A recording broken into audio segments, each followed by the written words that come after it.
Gratitudes to the entire team at the back end that's worked tirelessly to put this together. So before we forget them all, this is all happening because there are a lot of hard yards that have been put at the back end. Our first session, let's get this going, ladies and gentlemen. Main kar sakti hoon, main She Shakti hoon. That's the theme, that's the ethos behind Rising India She Shakti. I can, I have, and I will. How do we work together to make women across strata, across the length and breadth of Bharat self-reliant? How do we encourage entrepreneurship? What is the role of philanthropy? Should more educated, aware Gen Next go back to strengthen the grassroots? It's a plethora of women achievers on stage right in our first session. So it's the who's who. May I please request the moderator of this session, a sterling achiever herself, a good friend and a pride of the network, Shireen Bhan, to please come up. Thank you very much, Shireen. मैं session के panelist से भी अनुरोध करूंगा कि वो मंच पर आएं. अक्षिता एम भांज धियो, culture writer, director of the Belgaria Palace, hails from the president's hometown of Mayurbhanj in Odisha. Akshita ji, namaste. Good to have you with us. Lachik Rizgan, creator of Dolkar Sustainable Stays. She's come all the way from Leh, Ladakh for us. Lovely. Thank you so much. Lisa Mohanty, she started Nirguna.in in Odisha, a former dancer who's working with weavers. Lisa ji, namaste. Thank you so much. You can be more generous with your applause. Ladies and gentlemen, thoda bring the energy up. Thank you. And Tala Salaria, founder, trustee, Law Foundation. She's been doing some phenomenal work with various philanthropists and the work in Jammu and Kashmir. We'll talk about it. She will talk about it. Over to you, Shri. Thank you very much, Anand. Ladies, please take a seat. Ladies and gentlemen, what an absolute pleasure it is to see all of you here in this packed hall as we get started with our very first session, which really celebrates a diversity of women achievers, and that's very evident and clear here as you look at the women seated on this stage today. Why did we decide to start with the idea of entrepreneurship as the first panel of speakers that we wanted to focus on? Because these women embody and demonstrate the idea of resilience, the idea of getting things done, the idea of making the personal collective, and you will hear from each one of them. There's been so much talk and so much focus on the startup ecosystem. India is one of the leading startup nations today, home to 100+ unicorns. Well, these ladies here are not running foundations that have unicorn-like valuations, but they certainly have unicorn-like values, and that is what we're attempting to uncover and discover through their story. So ladies and gentlemen, please join me in giving a big round of applause to our achievers here as we quick start our She Shakti session with Swayam Shakti. Lisa, I'm going to start by talking to you because in many ways, ladies and gentlemen, Lisa's story was not just about starting up, but it was about starting over. I don't know how many of you will know this, but in 2013, she's of course a classical dancer, had spent her whole life dancing. That was her passion, that was her life. But in 2013, you were on a transatlantic flight. You had a medical emergency. That medical condition led you to give up dancing altogether. And in 2014, you decided to change your passion. You decided to reignite the spark that you had, the love for dance, and converted that into a collective. Lisa, I want you to talk to me about starting over, the resilience, the grace, and courage that it took for you to do so. Yeah. Thank you, Sirin. I think behind all this strength, alas, the most important thing is faith. And I'm thankful to my father, my parents, who taught us from day one to be connected to a supreme soul. For us, it was Krishna. So Krishna Bhakti was resounding in our house all the time. And my father said, "Mu thai no thai, Krishna thibo." So that connection was set. And that faith did work wonder. And the second thing was self-belief. Since childhood, I have been into debate, into all kinds of extracurricular activities, winning, losing, all the time. So I had learned in the process of last 30, 35 years, the idea is to keep moving. I think that is what helped me. So one is self-belief, and the second one is let's not get too much into spirituality, but faith matters. Faith absolutely matters, and you've taught us the audacity of hope. You've really reinvented yourself, taking charge of your life once again, getting it back in control after a very debilitating illness. And you're today spearheading Nirgun, which is trying to uplift women in rural parts of the country. And you're getting artisans, weavers together, and you're trying to change their lives through the work that you're doing. Yeah, because and actually I'm learning in the process. When you get into the grassroots, you'll see how hard, it's a lot of hard work. It's a lot of patience. They take a month or two to weave a sari, many of them. And still, they won't earn that kind of money had they been a clerk, officer, attendant, somewhere else. But still, they are artists, because that is I always treat my viewers as artists. Yes.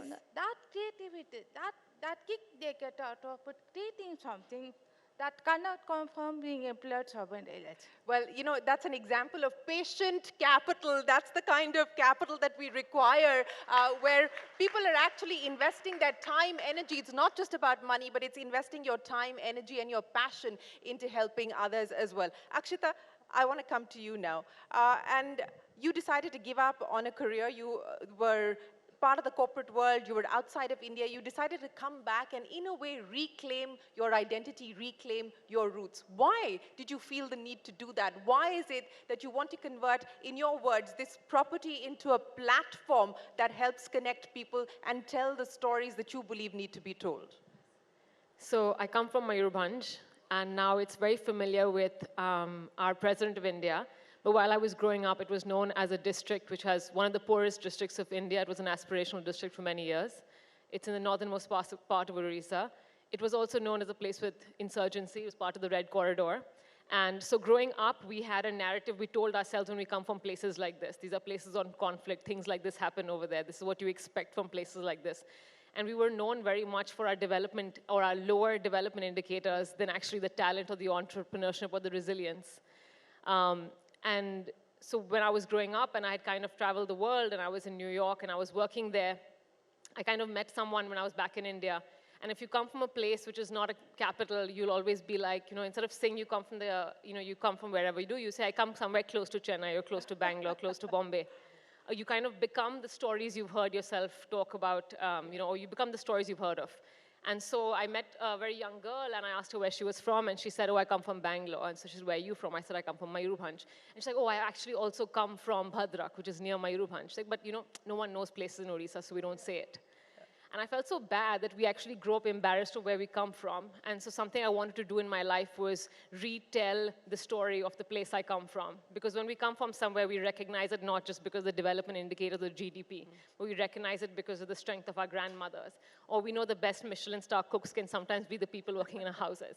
So I think that it was important for me to come back, and the last bastion of my family legacy, the Mayurbhanj dynasty, was a home for foreign dignitaries called the Belgaria Palace. And all the architecture in Mayurbhanj was built by women rulers because the men were usually fighting. So the thing about women is, we know that we can do it. Hum kar sakte hain. Sometimes we just wait for that permission or someone's hand holding, someone to give us that extra raise or the job or allow us permission to go out and take the job. We know we can do the job. We just need a little bit of support. So I think Belgaria was the support I wanted to be able to give to the people in the community. And you're right, it's not a startup. However, we wanted to build it on the principles of a startup. So when people come and stay with us, a percentage of funds can actually go back to mobilize nonprofits in the community, such as Mayurbhanj Chhau, which is actually a dance form which was patronized by the Royal Army. So not allowed to be performed by women. But you see, now that the men are all leaving for jobs, it's the women's responsibility to carry on our cultural traditions and storytelling, albeit in a different way. So for me, it was important that actually to start off, rather than a business or something else, actually all of us can start off with just changing the narrative and the story. It doesn't require capital, but more communication. Absolutely. It requires capital, it requires commitment, and it requires consistent communication. And you've been able to sort of now unapologetically tell your story. Yeah? Yes, yes. Absolutely. And that's wonderful to see. But Lachik, I want to come to you now, because there are many similarities in the stories that we just heard here from Akshita as well as your story. You were also also working abroad. You were in Japan, and then you decided to come back to India because it was what your grandmother told you, and Lachik comes from Ladakh, and your grandmother told you, what will you do for our land? So Lachik, what are you hoping to do for your land? Yes, so I share a very similar story, and it's so nice to hear it. And I totally resonate with what you've said as well. I chose to move to Ladakh in 2017, also seeing how much Ladakh had changed. I think my memories of Ladakh as a child didn't exist the way I remember it, and I think Dolkhar, which I've set up in Leh right now, was a medium to sort of preserve that, and it was a very personal journey for me because I didn't get the opportunity to grow up there, but I always felt connected to the place, and 4 years of constructing Dolkhar taught me so much more about my own land, my own community, my people, and and you know, tourism it runs Ladakh's economy, so it had to be the driving force to sort of create that meaningful impact, and that's what we've tried to do through Dolkhar, and you know, just taking inspiration from traditional values and You know, practices. both these ladies are being very modest. It is the Time magazine that says Mayurbhanj as well as Ladakh are the places to visit in 2023, and both of these women-led tourism, hospitality businesses are actually making that change happen. So a big round of applause to Lachik and Akshita. But Tala, I want to come to you. Tala is a lawyer. She's been practicing law for 2 decades now. But you decided to start up in 2012, Tala. And not just that, the mission in the last few years really has been to try and open up the pipeline of talent to people who may not necessarily have access to the kind of education that you and I had access to. Take me through what you're hoping to do with the Law Foundation and the Accelerator program, and why this means so much to you.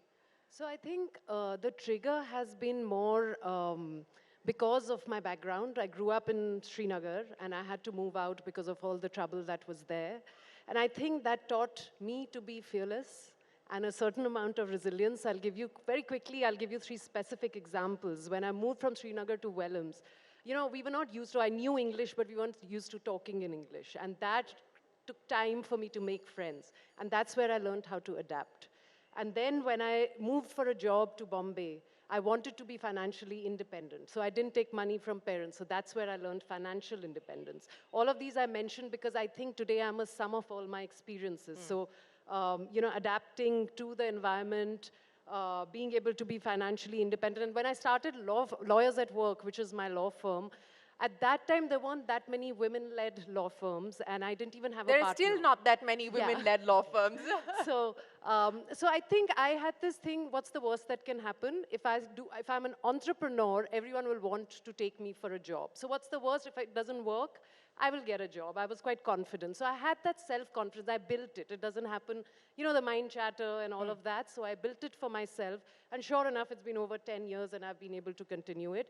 That's my corporate. Yes. But for the foundation, actually, it was when I was running once. I mean, if I may take a moment. Please. Because that was the turning point.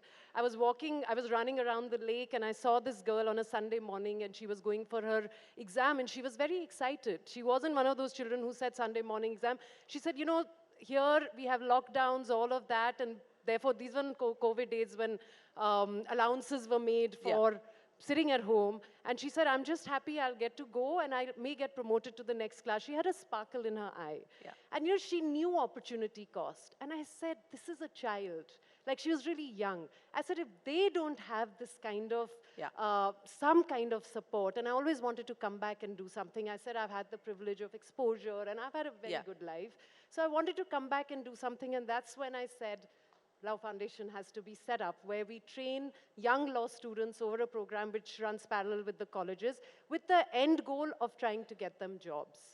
That's Well, basically and that does deserve a big round of applause, ladies and gentlemen, because it takes a lot. It takes a lot to be able to create these pipelines and these pools of talent and to be able to give back. But, I want to pick up on what I heard from each one of you. And I'm going to sort of rephrase Mark Twain because he said, never let your schooling interfere with your education. And I want to understand from each one of you, doubts, fears, the fear of failure, etc. Did that ever constrain your dream of becoming an entrepreneur? Was that ever a question in your mind? Akshita, I'll start by asking you. And how did you cope with that? How did you deal with that? Yes. So I think that one of the best decisions, even though my parents put us in, my parents cared more about sports day than report day, just to give you an understanding. But one of the best extracurriculars they put me in was theater. So then, like I stood outside before entering and I saw the roster and I saw who was interviewing me. And I was like, oh my God, that's the imposter syndrome creeping in. Just fight that today. Walk into the room. You belong here. And you do belong here. Each one of you belongs here, and this is something a lot of women, and I personally have felt the imposter syndrome as well. There's this self-doubt that's sticking in your mind, and I want to understand from each one of you your mechanism of dealing with that. Yeah, so like I was saying, I think that I had once you've done theater for a number of years, you know how to wear a mask. So then I'm like, okay, now I'm entering, and I think that's something I remind myself of when I get nervous is like, you're here representing Mayurbhanj. There are people here who, you have this opportunity because you also have privilege, because someone is able to find you online, because you speak the right language, because you dress a certain way, because your education. So remember that when you're here, it's an opportunity to kick the door open and wider for a number of people who aren't able to have their stories and voices heard. So every time I come for an event like this or I go somewhere, I remember why I'm doing it, and that purpose, I think, gives me the strength to overcome any of the mind chatter. Lachik, what were the fears? Do you still have them? How do you deal with it? And what is it that you would like to say to other young women who are looking at the possibility of starting up, but somehow shrink themselves into little boxes because they're unsure and uncertain? I think at the end of the day, if you're, certain of what you want and your intentions are right and you're doing things that, you can go to bed and sleep in peace and you're doing the right thing, I think there's nothing that can stop you. Yes, I have been through multiple moments of doubt. When I moved back and I started construction, I was 26. So everybody around me doubted me, so that didn't help either. But I knew what I was doing. And even if you're the only person who believes in yourself, at the end of the day, you're answerable to yourself. Yeah. And if you're honest and you know you're doing the right thing, people come around. And you just have to continue doing it, and you have to consistently do it with the right intentions and the right motive. I think that's what's that's so beautifully said, because very often we seek external validation, and in fact, that is what we live for. But at the end of the day, as you said, we're accountable to ourselves, to our own conscience. We're answerable to our calling, and each one of you is a representation of that. Lisa, I want to understand from you, what is the vision that you now have as far as Nirgun is concerned? Where would you like to take this? And what impact do you believe you're making in the lives of the women that you're dealing with today? Yeah. Nirguna, the way I have visualized it, the path I have followed is the holistic development of a community.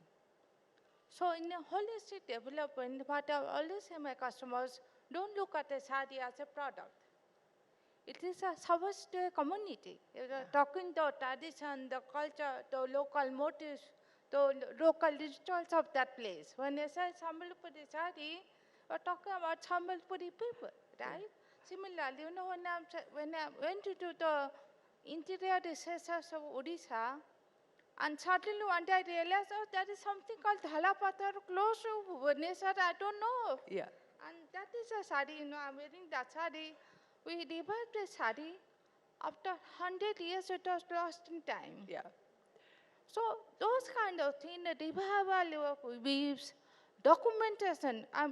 For last 8 years, we were doing video documentation of local culture, local tradition, local weaves. Yeah. Their motives. So somebody have to preserve our tradition because that is where India lies. Yes, and that is how brands are built. Brands are not built on the strength of just the product alone. Brands are built on the strength of the stories that they represent. And what a wonderful sari you're wearing here, Lisa, today. So thank you very much for sharing the story of the sari that you're wearing. But Tala, let me ask you, what is it that you hope to do with the foundation? What is the kind of impact that you would like to make?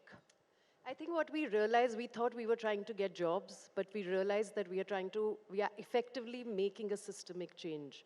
Because it's not just, in Kashmir, J&K, usually there's not much of a private sector, so there's only government sector. So just the shift from government sector to private jobs, that itself, people have to get used to it.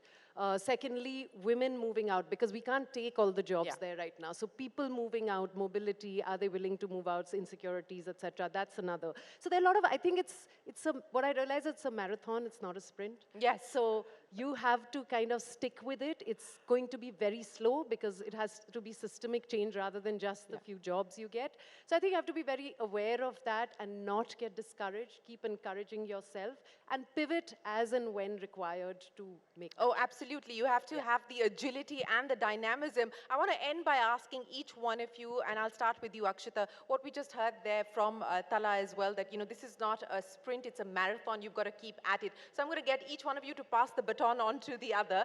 And the one thing that you believe that we as a society, as civil society, can do to ensure that we see more women participate in the workforce, in the formal economy, and the one thing that you believe the government needs to do. I think that, there's this idea that we're getting, the focus is on women's education, and if we focus on women's education, that's going to, make sure that they're going to join the, labor force. But actually, we know that's not true. There were more women working in jobs, public and private sector in the 80s than there are today. Women are getting educated and choosing not to work. So I think that we need to take a hard look at who is framing the rules of society and work, and what is, if that's working for women. I mean, I've been working for 7 years, and this is the first job I have. I'm still working in the corporate sector and doing both. But this is the first job I have that there are sanitary napkins in the bathrooms at Dasra, the nonprofit I work in Mumbai. And that's really important, right? I mean, something so small is like, like creating safe spaces for women at work, making sure that work from home, hybrid work, whether that works or not. And also, I think what's important is when we talk about women at work, we focus on urban women and jobs which are, say, white-collar jobs, and we completely disregard rural rural women from, Dalit communities, indigenous communities. When we're talking about women, we have to also talk about transgender women and their rights. Inclusion in all its, I think you said it there. Absolutely. Lachik, very quickly, in 10 seconds, the one thing that you would like us to take away from this conversation. I think as an entrepreneur and as like a woman entrepreneur, the most important thing and the biggest challenge is usually finance. And I think the government really needs to work towards providing more financial support to women entrepreneurs. We hear about a lot of schemes, but on ground, we know the reality. So I think that is the biggest support. Access to capital, access to finance. Well made. That point is well taken. Lisa, very quickly, the one thing. Yeah. Apart from government support, but I want to tell every one of us, let's buy a handloom sari every year. Okay, everyone, make a commitment to buy a handloom sari, and that will go a long way. Tala, I'll end with you. I think what we need to do is in our workspaces, I think we need to really actually indoctrinate the fact that women have issues, all of the issues. We put a lot of policies together, but implementation and execution, I think if we focused more on that than adding just policies, I think that would be really the key. Policies need to be made for people. People should not have to customize themselves to policies. Ladies and gentlemen, a big round of applause for our women achievers here, kick-starting Shakti, Swayam Shakti, representing the many faces of India. We wish you the very best of luck, and thank you so much for joining us here this afternoon. Thank you very much, ladies and gentlemen. Anand, back to you. Thank you, ladies. Please stay there, and I'm going to request Shireen to present a small token of our appreciation and for their effort that they've taken to come all the way on this platform of Rising India Shakti. To Akshita, yes, Akshita has also helped us curate something very special later this afternoon. in the presence of the Honorable President, reflection of Mayurbhanj, Chao, Lachit Rissin, Lisa Mohanty ji. I love your sari, ma'am. It's beautiful.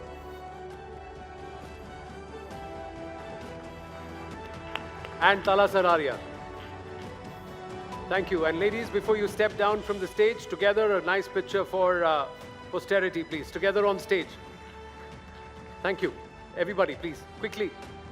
Right there, can we have a picture together? All of you right at the center. Yeah. Thank you.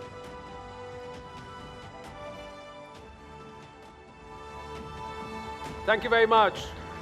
The representation of Swayam Shakti on stage, ladies and gentlemen. Thank you so much, ladies. Thank you very, very much. Let's set up our next session. We've got lots of ground to cover, and I have to tell you, how many gentlemen here who are less than 40 years of age? How many gentlemen less than 40? If you're all occupying chairs and if you see ladies standing here, you know what you have to do. Right? Spot them who are less than 40 and you know what to do, ladies. Okay.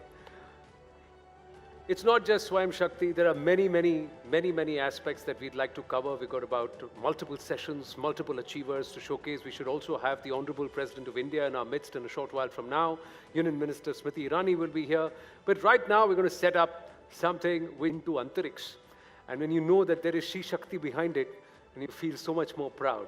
So while there's a lot more to be done at the grassroots and further empower and enable her, she has already done a lot to secure Bharat and ensure the enemy thinks twice before training its guns at us, because Bharat's arsenal is stocked with intercontinental ballistic missiles that will make many sweat. Not just think twice, never think about it actually.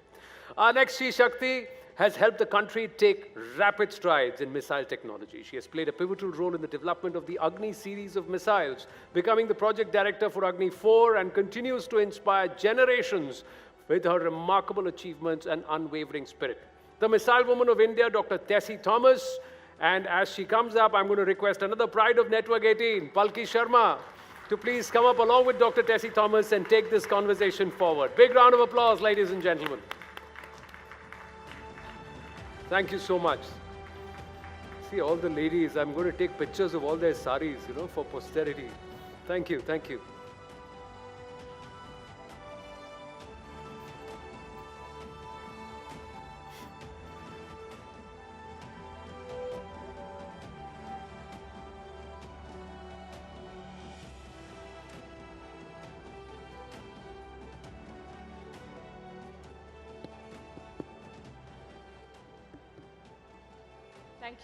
Thank you, ladies and gentlemen. Dr. Tessie Thomas, very good to see you again. We met last week and I've been wondering what I should ask you on this platform. So let me start with the question that I should have asked you last week. What is it like to be called the Missile Woman of India? I think I had 36 years working for this missile program. And someone like with appreciation has named this. I don't know where and when it got came into this thing, and since maybe the work, the type of work which has been carried out for the missile field, I was working for the Agni class, the long range guidance scheme, first of its kind in the world, we can say, which is very adaptive for all long range systems. So that is where the missile women would have come. That's the way I take it. Wonderful. You were preparing for the IAS. You wanted to be a civil services officer. What made you change direction? Actually, after completing my BTech, options are either IAS, IES. That's the way we looked, HAL. So I didn't even get time, because by the time the advertisement for this DRDO sponsored program, MTech program, 10 students will be selected all across the country. There was a written test. So I went for writing that. I got selected in that before my BTech results came. So I didn't have any option to go and take up anything else. And moreover, that time IITs were giving a scholarship of 1,000 rupees, and the present DIT or IIT, the Armament Institute, was offering 1,200. So always that age, we know only to rate that way. That's the way I took up that opportunity and went for this guided missile program as MTech course. That's a very interesting reason to have chosen what you did. Was there any doubt in your mind or in your family? Because this is not, we say that the sky is the limit for women everywhere in the world. You've shown that even the sky is not the limit. But when you started off, did you think that this is the best move for you? And looking back, were there points in your journey where you thought that you may not have made the best choice? Was there a turning point? I think I didn't have time to think about whether I made a best choice. The first 20 years, including the MTech program, we didn't look at the outside world. And once I came to DRDL laboratory at Hyderabad, it's like I was selected for the Agni program. We don't even talk to anyone on what we are actually working for. Almost 15 years, nobody knew where I am. Even my friends also, I have lost touch with many of my friends also, because the way the programs were streamlined, that we are not supposed to talk about where we were working. So that's the way. No regrets, because it's for the, we know the importance, national importance of this, and the responsibility what is being put to us. So keep working, that was the ultimate aim in our life. Absolutely, and you've inspired so many women. When we talk about women empowerment and what needs to be done to get more women into the workforce and into leadership roles, we've been discussing STEM education. What is your message to girls who want to pursue science as a career? Yeah, actually when I joined the organization, it was hardly less than 3% women, girls were joining. Today the trend has changed, 15 to 18% women work as scientists, and that's really encouraging. And today, because of the awareness that science, technology, engineering, mathematics are easy to learn, I feel now the younger generations, because I have a lot of interaction with the school children as well as college students, they feel really motivated to take up this. If ordinary person doing engineering like me can come and work on this scientific field, any present generation is with a lot of knowledge around. We had only the textbook knowledge, what we learned, but today the whole knowledge is around, and we need to only think, and the inner desire to do this work in this field. And science, STEM subjects are equally easy as any other subjects. That's what I feel. I know scientists from, my friend from ISRO also will vouch for that. I think if once you learn, it's, you only fear what you do not know, but once you learn, you know everything. That's the way the knowledge helps us in going ahead. A big round of applause for that. You only fear what you do not know. Dr. Thomas, I'm sure leadership is difficult both for men and women, especially for women. And in a field where there are very few women colleagues and leaders, were there moments in your career where you felt dejected and then you thought, I will show it to them and I will do it? Do you have such stories? Yeah, maybe when I was designated for Project Director Agni 4, like we had done Agni 1, Agni 2 and Agni 3. That was a different class of technology, where existing technologies with rocket motor casing, metallic ones were used. But world across had a different type of picture altogether. Then I was asked to see, like, Agni 3 with 50 ton, we are reaching only 3,000 kilometers.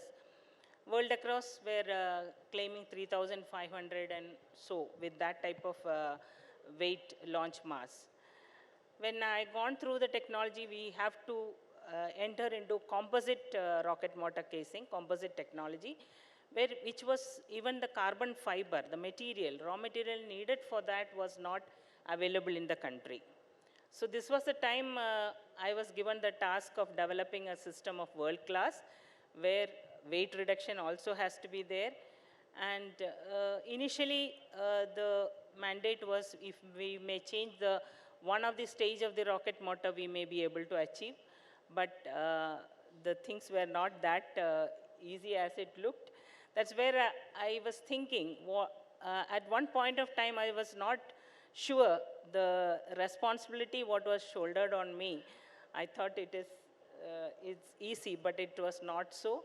So we had to go through the development of composite rocket motor technology, prove its capability, design and test it, and then take it as a rocket motor casing. And finally, when the efforts of after 4 years, we could achieve with 22 ton as the launch mass, launch capability up to 4,000. That is how Agni 4 came up.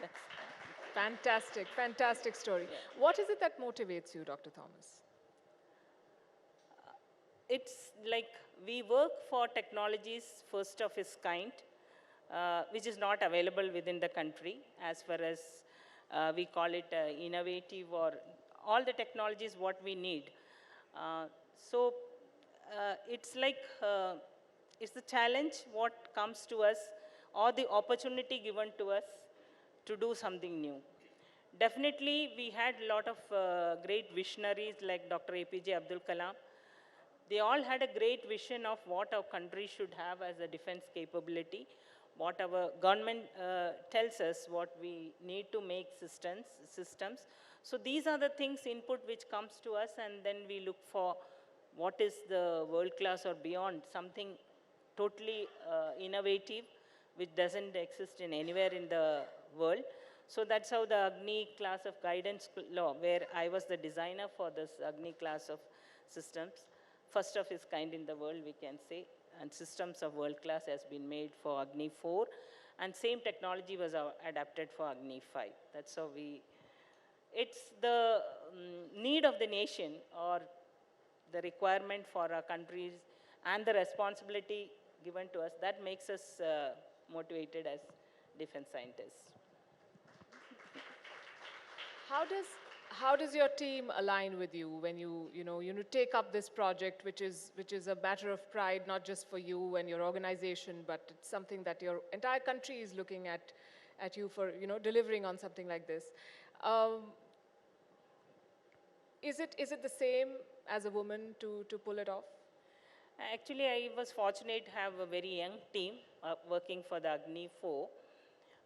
In the project group, we were 5 project group, but all across the country, from different missile, all the labs, DRDO labs, plus industry. So more than 1,000 people work as a scientist for one of the systems in the initial development. So that is like, if all of them are coming out to work, and all of them are inspired to work for the country, then that gives us the, all of us the guidance. It's a team, it's a leader. Leader is only one person who is just be there as a team leader, but it's the whole participation of all the scientists working towards realizing a project. That's also something that is said of women leaders. They foster a collaborative working environment. We have women like you, women achievers in the field of science and technology. We've had some before, and yet this field remains dominated by men. What will it take to have more women enter this field and excel in it? What is your message to them? Yeah, today itself the difference has already been seen. Like when I joined, as I mentioned, very few were there. Today, most of our senior women leaders, they are either a technology leader or a project director, and many have come up to take that, because they also need, few women show the path, they get guided towards, and I think it's easy as any other. If Men can do, women also can do. There's nothing which is stopping us from doing that. Absolutely. Nini, good.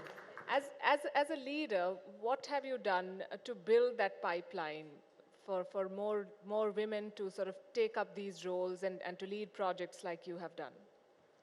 So I see as a team leader, we need to first understand the real responsibility what we are into. Once the team members understand this is the importance, and I think they are all geared together to work together for this. And even if me as a team leader, sometimes when we go through a testing of a missile, once it is prepared, it takes more than 14 to 18 hours of test continuously. And maybe setup is made ready, it becomes afternoon. It goes way late into the late hours. But then my team members, they say, don't stop it, we will continue.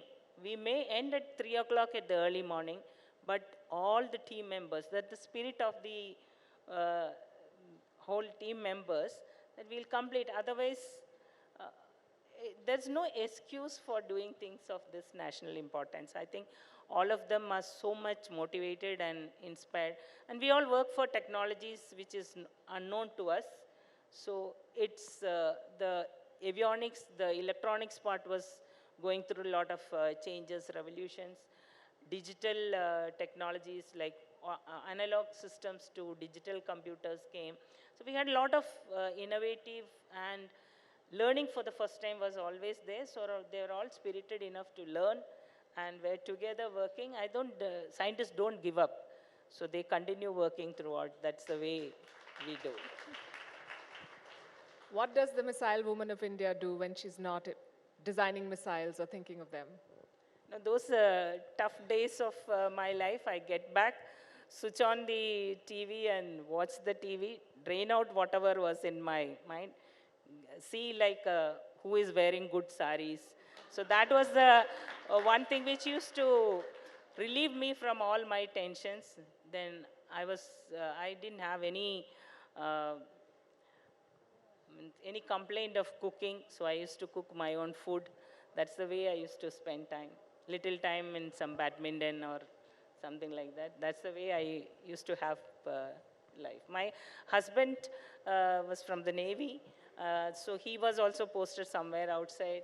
So, but whenever they were here with me, great support as family. So we were, my son also, very understanding. So that way, we all together made it, we can say. Very inspiring story. Thank you very much, Dr. Thomas, for speaking to us and for sharing your thoughts with us.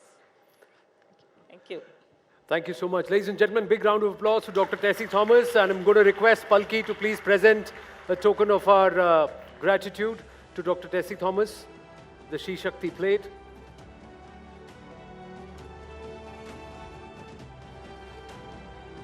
And that makes for a very nice picture. Thank you. Thank you so much. Right. Thank you. Thank you so much, Palki. Thank you so much, Dr. Tessie Thomas, for making the effort and coming. Thank you, ma'am. Lovely to meet you. Thank you. And on that note, ladies and gentlemen, we're going to take a very short break. I request all our guests to be seated where they are. We'll see you in just a bit. All right, ladies and gentlemen, I'd request your cooperation.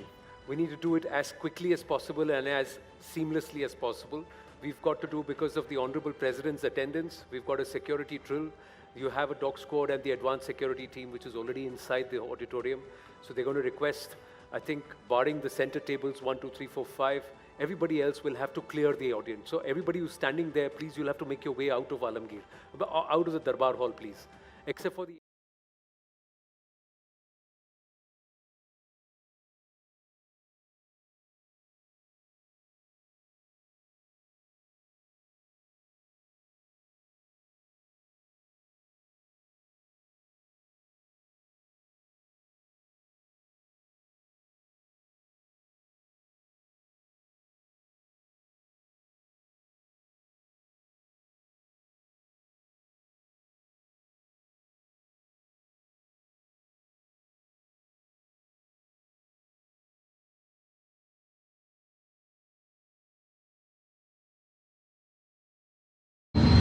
आसमान ही नहीं, मैं अंतरिक्ष भी छू सकती हूँ।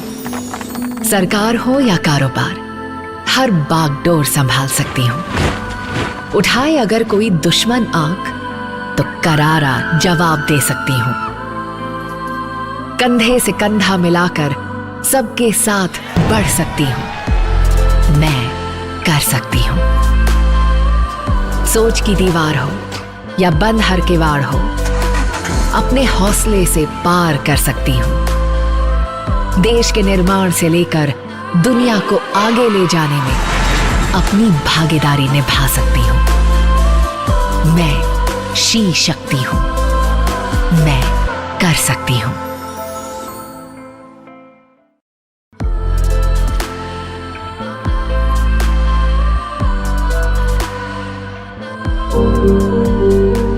Meet Rajiben Vankar from Gujarat, who's waging a war against plastic. And this initiative of hers is not just saving the environment, but also empowering women. Born in Kote village in Bhuj, Gujarat, Rajiben was denied the right to education due to social liability. At the age of 12, she learned the art of weaving khadi, which was strictly dominated by men. After Rajiben's husband's demise, she worked hard to make ends meet. With 3 children, she started weaving textiles to support her family. And in 2012, she learned about weaving upcycled plastic, and this changed her life forever. અમે છે ને waste પ્લાસ્ટિકનું વિવિંગનું કામ કરીએ છીએ, જે waste ડબલા આપણે કહીએ છીએ, માર્કેટિંગમાંથી લઈ આવીએ છીએ બકાલામાં, પછી ફ્રૂટમાં, અને પછી એને આપણે જ્યાં ત્યાં નાખી દઈએ છીએ. એનાથી શું થાય છે કે પ્રદૂષણને નુકસાન થાય અને જે ગાય ખાય છે મૃત્યુ પામે છે.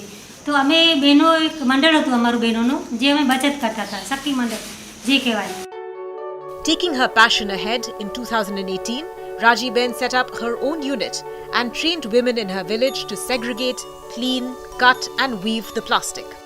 At present, nearly 60 women work with Rajiben, out of which 50 women collect polythene from the villages. Rajiben manufactures nearly 50 products, from purses to wallets, eyeglass covers to trays, folders to floor mats, etc.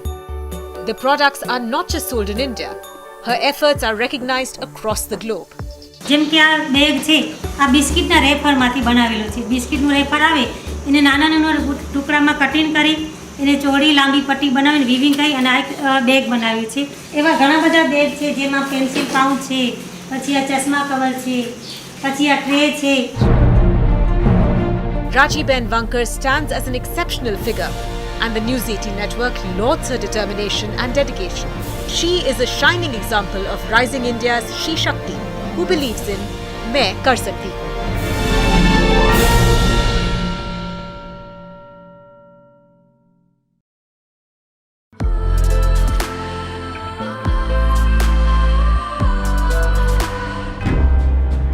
This is a story of grit and determination from Rewari in Haryana.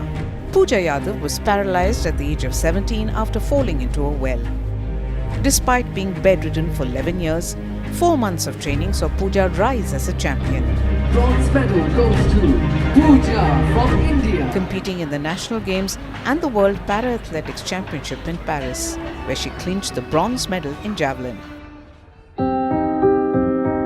Pooja says that days spent in bed for 11 years were the most difficult of her life, but she never lost hope. She was inspired by the 2016 Rio Paralympic Games, where 4 players from India won medals. In 2016, Pooja underwent surgery and moved from a bed to a wheelchair. She met Bheem awardee coach Satbir, who took up the mantle to train her. After being selected in 2017, Pooja won the bronze in the shot put at the National Para Championship in Jaipur. Now, her home is full of medals. सुबह 5 बजे उठती हूँ. वो session के हिसाब से होता है, कभी 4 बजे भी उठना पड़ जाता है, कभी 5 बजे भी. ब्रेकफास्ट करके जाती हूँ घर पे. तो हम तो देसी आदमी हैं, तो घी दूध ऐसी चीज़ों में ज़्यादा विश्वास करते हैं. ट्रेनिंग मैं सुबह और शाम करके मतलब दिन में 6 घंटे हो जाती है. Pooja has been selected to participate in the Asian Games and is busy training. अक्टूबर में पैरा एशियन गेम्स है, उसके लिए मैंने क्वालिफाई किया है. पैरालंपिक्स भी है, तो मेरी दिल इच्छा है कि मैं पैरालंपिक्स में मेडल लाऊं और देश का नाम रोशन करूं, परिवार का भी. Pooja's dream is to clinch a gold for India. She says it's important to be mentally strong to overcome all odds to be successful. She is a true inspiration for the nation.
Rising India brings you a story of Muktaben Dagli, who through her unrelenting efforts and spirit has shown us it is never too late to rise and fight for our less privileged. At the age of 7, Muktaben Dagli lost her vision to meningitis and had to drop out of school. But she was determined that education is the only way to a better life. A resident of Ankadia Nana, a small village near Gujarat's Amreli district, Dagli convinced her parents to send her to a school which was for the blind. It was a tragic news that changed her life. At 14, Dagli found out that one of her friends died after she was allegedly fed poison by her parents for being blind. And after this incident, Dagli decided to serve the differently abled. Dagli was fortunate enough to find a life partner who was in sync with her goals. In 1995, Dagli started the Pragna Chakshu Mahila Seva Kunj with her husband, a non-profit organization which provides education, food and accommodation to blind girls. आज इस संस्था में 200 लड़कियां हैं, 20 बुजुर्ग माता हैं, 35 ऐसी लड़कियां हैं कि जो अपने आप कुछ कर नहीं पाती हैं, जो मल्टी हैंडीकैप हैं, उनको लड़ाना, कपड़े पहनाना आदि सब उनका जो नित्य क्रम है वो हम खुद कर रहे हैं. Till now, the 61-year-old has shaped the future of over 200 blind girls, and in addition to that, she has also undertaken the responsibility of taking care of people with various disabilities and the elderly who have been abandoned by their families. Her inspirational story won her accolades from Prime Minister Narendra Modi in his Mann Ki Baat podcast. Muktaben Dagli is a recipient of over 50 awards, including the Padma Shri. She is an inspiration to many, and her courage is a reflection of rising India's Shakti. We at the News18 network salute Dagli for breaking the barriers and believing in "Main kar sakti hu."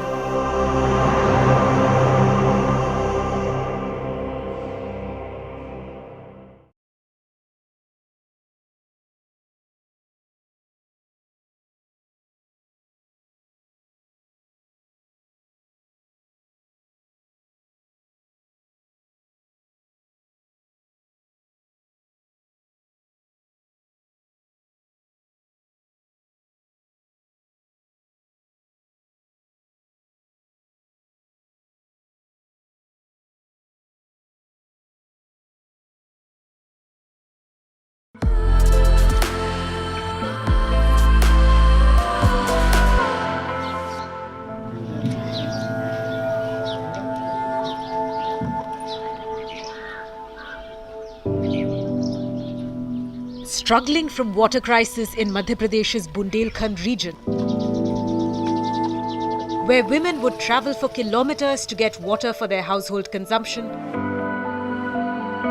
a young resident of the village, Babita Rajput, came up with an idea to solve the problem which has plagued them for years. हमारे गांव में पानी की अत्यधिक समस्या थी, जहां पर अगर हेडपंपों पर देखा जाए तो लाइन लगाकर लोग खड़े होते थे और सर पर 3 से 4 घड़े लेकर महिलाएं आती थीं। 2 सर पर, एक हाथ में, एक कमर पर, इस प्रकार से पानी भरती थी। Babita Rajput, leading a group of over 100 women, collaborated with an NGO and dug up an entire mountain to connect their dried up pond to a nearby canal. The women took it upon themselves to make a path by cutting a mountain about 107 meters long. Babita, who along with the other women carried out the mammoth task, became an inspiration to many. बहुत अच्छी खुशी मिलती, बहुत अच्छा लगता है। हमारे यहाँ पशुपालन भी रहते हैं, सब हरा भरा अच्छा लगता है, खेती-बाड़ी भी अच्छी होती है। Babita's efforts were recognized by Prime Minister Narendra Modi during his Mann Ki Baat address. Her work has been widely appreciated and she continues to inspire others to work towards solving water-related issues. Babita's leadership, determination and courage is a reflection of rising India's Shakti. We at News18 network salute women of Bharat like Babita Rajput who believe, "Main kar sakti hu."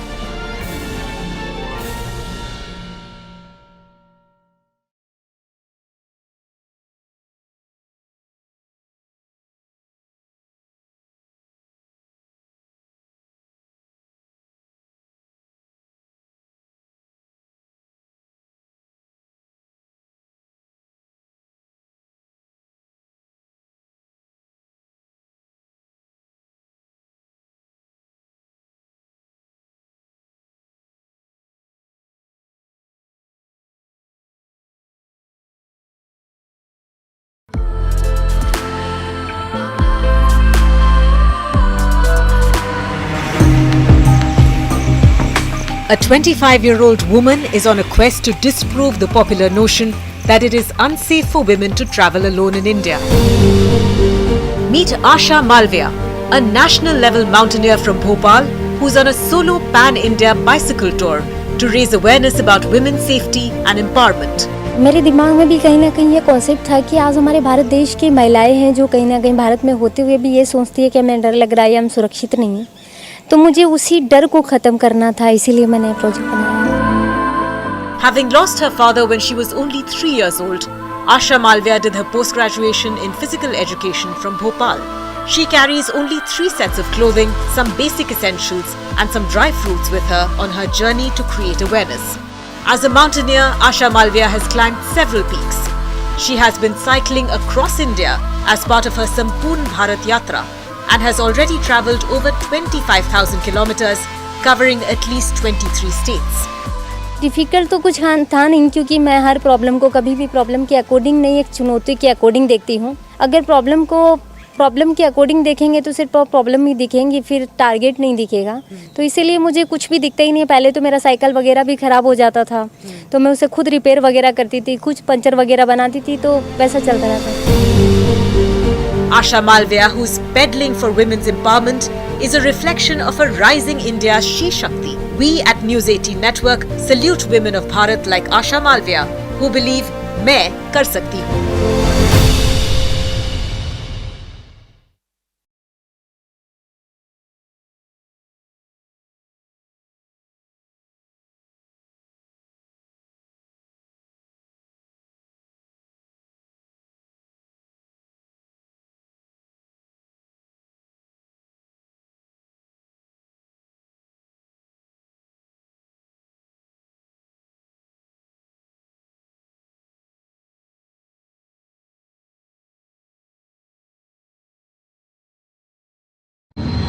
आसमान ही नहीं, मैं अंतरिक्ष भी छू सकती हूँ।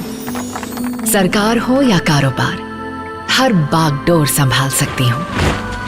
उठाए अगर कोई दुश्मन आंख, तो करारा जवाब दे सकती हूँ। कंधे से कंधा मिलाकर सबके साथ बढ़ सकती हूँ। मैं कर सकती हूँ। सोच की दीवार हो या बंद हर किवाड़ हो, अपने हौसले से पार कर सकती हूँ। देश के निर्माण से लेकर दुनिया को आगे ले जाने में अपनी भागीदारी निभा सकती हूँ। मैं शी शक्ति हूँ। मैं कर सकती हूँ।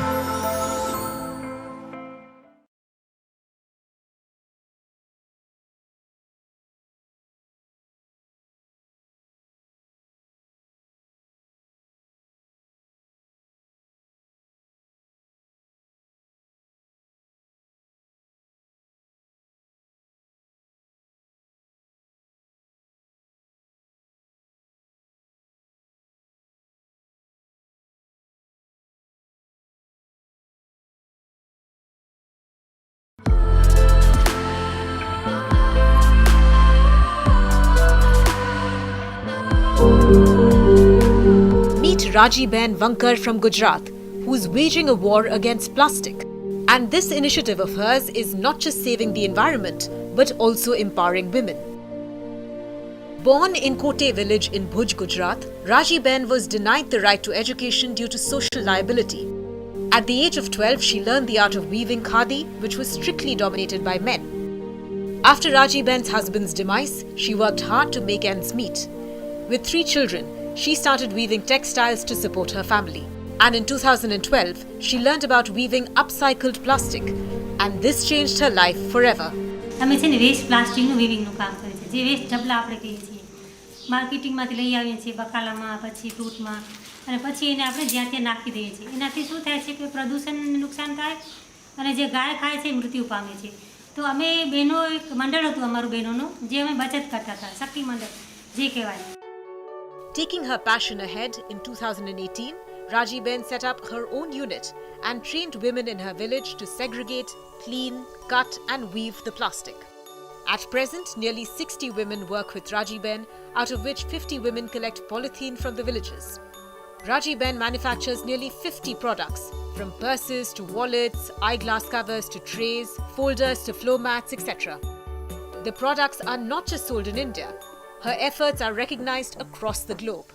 જેમ કે આ બેગ છે, આ બિસ્કિટના રેફરમાંથી બનાવેલો છે. બિસ્કિટનું રેફર આવે, એને નાના નાના ટુકડામાં કટિંગ કરી, એને ચોડી લાંબી પટ્ટી બનાવીને વીવિંગ કરી અને આ બેગ બનાવ્યું છે. એવા ઘણા બધા બેગ છે, જેમાં પેન્સિલ પાઉચ છે, પછી આ ચશ્મા કવર છે, પછી આ ટ્રે છે. Raji Ben Vankar stands as an exceptional figure, and the News18 network lauds her determination and dedication. She is a shining example of rising India's She Shakti, who believes in "Main kar sakti hu."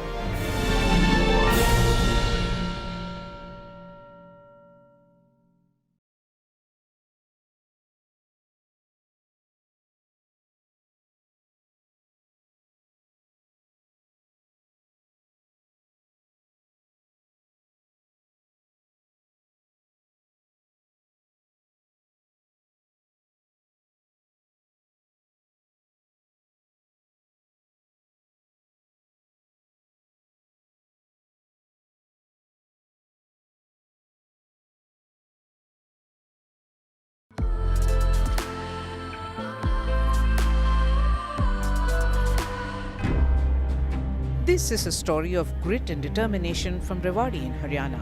Pooja Yadav was paralyzed at the age of 17 after falling into a well. Despite being bedridden for 11 years, 4 months of training saw Pooja rise as a champion. Bronze medal goes to Pooja from India. Competing in the National Games and the World Para-Athletics Championship in Paris, where she clinched the bronze medal in javelin. Pooja says that days spent in bed for 11 years were the most difficult of her life, but she never lost hope. She was inspired by the 2016 Rio Paralympic Games, where 4 players from India won medals. In 2016, Pooja underwent surgery and moved from a bed to a wheelchair. She met Beam awardee coach Shakti. We had to do this, it's a security protocol, but let's get proceedings underway. This is a story that you must all hear. When I heard this story, I was flabbergasted. I was wondering how could this have been possible? A lady who's perhaps in ICU, a lady perhaps who should not have any motivation to do it, has gone ahead and done something which makes us all proud. Worked with students across the length and breadth of the country, girls between 12 and 15, and then also helped put up a satellite in orbit for a G20 Year of Leadership. What a story, isn't it? Let's now quickly invite my colleague south of the Vindhyas, who's also busy making tech domain her own, to take this story forward in India's decade. Chandra, please come on. Please welcome Chandra Shrikant. Status in top 3 space centers of the world, NASA, ESA, and also the GCTC Moscow. An educational evangelist who's worked for more than 700 girl children aged between 12 to 15 years to build a satellite marking India's G20 Year of Leadership. The one and only Dr. Srimati Kesan. Please come in, ma'am. I'm so happy that you're here. And her ultimate goal is to create young scientists and young leaders. She's accompanied by 4 students. Where are those 4 students? 4 out of the 700 odd. We've been able to bring them along from different parts of the country, and they brought some of the parts they made for that satellite. So they actually made these parts. So please come, ma'am, please. And also Dr. Anuradha TK is with us. Anuradha ji. So nice. Look at the energy that she exudes. The first woman to become a satellite project director at ISRO. She has worked on the launches of the satellites GSAT-12 and GSAT-10. A communication satellite specialist and a beacon for she mission directors of today.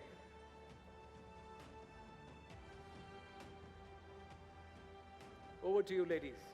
Big round of applause for all of them. Thank you for that, Anand. It's a little overwhelming to, you hear about rocket science and then you sit next to 4 girls and 2 women who've worked in it all their lives. This is hugely inspiring. I would request all of you to give a huge round of applause to our guests here. So the rocket girls or the satellite girls that you see on stage, they were part of 750 girls selected from government schools across the country to launch a satellite called Azadi Sat in February this year. It was a communication satellite, right? Yes, it was a communication satellite. Beat that, schoolgirls aged 15, 16 already launching satellites. The future is certainly bright for India. A huge round of applause for the rocket girls on stage. Satellite girls. Satellite girls on stage. Thank you so much for that. You've got some parts with you. So, आप बताना चाहेंगे कि वो क्या है आपके बगल में? It's not parts. These are the satellites that we built. This is the world's lightest and first ever 3D printed satellite that went up a NASA's suborbital, of course, Terrier Orion rocket. It was considered to be the first lightest satellite. This is the Satish Dhawan satellite, a tribute to Professor Satish Dhawan, a 3U satellite. And that's the big one. That's the Azadi Sat mock model, and which was built by the 750 girls and my team, of course, Space Kids India. How did you manage to get 750 girls across the country to collaborate on a satellite project? See, lying in the ICU, I was thinking that, I'm not going to kick the bucket without doing something remarkable for the country. So being 75th independent anniversary of the country, something has to be done different. And you know, STEM and women don't go together. That's the greatest myth people have. And they keep saying that, you know, oh no, I don't think you're too good at this. So I was like, no, we got to do this, and that too with rural India. So handpicked about 750 children from Jammu Kashmir to Kanyakumari, all the states and union territories, 10 children from each government school, put them together, brought them online because due to COVID, got them online, taught them what is a satellite, what is a rocket, where does a satellite sit in a rocket, what is space first, and then got them to understand the components that go in making payloads, and got them to code that and send them to us. And then my team integrated the whole satellite. So this is how, hugely inspiring. Yeah.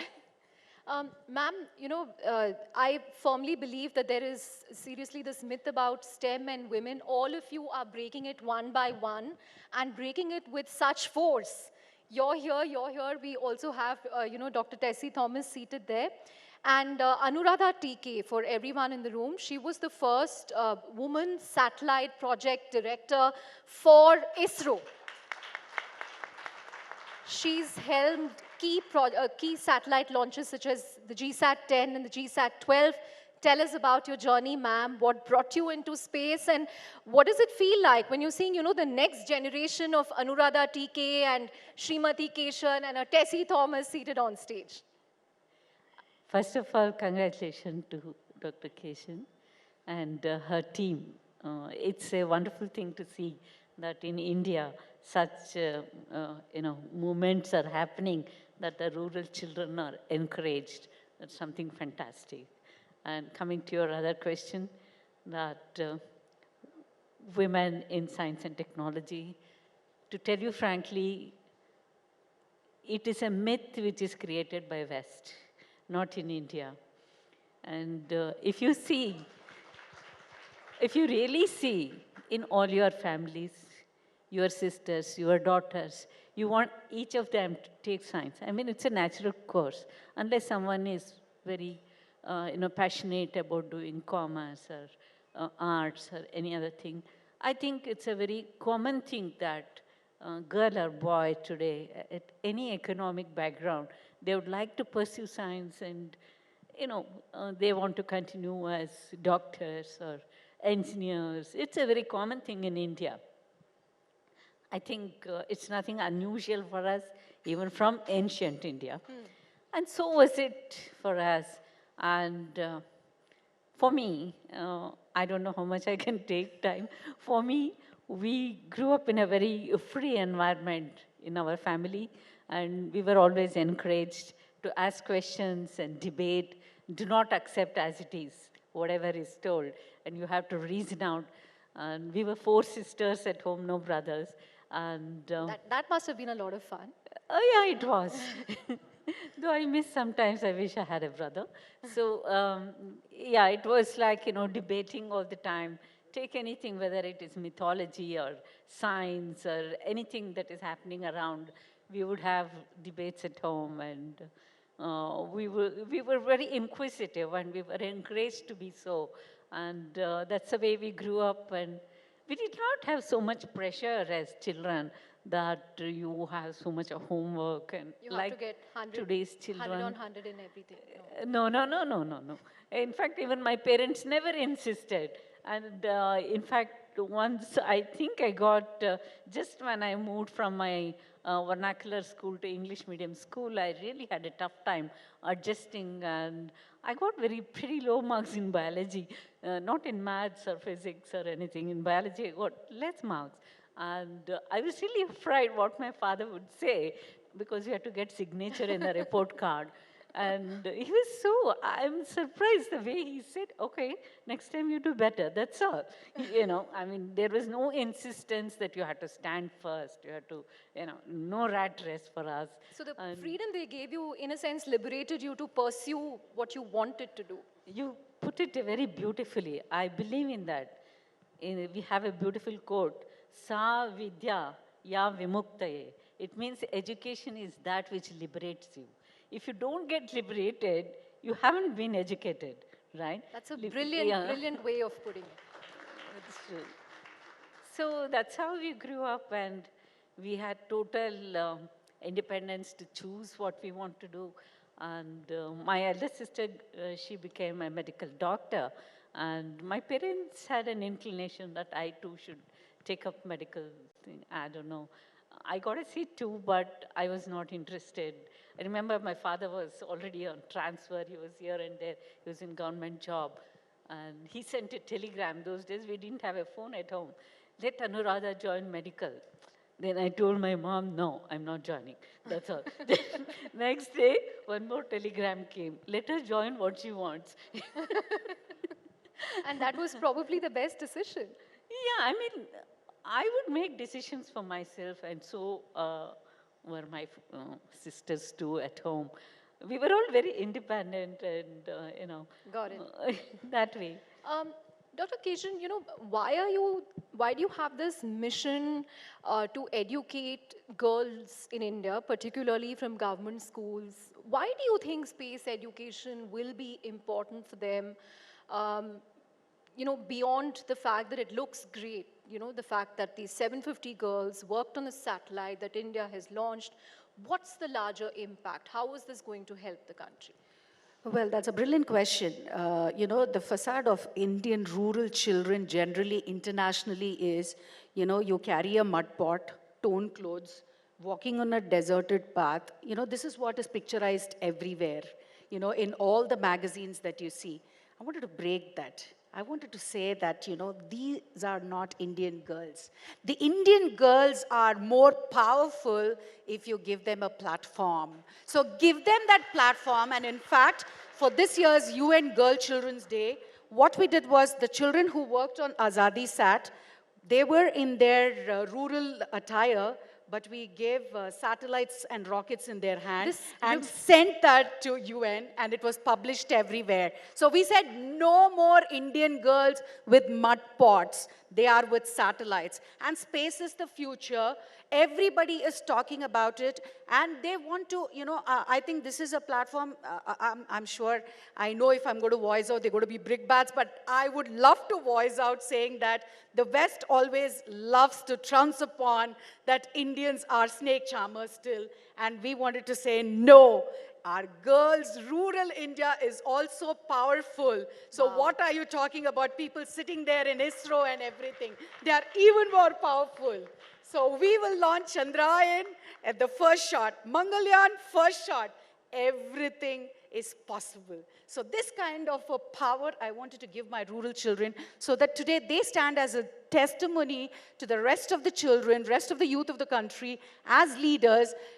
How many children, you should ask this to them, I think. I think you should get them to talk. Yeah, how they feel about, Right. what's the transformation they had. Right. So we have, kids from Kerala, Jharkhand, Chhattisgarh or up, Bihar and Tamil Nadu.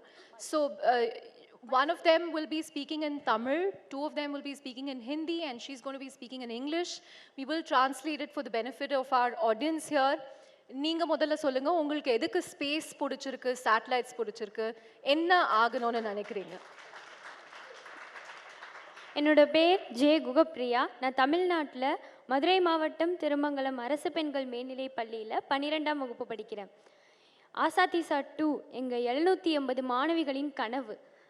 ஆசாதிசா 2 அன்னைக்கு பிப்ரவரி 10ஆம் தேதி 780 மாணவிகளின் கனவுகளையும் எங்கள் கனவுகளின் அரசி doctor Srimathi Kesan அம்மையார் அவர்களின் கடின உழைப்பையும் அதை எங்களுக்கு கற்றுக் கொடுத்த 11 இளம் விஞ்ஞானிகளான சகோதரர்களின் அறிவையும் எங்கள் பெற்றோர் மற்றும் ஆசிரியர்களின் ஆனந்த கண்ணீரையும் சுமந்து கொண்டு வெற்றிகரமாக விண்ணில் சீறி பாய்ந்தது. She's from a background that, absolutely rural, and she says it was a dream we've never dreamt before, and this has really transformed not only our lives, our parents' lives, everybody's lives, and we wanted to be thankful for this whole mission. What she's being humble about is she owed a lot of gratitude to Dr. Keshan for making her dreams come true. Asathi sir 2க்கு அப்புறமா எனக்குள்ள ஒரு தன்னம்பிக்கை வந்துச்சு. இன்னும் நான் நிறைய கண்டுபிடிப்புகள் கண்டுபிடிக்கணும். என்னோட எண்ணம் எல்லாமே ISROல சயின்டிஸ்ட் ஆகணும் அப்படின்றது. That is easy to translate. She wants to become a scientist at ISRO. All the very best to you. And we will interview you 10 years later or 20 years later as a scientist. Maybe as a project director. Thank you so much. आप बताइए आपके बारे में, आपको अंतरिक्ष में इतनी रुचि क्यों है?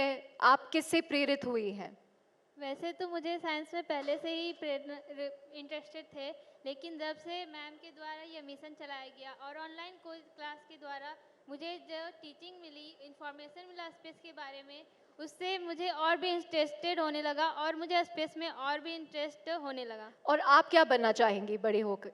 आई want to become in the science field. Excellent. आप बताइए आपको क्यों इंटरेस्ट है स्पेस में, अंतरिक्ष में, सैटेलाइट्स में? My name is Hina Sahu और मैम ने जब हमें ये मिशन कराया, इसमें भाग कराया हमें, तो सबसे पहले हमें नहीं पता था कि अंतरिक्ष क्या होता. हम सोचते भी नहीं थे अंतरिक्ष के बारे में. हम सिर्फ देखते थे कि हाँ होता है, पृथ्वी में के आगे भी कुछ होता है जो हम आसमान में देखते हैं. पर जब हम इस प्रोग्राम में भाग लिए तब पता चला कि अंतरिक्ष क्या होता है, अंतरिक्ष में क्या है. तो जब हमें प्रोग्राम करते जाते थे, मतलब किए, तब हमें लगा कि नहीं, हमें इससे आगे बढ़ना है. अब हमें अंतरिक्ष में आगे बढ़ना है और जाकर देखना है कि अंतरिक्ष से हमारा भारत देश कैसे दिखता है. जैसे हमारा Superb. One after the other, these girls are just remarkable. They deserve a bigger round of applause. I'm going to let the girl from Kerala have the last word. Tell us what your dreams and aspirations are.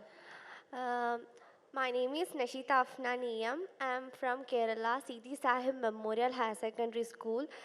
Firstly, I'm very proud and very happy to part of the Sasadi set, and a very big thank to our sweet, charming Srimati Kesan ma'am. And our girls are hidden in a 4 walls. They could not come forward to show the talents to the entire world. But in this project, our Srimati ma'am gives our girls the opportunity to show the world. So I am remembering an African adage: if you educate a man, you train a man. If you educate a girl, you train a village. On that brilliant note, huge round of applause to all of you. I think all of you would have seen that Mission Mangal movie. If there's a second version, we have 4 people here. 4 girls who can be part of it. Thank you very much. Thank you. Thank you. Ladies and gentlemen, you can be more generous with your applause, please. Not only are they so talented, but look at how confident they are when they speak, these young girls. Pramadama peste ganinga. Superb. Well done, ladies. This young girl, these girls. Superb. Superb. Chandra, I'm going to request you to please present a memento to Dr. B.K. Anupama, and then Srimati Kesanji, and also all the young scientists of the future, bright minds.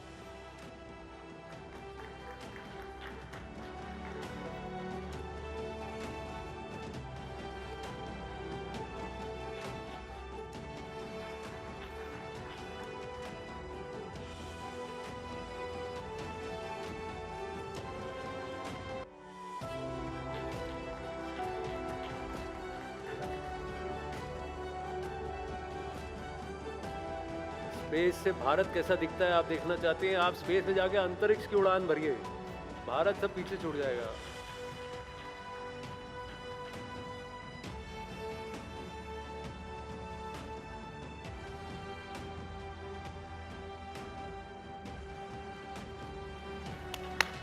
Thank you so much. Thank you so much, everybody. Quickly together, a huddle in the center, and we'll take a lovely picture, everybody. Center पे आ जाइए, या जल्दी से. Lovely. That's Shakti, present and future, ladies and gentlemen. Thank you. Thank you so much.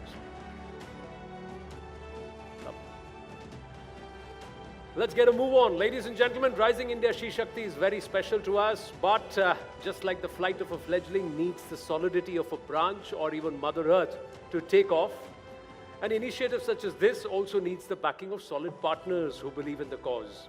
So I'm taking this opportunity to thank all our sponsors, all of them who stepped forward and said we want to back this initiative and who have helped make this possible. But foremost among them is Quest, our main sponsor, who embraced the philosophy of Shakti and told us, "Tum kar sakte ho." So may I now request News 18 Network's very own Shivani Gupta, who's known for her plain speak. Shivani, come on up. And we're going to have, as we welcome Mr. Lohit Bhatia, President Workforce Management at Quest, to talk about Shakti in the workforce. Thank you. Over to you.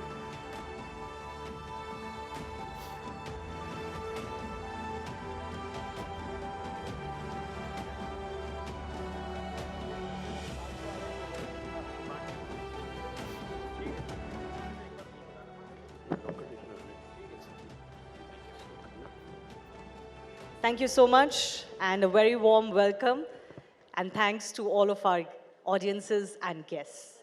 I'm Shivani Gupta. I'm in conversation with Mr. Lohit Bhatia, President, Workforce Management at Quest Corp.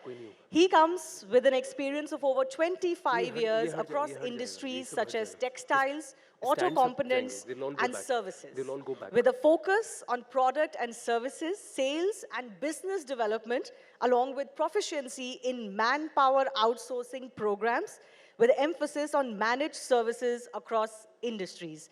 I do thank you, first of all, for partnering with us. Why is this initiative so important to you? Let me begin by asking that. So first and foremost, I'll take a second to thank every woman in this audience and out there. This Nari Shakti, this She Shakti is absolutely to be celebrated every day, every moment. So that's the first. Why is it important to us? So Quest started with very humble backgrounds in a 3-bedroom apartment in Bangalore 16 years ago. In these 16 years, our journey has taken us to 6,400 towns and cities, where we deploy over 5,25,000 people today.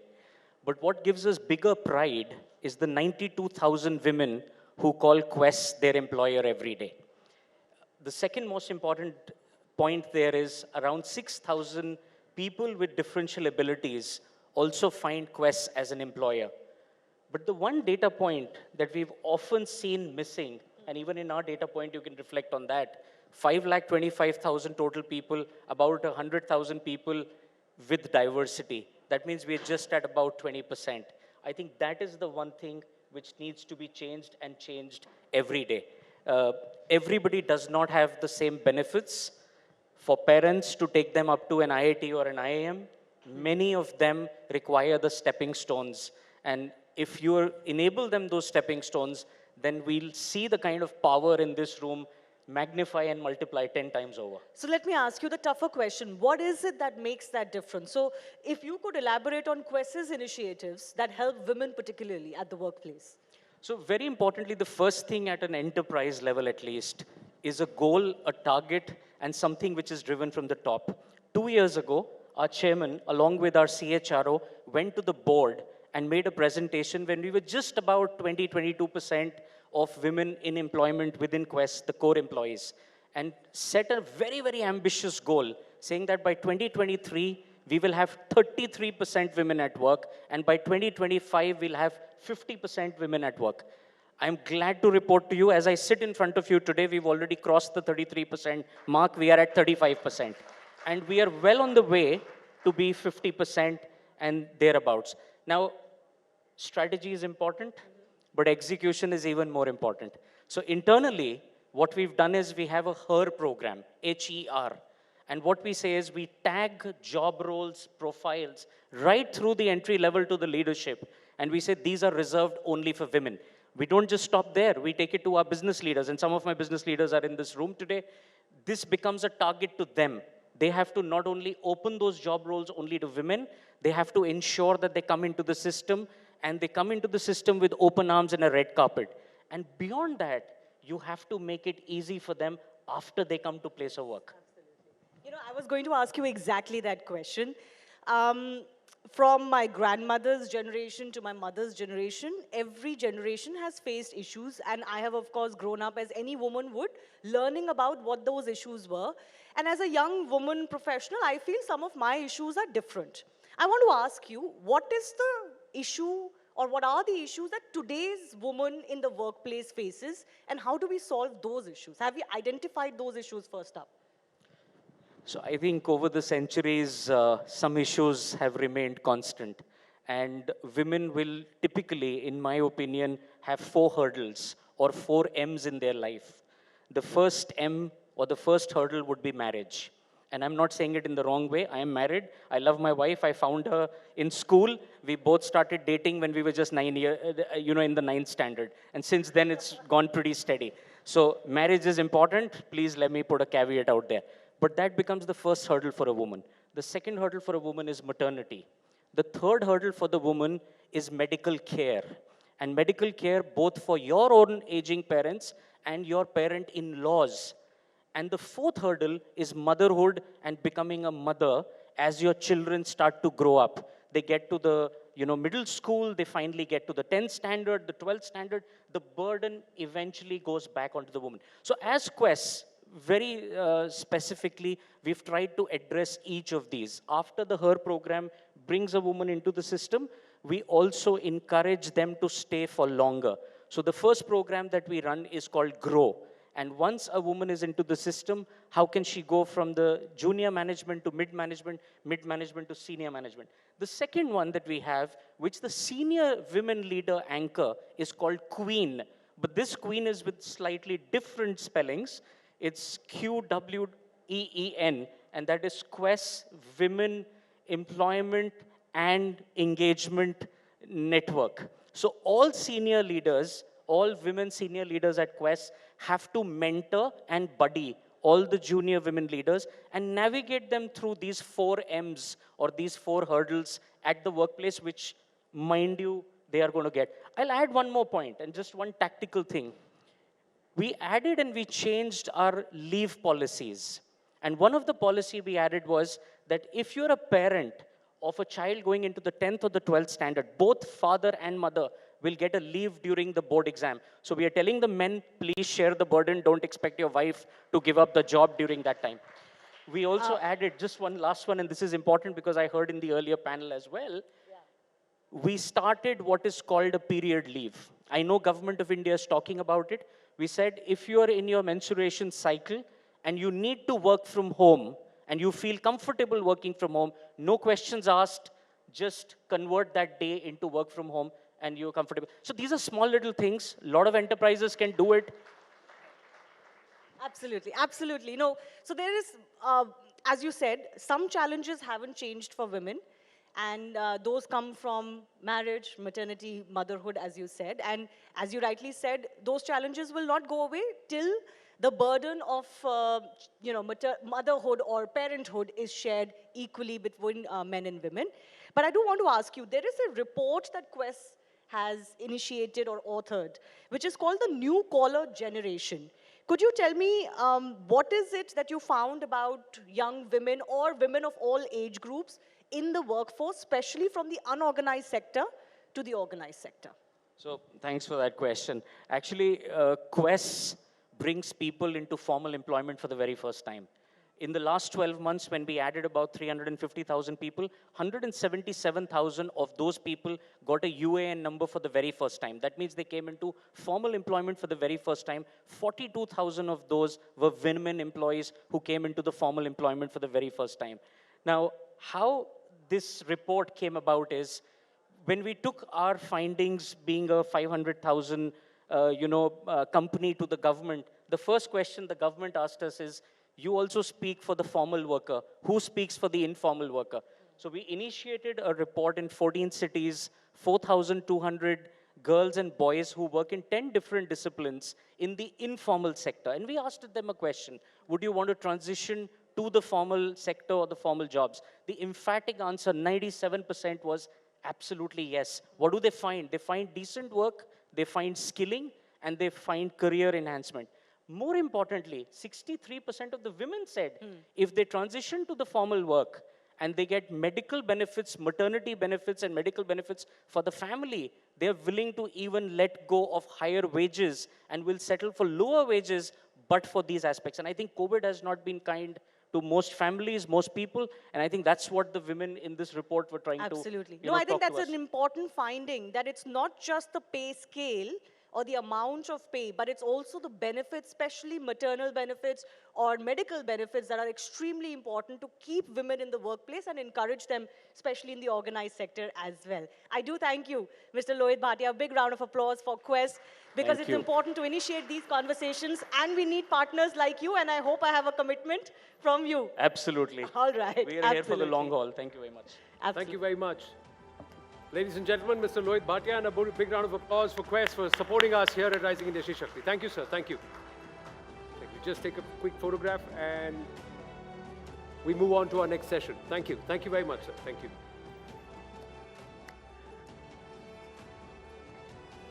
Well, ladies and gentlemen, what we do is whenever we have politicians, we journalists are fighting with each other to say who's going to do the interview. So this time around, we said, no, this is Rising India Shakti. Let's get another achiever, non-journalistic, to take the lead as she takes the lead. This session is Netritva Shakti, one of the most popular ministers in the current government. She has ably shouldered responsibilities across ministries, served as a union minister right through 9 years of the Modi Sarkar. She's also triumphed in a political bastion no one thought could ever be surmounted. But has it all been guts and glory all along? Will we get to hear the untold story of Union Minister Smriti Irani ji at Shakti? Well, as she comes in, I also invite our moderator, another very, very special person, an achiever herself, an IAS officer from the late 80s batch, the first to serve in railway traffic service. They kept calling her Sir for 6 months. She's also an acclaimed dancer, a Padma Shri awardee, a TEDx speaker on cancer, Srimati Ananda Shankar Jayant.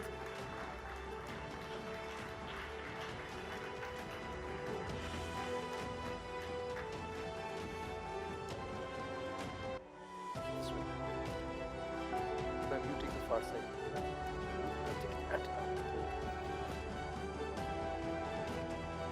Thank you.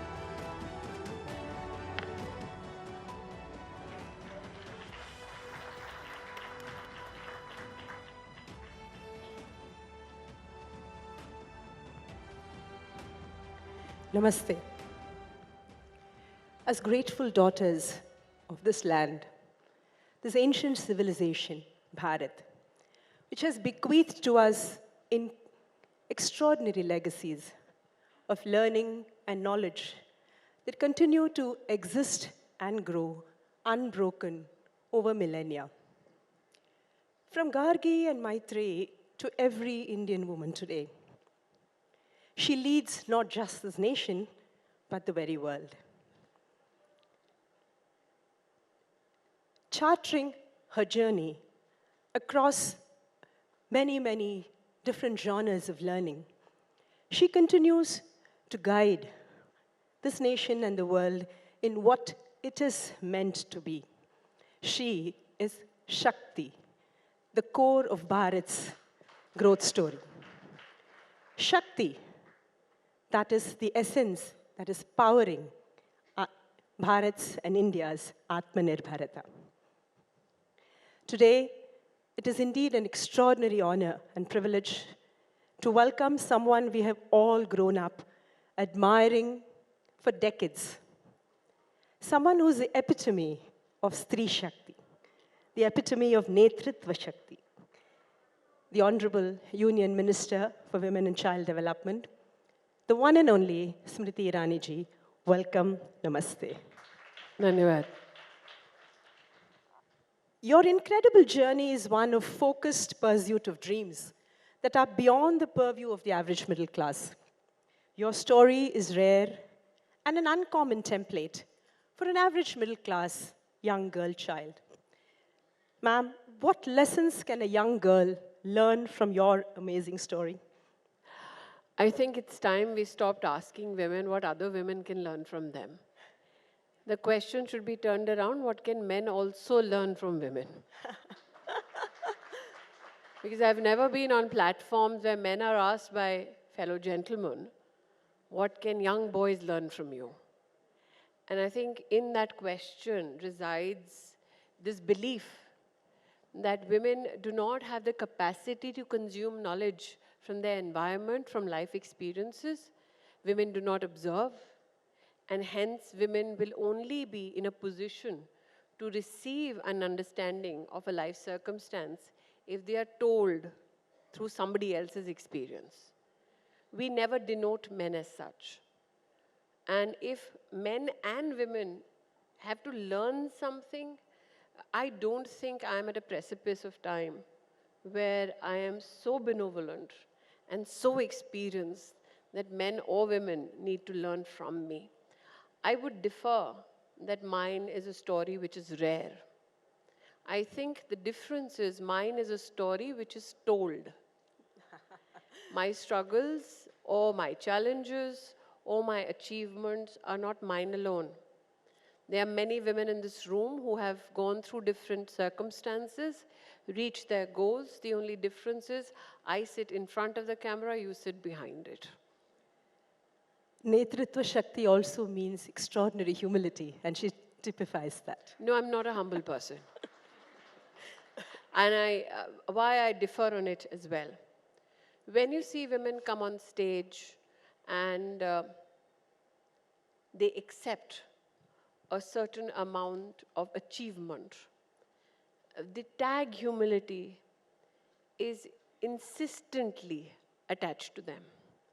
For if you're not humble in achievement, you're probably not feminine enough.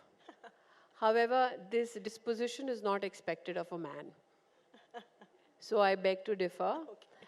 I am very, very vocal about what I have achieved if I find such a platform. And I believe that if I have to indicate anything about my persona, that is the one aspect I would like to indicate. That I can be happy about the fact that I'm ambitious, not shy about it, not feel guilt about it. I can speak openly about the fact that yes, I have achieved on my terms and not subjugated myself to anybody else's will. I think it is extremely important to say so because we have seen a time in our society where if a woman is extremely boisterous about her achievement, again, it is presumed that she is not feminine enough. So any platform you find to speak about your achievement, speak without guilt. Yes. Speak with your head held high. Humility is very natural to women. Thank you. Pursue your calling, chase your passions is something that's thrown at all of us from childhood, from across fora. Yet, we as artists know that that path is littered with many a challenge. How did you crest these challenges in your rise to the top as one of the most highly successful and respected artists? And would you define these challenges as struggles or challenges? I don't think that we give a complete lesson in life. Especially, I belong to an economically challenged family as a young child. When you teach a child who comes from a poor family or a lower middle class family, pursue your dreams with vigor, with a sense of passion, I think there has to be a very big footnote with it. Pursue it, but remember there'll be a price. Because when you pursue things on your own terms, there will be many that you will upset because you refuse to be crushed. There will be many who will be upset because you've received a knowledge system and possibly surpassed those who taught you. There will be many who believed that in your journey, you will never transform. I'm sure many women in this audience today, and I know a few of them, have had a juncture in their lives when they're told, "Aap aise nahi the, jab aap pehle mile the, tab aap alag the." As though it is a crime to transform. It is a crime to find more confidence, more joy. So I believe that when you teach a child, boy or girl, the art of pursuing a goal, you need to instill in them the common sense that for every decision and choice you make in life, there will be a price to pay. That price may be paid with your patience, that price may be paid with your reputation, that price may be paid with your peace of mind, Nothing comes free. To me, Smriti Irani ji epitomizes the power of laser-sharp focus. I thought it was a laser-sharp tongue. It's something that I see, that we all have seen her bring to every aspect of our life. In these days of easy distractions, growing and nurturing that power of focus is a learning that all of us can take back today, a takeaway. I think because I've learned very early that there is a price to pay, hence there is an understanding that what are the distractions that price extracts. Women, when they are young, are told that if you reach a level of achievement, all your problems will dissipate. I see my senior colleague Tessie Thomas in the audience today. I remember, and with your permission, Tessie, I'll say this today, when I became Minister of Education, I remember walking into the IIT Council meeting. The room was filled with male scientists, and some of the most acclaimed ones. Tessie knows it, I know them, we won't name them. When I walked in, I looked around and I said, where are the female scientists? They looked around and they told me, well, you fill the female slot. I said, but I'm not the scientist, I'm the politician. They said, well, we didn't have good enough women to fill the room. This is some of the most celebrated male scientists in the country in the year 2014 when I became Minister of Education. I walked out of the room, I excused myself for a phone call, and I called Tessie Thomas. For the first time in my life, I spoke to her, the missile woman of India. And I said, Madam, I'm so-and-so, I have a request. Would you consider becoming the first chairperson of the IIT Council? Wow. And Tessie literally choked.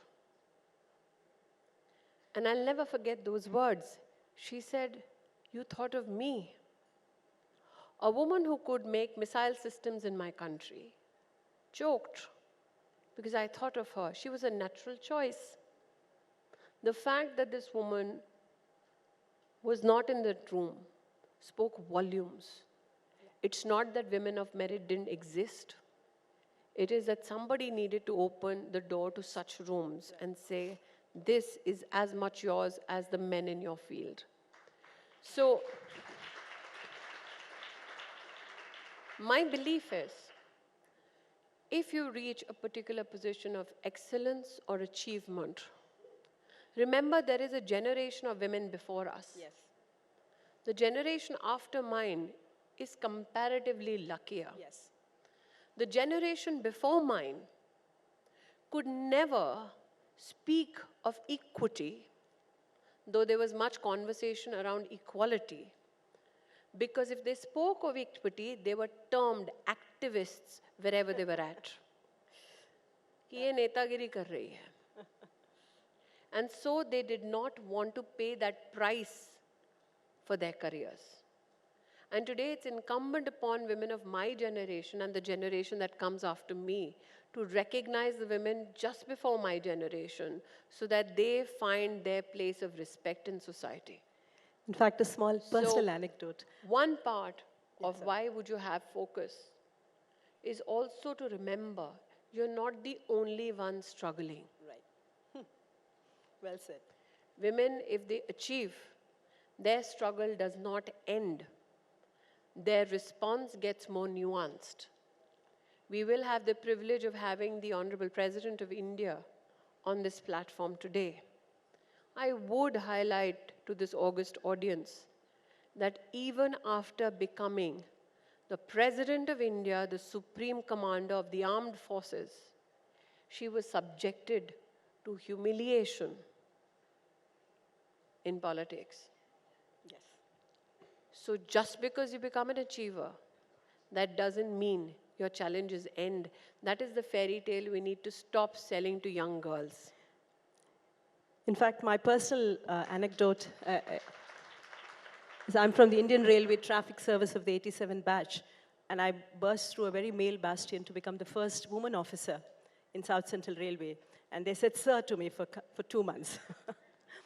So, as a dancer, I live by 3 words: practice, practice, and practice. And that is how what I dance on stage, that glamour is covers all the sweat backstage. So what is the secret to the brilliance of oratorial skill, sharpness of mind and memory that is Smriti Irani? As far as my oratory skills and comebacks go, I practice a lot on my partner. Here, here. But I think what is also inevitable is the need to highlight the necessity to read. We have now necessitated in the digital age accumulation of knowledge through devices. But everything that Google has is not sacrosanct. We also need to recognize we have knowledge systems across many dialects of our country. We need to recognize that while I will get much information from the smartphone, there is also a human value to communication.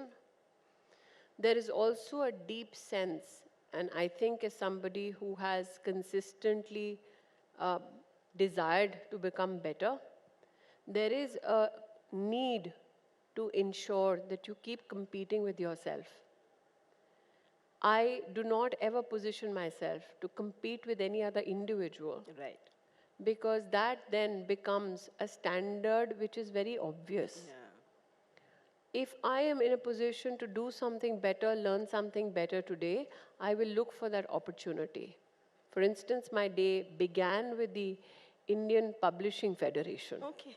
Now, that is not a part of my administrative ecosystem or my constitutional mandate. It's a different entity altogether in our country, which employs 1.2 million Indians. I'm not the Minister Publishing. However, I'm meeting these people who have spent years dedicating themselves to printing and publishing of books. Yeah. Now, that is the most unnatural thing for me to begin my day with. But there is limitless opportunity to educate oneself. So I think if you keep looking at new avenues of gaining knowledge, you stay razor sharp. You come from two very different workplaces. You were at the top of your career, you gave it all up, actually to get onto the shop floor of politics. And obviously, there is a whole lot of learning that you probably bring from the artistic space to the hustle and bustle of politics and governance. Well, I must here give a very humble disclosure. Even when I was in the media, I was mostly a union leader. So I've had the privilege of serving in the Writers' Federation. The camera people that you see behind, we are called the Allied Workers Union. So I was a part of their union as well. The Jimmy Jip that you see, I was a part of their union as well. I was a production union person as well. So yes, my union buzzy and activism was also So you brought reflected behind the camera as I cried my way to the bank. As women in leadership, and literally you at the top of that center and owning that space, it's often that eyes and knives are pointed at us. I'm sure we all know how you deal with it in an extraordinary way. What is your advice to youngsters entering the leadership space? And of course, these eyes and knives, I'm sure it bothers you. And I'm sure you have a huge family. Nothing bothers me. It doesn't? You can't be in the public space and hope to be protected. You are to be morally, ethically lynched. If you're a female who has made a considerable political impact, and especially if you're one Amethi, you have to be ready to be stripped of all your dignity, because that is the way they hope you defocus from issues. Right, right. And once you understand that strategy, everything else falls in place. Fantastic. So I believe that if somebody wants to come into the public space, there are two issues you need to consider before you come in. Don't come in because you have no other career option. Right. India deserves better. Yes. People deserve better. Absolutely. Value why you are coming into politics. Second, which part of politics do you want to be a part of? I began with political activism. I began with social activism. I was the WHO USAID ambassador to India. And as I worked in the field of health across the country, I was just 24 then, I realized, till such time I don't become a policy maker, not much will change. Hence, I switched to electoral politics. So one, you need to decide how, where would you like to contribute?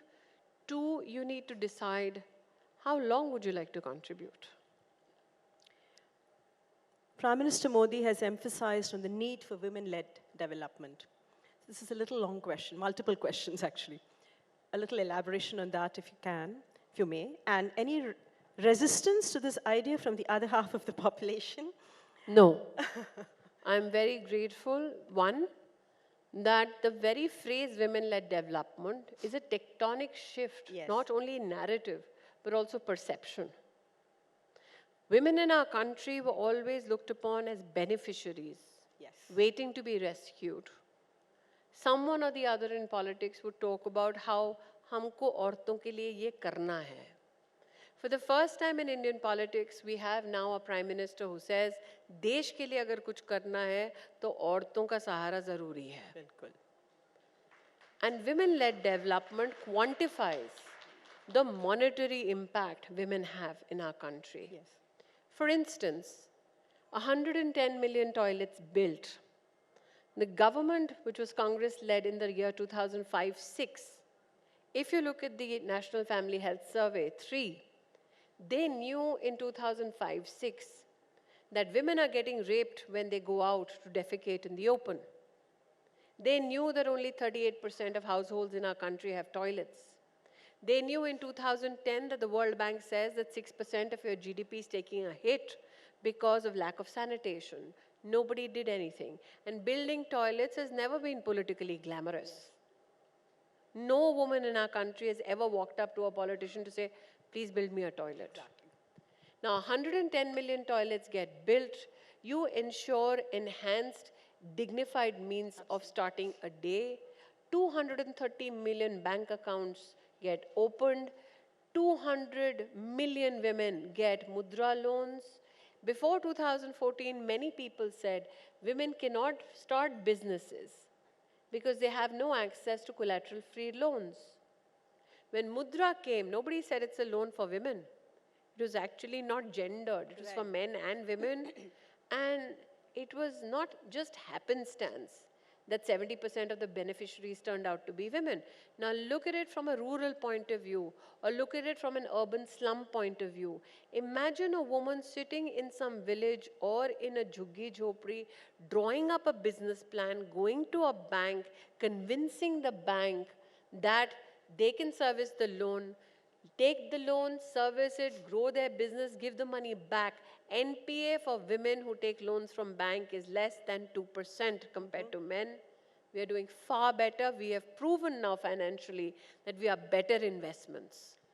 So I think when you talk about women-led development, that is exactly where the Prime Minister has taken the governance agenda to. That if you want to financially be strengthened as a society, then it is imperative that women be equal partners. So it's obviously there's a lot of cushions and fallback already Women woven into the system. I would not term it as cushions. That necessities. That makes light of our achievement. Yes. Nothing is a cushion. We didn't have access. We have now equal access and we are doing better than men. That is how one should position it. Yes. No woman is getting a cushion. So how does, when you're talking of women-led development, when I meant cushion, I mean, what is the fallback that she would need to be supported with, considering that the multiple roles that she will be continued to expected to play, and the policies and practices and social messaging that will be required to facilitate this transition and empathy and support? I think it's about creating access to opportunity. For instance, I cannot imagine why young girls were not allowed to study in Sainik schools. Now we have young girls studying in Sainik schools. We have women now in the Permanent Commission. We have women now who are launching our space programs to Mars or Chandrayaan. These are not women who just happen to be now contributing. These are women who are waiting for that opportunity at that high table.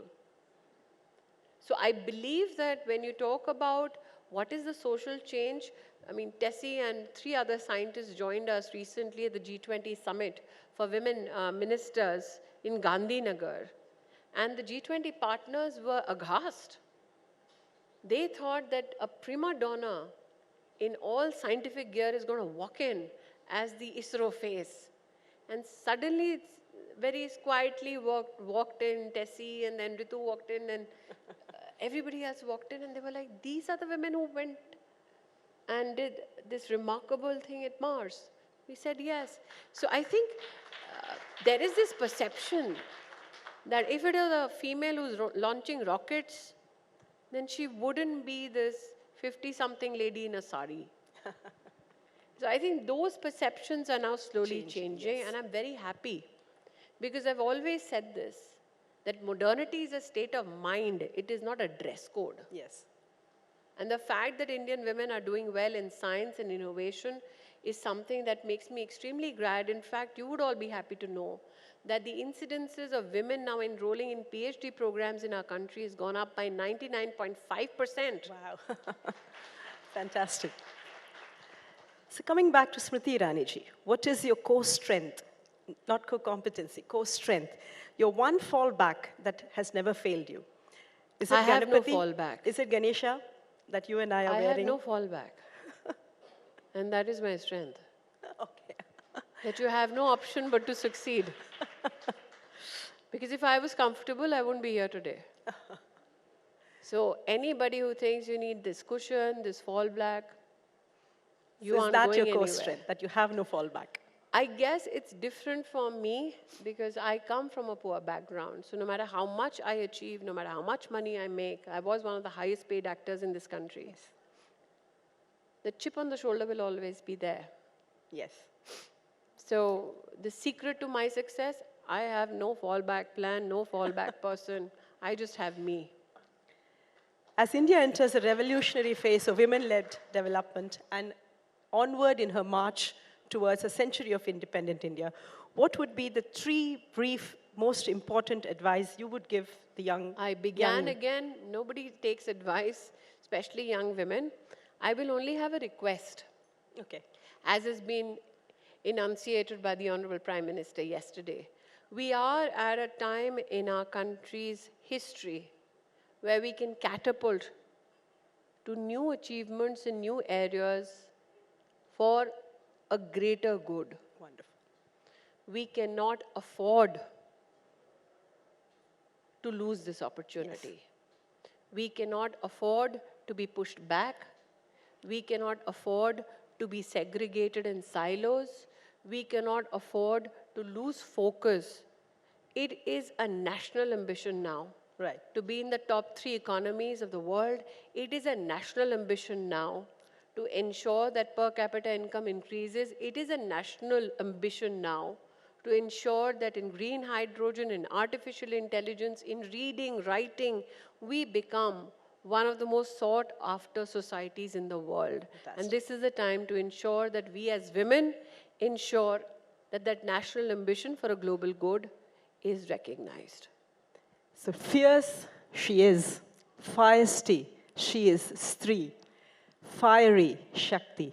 Fearless, Smriti Irani. Ladies and gentlemen, put your hands together for the one and only Smriti Irani.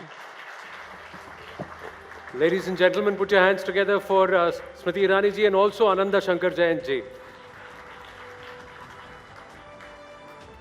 And if I may have the honor of presenting something to both our guests, some role that he can play today, right, on Shri Shakti. Ma'am, this is for you. Thank you so much. Thank you. And this is for you, ma'am. Thank you, ladies. Thank you so much. Ma'am, can you please come together for a nice picture? And can I just bomb this? Yeah. Thank you. Thank you so much. Thank you so much, ma'am. Thank you. Lovely. Did you enjoy the conversation?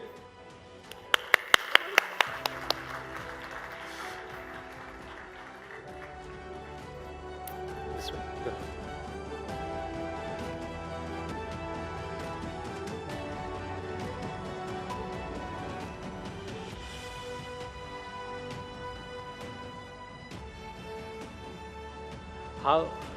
How much I'd like to be the fly on the wall to listen to that conversation there, isn't it?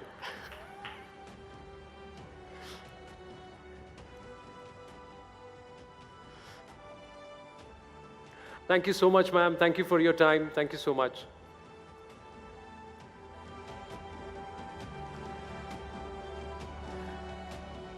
Well, ladies and gentlemen, we've got something very special to share with you. This is now some stories. You'll see a lot of achievers, a lot of the manifestation of She Shakti on the Rising India She Shakti platform today. But we've also put out certain stories that are equally inspirational. Alpaben Kakad, living in Gujarat's Morbi, is serving the poor by providing them food for free. Her story inspires many to serve humanity. Have a look at this.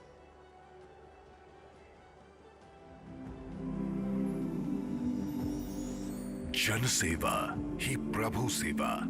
Service of people is the service of God, is the mantra of Alpaben Kakkar's life. A homemaker in Gujarat's Morbi, she doesn't let poor people sleep with empty stomachs and feeds hungry people free of cost. For the last 5 years, Alpaben Kakkar has been feeding the poor in Morbi district. Be it slums or anywhere, Alpaben has taken it upon herself and is distributing food to the needy. ઘણા સમયથી હું પહેલા તો વિસ્તારમાંથી જૂના કપડા ઉઘરાવતી અને ઝૂંપડપટ્ટી વિસ્તારમાં વિતરણ કરવા જતી. ત્યારે એ લોકોની પરિસ્થિતિ જોઈને જેને એક ટાઈમની ભોજન નથી મળતું. Alpaben's husband provides her with all the aid needed to carry out her social duty. In her effort to provide a helping hand to the needy, she has also shared her numbers with all. Network 18 salutes Alpaben Kakkar, a hero and champion who is serving the poor. Her humanitarian approach is a reflection of Rising India's She Shakti. She's a true inspiration for the nation. Ladies and gentlemen, she's so simple, she's so sweet. She came up and we had the surprise that she's sitting in the audience. There is Alpaben Kakar. Please put your hands together for her. Alpaben, आपका बहुत-बहुत धन्यवाद. वहाँ देखिए गृहा मेरे साथी हैं, उनके हाथ में माइक है. मैं आपसे जानना चाहूँगा. Here, take this one.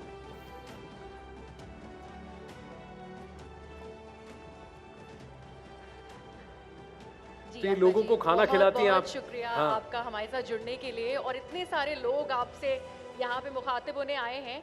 सबसे पहले तो कैसा लग रहा है आपको? इतना बड़ा मंच है राइजिंग इंडिया शी शक्ति का, तो सबसे पहले इसके बारे में बताइए. मैं अपना सौभाग्य मानती हूँ कि मुझे आने का मौका मिला. पहले मुझे कॉल आया तो मुझे मानने में नहीं आता था. मैं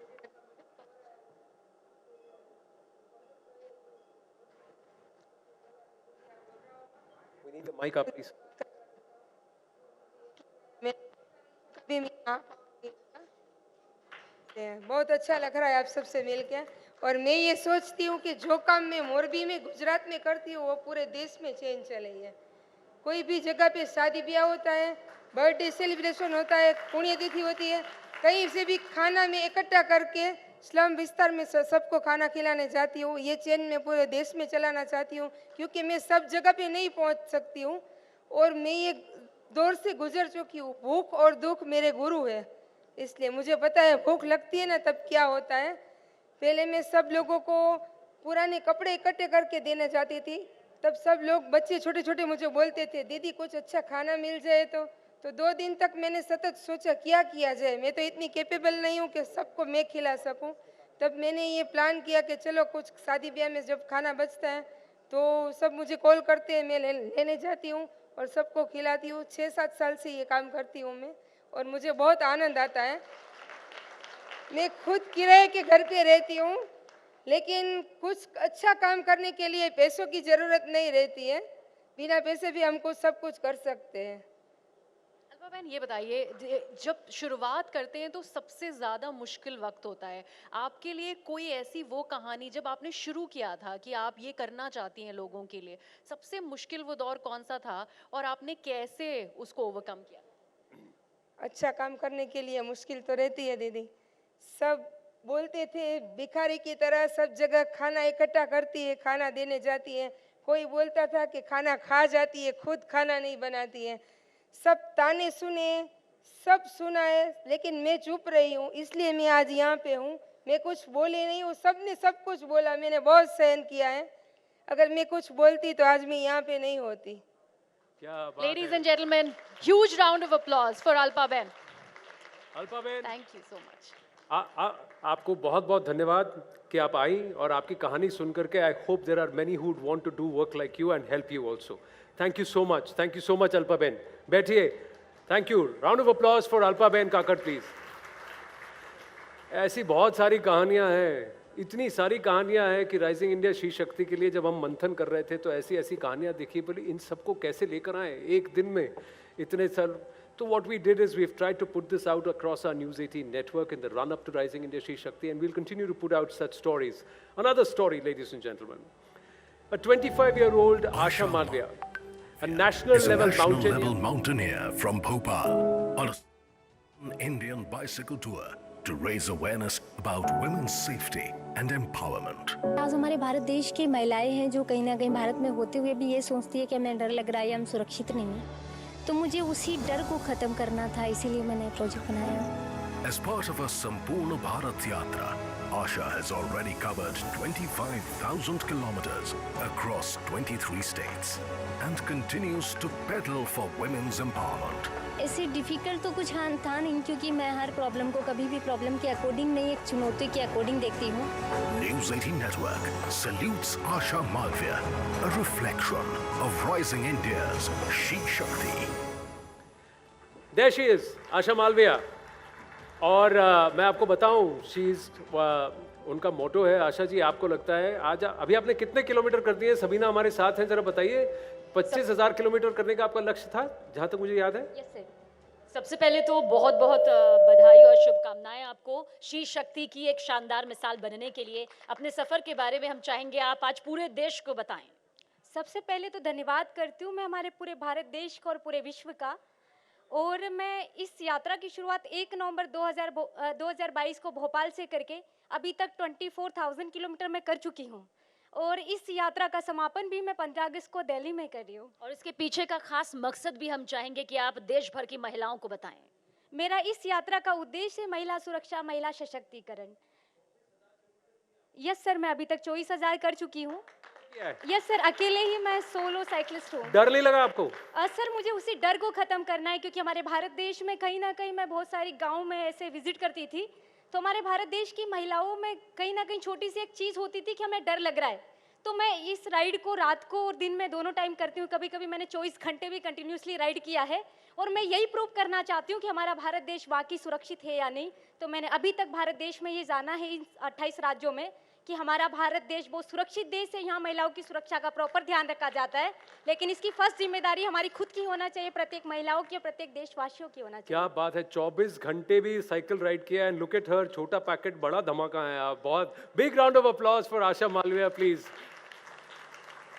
Ladies and gentlemen, we've got a message from the Honorable Chief Minister of Madhya Pradesh. The government of Madhya Pradesh has actually helped Asha Malviya, who actually hails from Uttar Pradesh, in her quest to come and cycle across the length and breadth of Bharat. If you see a lot of activity around you, uniformed gentlemen and personnel around, that's the cue that the President of India is at the Taj Palace. She is right next door at the Wazir Hall, and she should be in our midst very soon. But before that, this message from Shivraj Singh Chauhan ji. प्रिय मित्रों, प्रधानमंत्री नरेंद्र मोदी जी का संकल्प है एक वैभवशाली, गौरवशाली, संपन्न, समृद्ध और आत्मनिर्भर भारत का निर्माण. लेकिन आत्मनिर्भर भारत का निर्माण बिना महिला सशक्तिकरण के नहीं हो सकता. इसलिए मध्य प्रदेश में महिला सशक्तिकरण के लिए हमने अनेकों कदम उठाए हैं. 2007 में हमने बिगड़ते हुए लिंगानुपात को ठीक करने के लिए लाडली लक्ष्मी योजना की शुरुआत की. और लाडली लक्ष्मी योजना की अवधारणा है कि बेटी पैदा होगी तो वो लखपति होगी. आज मध्य प्रदेश में 45 लाख से ज्यादा लाडली लक्ष्मी बेटियां हैं, जिनकी पढ़ाई लिखाई और आगे बढ़ने का मार्ग हमने प्रशस्त किया है. इतने ही नहीं, ये मध्य प्रदेश पहला राज्य था देश में जिसने स्थानीय निकाय के चुनाव में 50% रिजर्वेशन अपनी बहनों को दिया था. मुझे बताते हुए खुशी है कि 52% से ज्यादा बहनें स्थानीय निकायों के चुनाव में चुनकर आई हैं और ग्राम और नगर सरकारें चला रही हैं। हमने 50% आरक्षण शिक्षक जैसी नौकरियों में भी दिया और 30% भर्तियां बेटियों की मध्य प्रदेश पुलिस में भी की। अगर कोई बहन बेटी के नाम पर मकान, दुकान, खेत खरीदता है तो स्टाम्प शुल्क केवल 1% लगता है। इसलिए अब संपत्तियां बड़ी मात्रा में बहनों के नाम पर खरीदी जा रही है। संबल जैसी योजना ने मध्य प्रदेश की बहनों को बहुत संबल दिया और मुख्यमंत्री कन्या विवाह योजना ने बेटियों के विवाह को बोझ नहीं रहने दिया। अभी अभी हमने लाडली बहना योजना बनाई।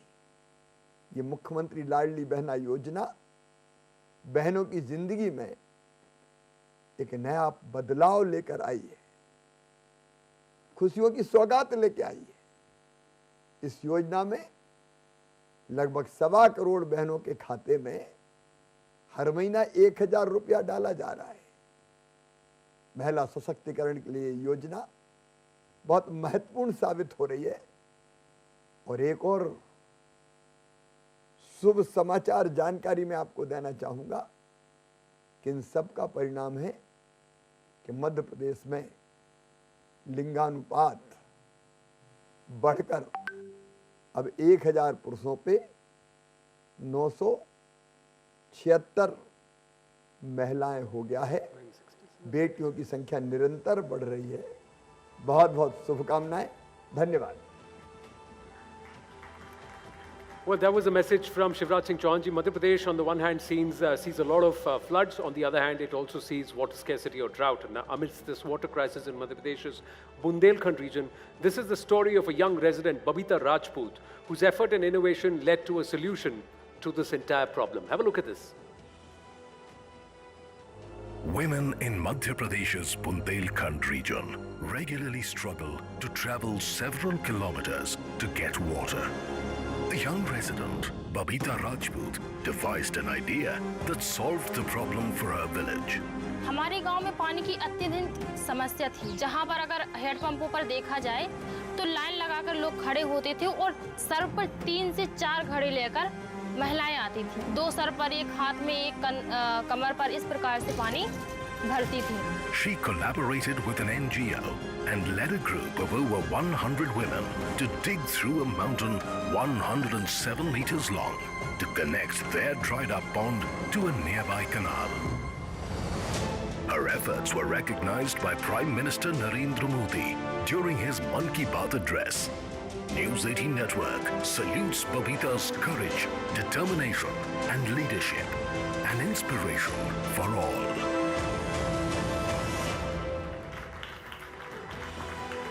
Well, there is Babita Rajput. Babita ji, namaste. Yes, Griha, quick question with her. Babita ji, सबसे पहले तो आपने कैसे ये जाना कि आपको खड़े होना है? ये वाटर क्राइसिस की जब हम बात कर रहे हैं आपके एरिया में, आपको क्यों लगा कि मैं खड़ी होती हूँ, मैं लोगों की मदद करूँगी और आगे बढ़ूँगी? सबसे शुरुआत में तो बचपन से ही जब देखते आए हैं कि हमारे बुंदेलखंड में पानी की समस्या, और सबसे बड़ी समस्या ये है कि महिलाओं को बाहर जा कर के पानी भरना पड़ता था। 1 से 1.5 किलोमीटर दूर जा कर के पानी भरना पड़ता था और इससे कई बार मम्मी, चाची, भाभी लोगों पर हिंसा भी होती थी। मारपीट भी उनके घर वाले करते थे, सास ससुर करते थे कि अभी तक खाना नहीं बना, जबकि वो बहुत दूर से पानी भरने जाती थी। कई बार हमारे जैसी लड़कियां पढ़ाई नहीं कर पाती थी। मम्मी पापा बोलते थे कि पढ़ाई बाद में करो, पहले पानी भर के लाओ। तो मुझे लगा कि मुझे खड़ा होना चाहिए और जैसी मैंने समस्याओं को सामना किया है उस तरीके से और हमारी बहनें और लड़कियां और महिलाएं समस्या का सामना ना करें, इसलिए। Thank you so much, Babita ji. Ladies and gentlemen, huge round of applause. Round of applause. Thank you. Now, I quickly want to ask how many men under 40 who are sitting behind there? Men under 40? Yes, please put your hands up and also please raise your seats and vacate them for the ladies who are standing all around you. Let's try and do that, please, on our own. I don't need to point out anybody. Please vacate the seats for the ladies who are standing there. And gentlemen here on this side also, जो चुप रहे हैं, बैठ रहे हैं इधर उधर, आपकी कुर्सियां हैं, आसपास महिलाएं खड़ी हैं, प्लीज उन्हें बैठने दें. Please, I don't want to point out and request somebody. Please do it on your own. Let's not have women standing around, please. Please make way for the ladies. Thank you. Thank you very much. I think that is something which all of us can do. There are a lot of people standing here. I request all of you to please clear this aisle, clear this area. Head back, please. Thank you very much. A superintendent from Yamuna Nagar's Balkunj, Mona Chauhan, has reunited 700 missing children with their families in the last 10 years. 700 missing children with their families in the last 10 years. Have a look at this story of Mona Chauhan. In a country with the largest population, it's difficult to reunite separated children with their families. But Mona Chauhan has taken up this task upon herself. Mona Chauhan, currently the superintendent at Chachroli Balkunj in Haryana, has reunited about 700 missing children with their families in the last 10 years. Mona Chauhan shares an emotional connection with missing children. During her tenure up till now, she has solved several cases, some cases where even families lost their hope. हमने आज तक जो है इन 10 वर्षों में लगभग 700 missing बच्चों को उनके परिवार तक पहुंचाया है. Through her grit and passion, she continues to unite the lost ones with their respective families. Network 18 salutes Mona Chauhan's undying spirit and unconditional service. Her inspiring story is a true example of She Shakti, who believes in Main Kar Sakti Hu. Mona Chauhan, do we have her in the house here? There she is. Mona ji, big round of applause. Well done, Mona ji. Quick question and answer with you, Mona ji. As we celebrate She Shakti, the Honorable President is with us. Mona ji, एक बड़ा सफर आपने यहाँ पर तय किया है, बहुत परिवारों को खुशियाँ दी हैं और श्री शक्ति की मिसाल आखिरकार आप बनी। पहले तो मैं श्री शक्ति का बहुत बहुत थैंक्स करना चाहूँगी कि मुझे यहाँ पर बुलाकर एक मौका दिया कि मैं आम लोगों से एक अपील कर सकूँ कि पूरे भारतवर्ष में बहुत सारे बच्चे ऐसे हैं जो गुमशुदा होकर बहुत सारे होम्स में रह रहे हैं। तो मैं सभी से एक रिक्वेस्ट ये करूँगी कि सभी की साझा जिम्मेदारी है कि अगर आपको कोई बच्चा ऐसा मिलता है कि आपको डाउट होता है कि वो बच्चा मिसिंग है, तो आप उसे उसके घर तक सकुशल पहुंचाने का एक प्रयास करें ताकि एक बच्चा अपने परिवार से मिल सके। मैं बताना चाहूँगी कि पिछले 10 सालों में मैंने लगभग 700 गुमशुदा बच्चों को उनके परिवारों तक पहुंचाया है। और खतरनाक चुनौतियाँ भी क्या इस बीच आपको झेलनी पड़ी कभी? इस बहुत सारी चुनौतियां सामने आई हैं, लेकिन चुनौतियों के बावजूद बहुत लोग हैं जो हमारी हेल्प करते हैं। मीडिया हमारी बहुत हेल्प करता है, पुलिस हमारी बहुत हेल्प करती है, लोकल लोग हमारी बहुत हेल्प करते हैं। तो मैं उन सभी का भी इस बहुत बहुत शुक्रिया आपका श्री शक्ति के इस मिसाल बनने के लिए। आपका सफर यूं ही जारी रहे।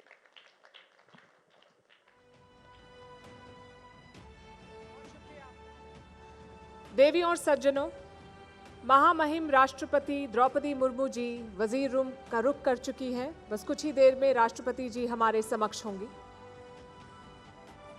भारत की नारी सशक्तिकरण की मिसाल बन चुकी महामहिम राष्ट्रपति द्रौपदी मुर्मू जी कुछ ही पलों में हमारे बीच होंगी।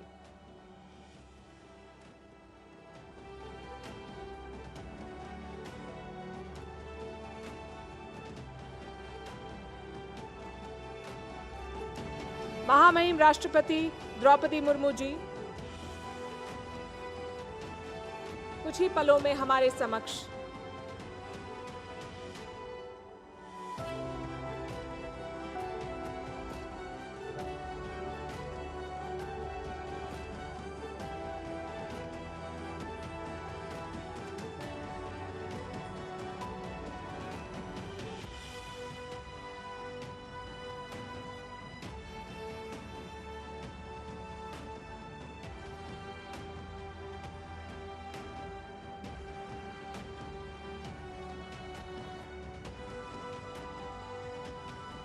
महिला सशक्तिकरण की एक मिसाल।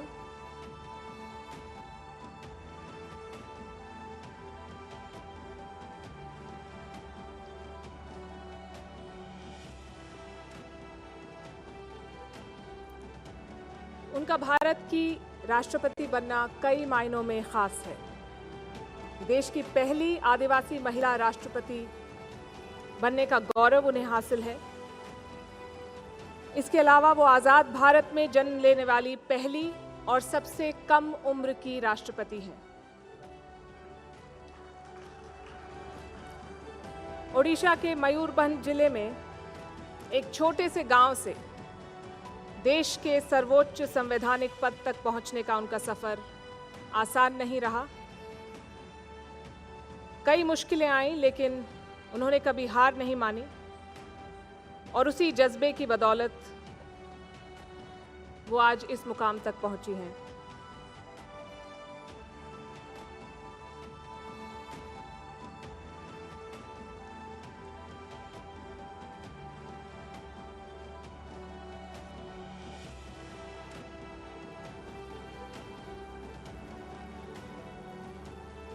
कुछ ही क्षणों में महामहिम राष्ट्रपति जी हमारे समक्ष होंगी। नेटवर्क 18 अपने राइजिंग इंडिया शी शक्ति मंच से भारत की महिलाओं के हौसले और जज्बे को सलाम करता है और ऐसे मंच पे राष्ट्रपति का होना हम सभी के लिए गर्व की बात है। उनकी यात्रा हम सभी को प्रोत्साहित करती है। शी शक्ति के जरिए हम महिलाओं की शक्ति, दृढ़ता और असीमित संभावनाओं के समागम को सम्मानित करने का एक छोटा सा प्रयास कर रहे हैं।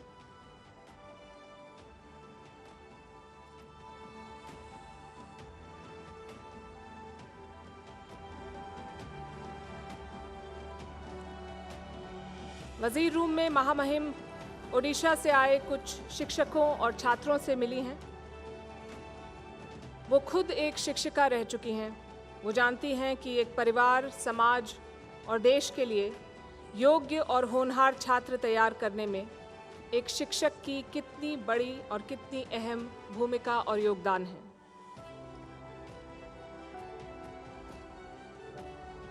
राष्ट्रपति द्रौपदी मुर्मू जी का खुद का जीवन संघर्ष और असाधारण उपलब्धियों की मिसाल है।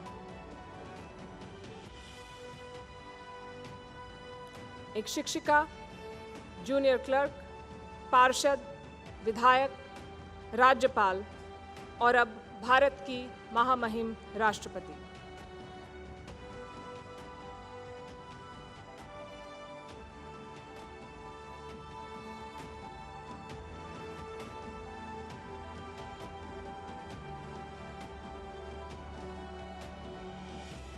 श्रीमती द्रौपदी मुर्मू जी देश की 15वीं राष्ट्रपति हैं।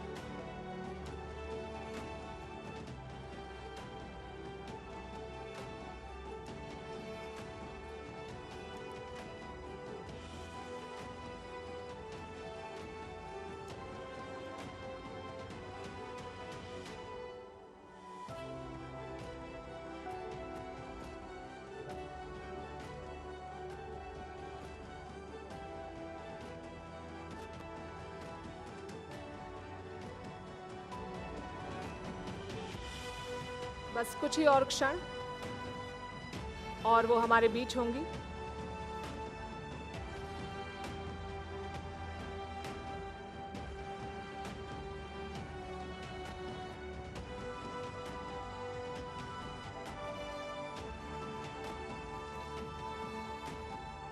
नेटवर्क 18 के राइजिंग इंडिया श्री शक्ति मंच से सिर्फ भारत ही नहीं बल्कि पूरे विश्व की महिलाओं के जज्बे और हौसले को सलाम करने की ये एक छोटी सी कोशिश है।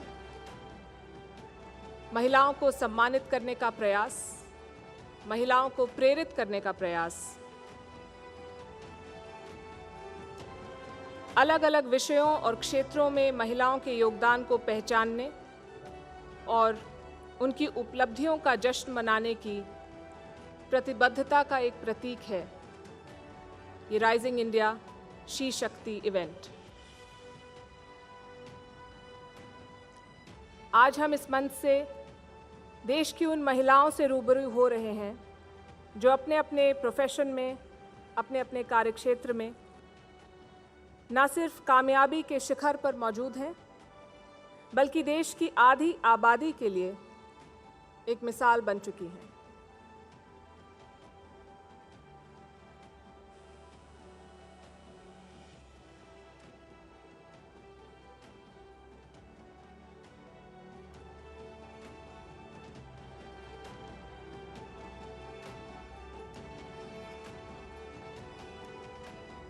महामहिम राष्ट्रपति द्रौपदी मुर्मू जी के हमारे बीच आने तक हम एक बार फिर से आपको राइजिंग इंडिया शी शक्ति इवेंट के पीछे जो हमारी सोच है, जो हमारा प्रयास है, उसके बारे में बताना चाहते हैं। आसमान ही नहीं, मैं अंतरिक्ष भी छू सकती हूँ। सरकार हो या कारोबार, हर बागडोर संभाल सकती हूँ। उठाए अगर कोई दुश्मन आंख, तो करारा जवाब दे सकती हूँ। महामहिम राष्ट्रपति हमारे बीच आ चुकी हैं। सदन में उपस्थित सभी माननीय अतिथियों से निवेदन है कि वो देश की फर्स्ट सिटीजन महामहिम राष्ट्रपति द्रौपदी मुर्मू जी का जोरदार तालियों से स्वागत करें।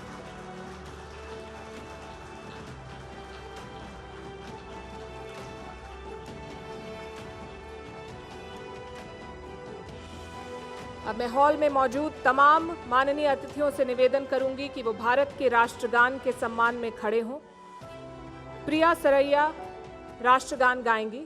प्रिया हिंदी फिल्म जगत की जानी मानी प्लेबैक सिंगर और गीतकार हैं और वो भारतीय और पाश्चात्य क्लासिकल संगीत में उस्ताद हैं। आइए स्वागत करते हैं प्रिया सरैया का।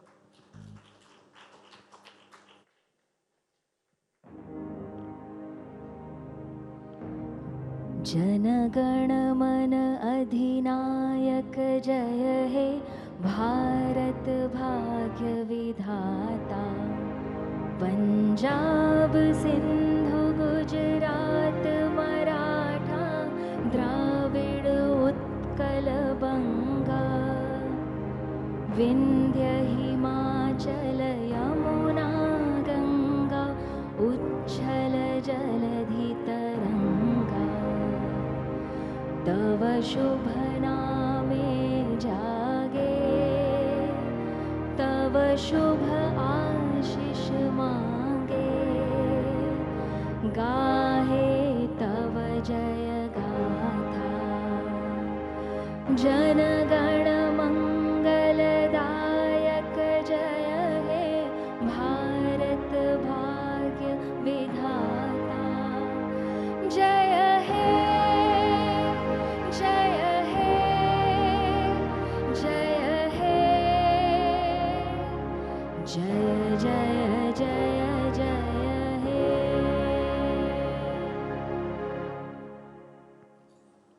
शुक्रिया प्रिया जी। और अब एक खास पेशकश ओडिशा के मयूरभंज छऊ नृत्य की। देवियों और सज्जनों, महामहिम राष्ट्रपति द्रौपदी मुर्मू जी मयूरभंज से ताल्लुक़ रखती हैं। आज के हमारे कलाकार उन्हीं के गांव से हैं। ओडिशा का मयूरभंज अपने छऊ नृत्य के लिए प्रसिद्ध है। छऊ एक नाट्य नृत्य है और इसमें नृत्य के साथ साथ युद्ध कला का मिश्रण भी होता है। छऊ नृत्य में देवी देवताओं और कभी कभी पशुओं के पात्रों को चित्रित किया जाता है। आज हमारे कलाकारों को ट्रेन किया है देश विदेश में प्रख्यात नृत्य कला में निपुण सुभश्री भौमिक जी ने। आप सभी से आग्रह है कि ओडिशा से आए हमारे कलाकारों का जोरदार तालियों से स्वागत करें।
अद्भुत प्रस्तुति। देवी और सज्जनों, जोरदार तालियां मयूरभंज के छऊ नृत्य की इस खूबसूरत पेशकश के लिए। ये कलाकार प्रोजेक्ट छावनी के छात्र हैं और ये उड़ीसा का एक पारंपरिक नृत्य है। जैसा कि मैंने आपको बताया, ये एक नाट्य नृत्य है। इसमें देवी देवताओं और कभी-कभी पशुओं के पात्रों को भी चित्रित किया जाता है। इस नृत्य में तमाम कलाकार अपने परंपरागत परिधान पहनते हैं और एक समय में सिर्फ पुरुष इस नृत्य को किया करते थे, पर इसके आधुनिक रूप में महिलाएं भी इस छऊ नाट्य नृत्य में हिस्सा लेती हैं। ये प्रोजेक्ट छावनी के छात्र थे जिन्होंने ओडिशा के मयूरभंज के छऊ नृत्य का प्रदर्शन किया। ये महामहिम राष्ट्रपति जी के गांव से आते हैं।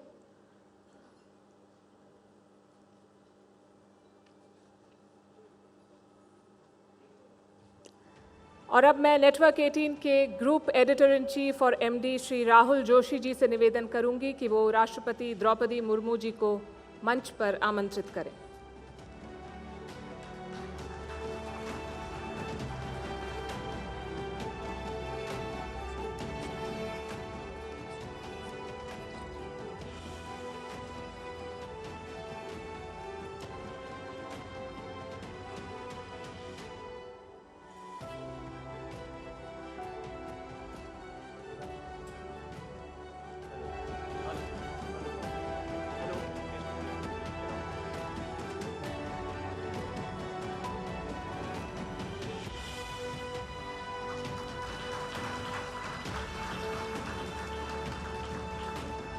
धन्यवाद। अब मैं श्री राहुल जोशी जी से निवेदन करूंगी कि वे माननीय राष्ट्रपति जी को राइजिंग इंडिया शी शक्ति का मोमेंटो भेंट करें।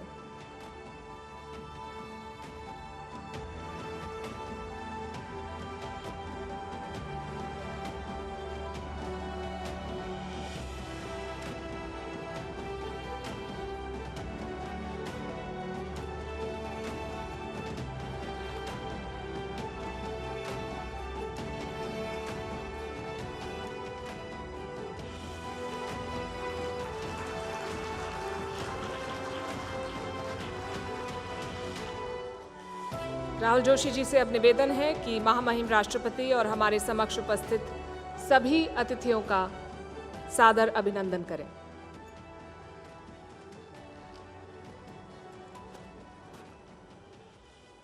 आदरणीय राष्ट्रपति श्रीमती द्रौपदी मुर्मू जी, अपनी गरिमामय उपस्थिति से शी शक्ति समारोह की शोभा बढ़ाने के लिए नेटवर्क 18 की ओर से आपको हार्दिक धन्यवाद।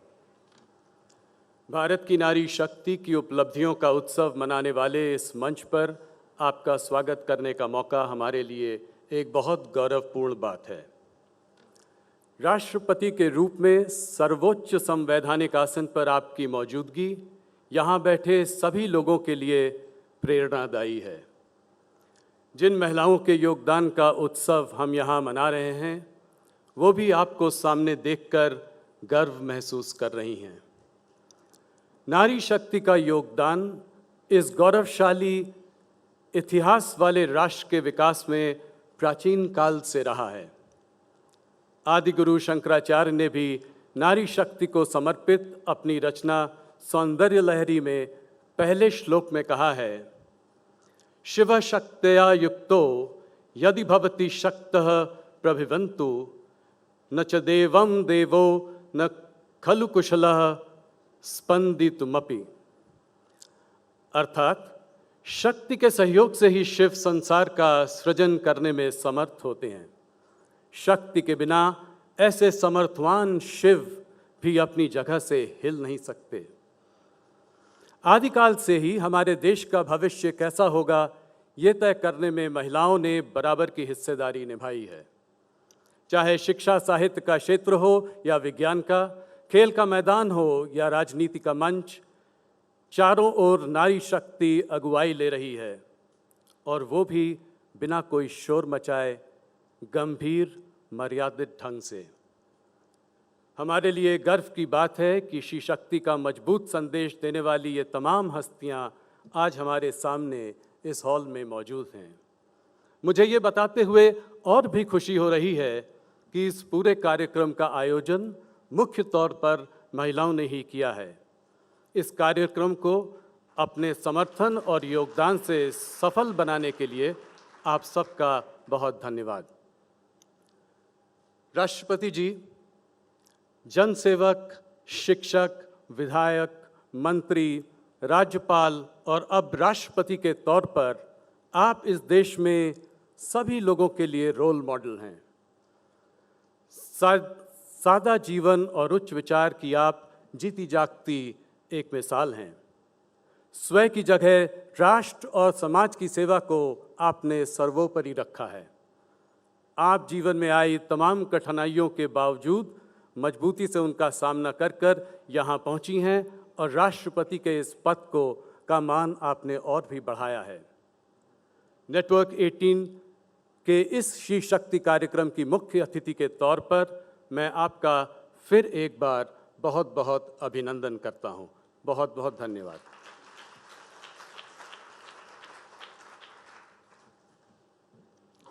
धन्यवाद राहुल जी। नारी शक्ति है, प्रेरणा का स्रोत है, ऊर्जावान, निर्भीक और शाश्वत अग्नि है। और आज हम नेटवर्क 18 के राइजिंग इंडिया शी शक्ति के मंच के जरिए महिलाओं की उपलब्धियों को सम्मानित करने के लिए एकत्रित हुए हैं। ये सम्मान उनकी मेहनत और लगन के लिए है। लिहाजा इस मौके को और ख़ास बनाने के लिए हम आपके समक्ष पेश करने जा रहे हैं राइजिंग इंडिया शी शक्ति एंथम। इसे प्रिया सुरैया ने शब्दों और सुरों में पिरोया है। मैं उनसे अनुग्रह करती हूं कि वो राइजिंग इंडिया शी शक्ति एंथम प्रस्तुत करें।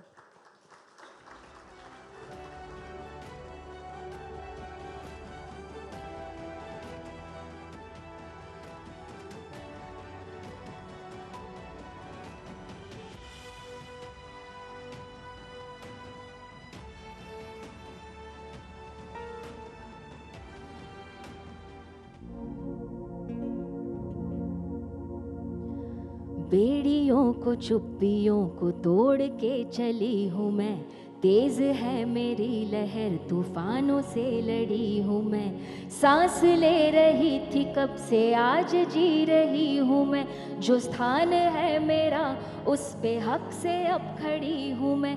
हिंदुस्तान की बेटी हूँ जो चाहूँ पाके रहती हूँ, मैं शक्ति हूँ, कर सकती हूँ, हाँ मैं शक्ति हूँ। क्रूरता का शूरता से देती हूँ जवाब मैं, जंग हो या झुंड हो मशाल मेरे हाथ में। विश्व के उजालों में हूँ देश का चिराग मैं, हिंदुस्तान की बेटी हूँ मैं, गर्व उसका रखती हूँ, मैं शक्ति हूँ, कर सकती हूँ, हाँ मैं शक्ति हूँ।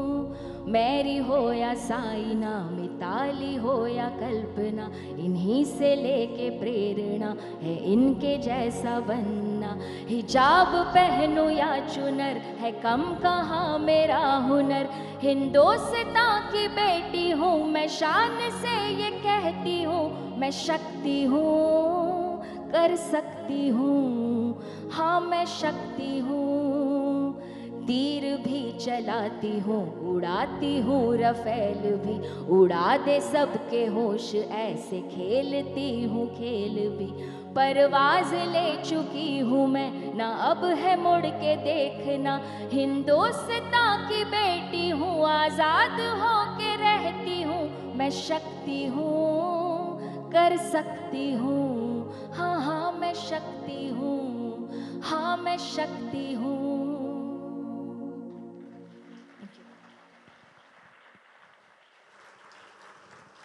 बहुत शुक्रिया प्रिया सुरैया जी। अब हम मंच पर भारत की एक ऐसी शख्सियत को आमंत्रित करने जा रहे हैं जिनको किसी परिचय की ज़रूरत नहीं है। उनकी आवाज़ ही उनकी पहचान है। ये वो आवाज़ है जिसने भारतीय फिल्म संगीत को ना सिर्फ एक नई ऊंचाई दी बल्कि एक नया आयाम भी दिया है। देवियों और सज्जनों, हमारे बीच सुरों की मल्लिका आशा भोसले जी मौजूद हैं।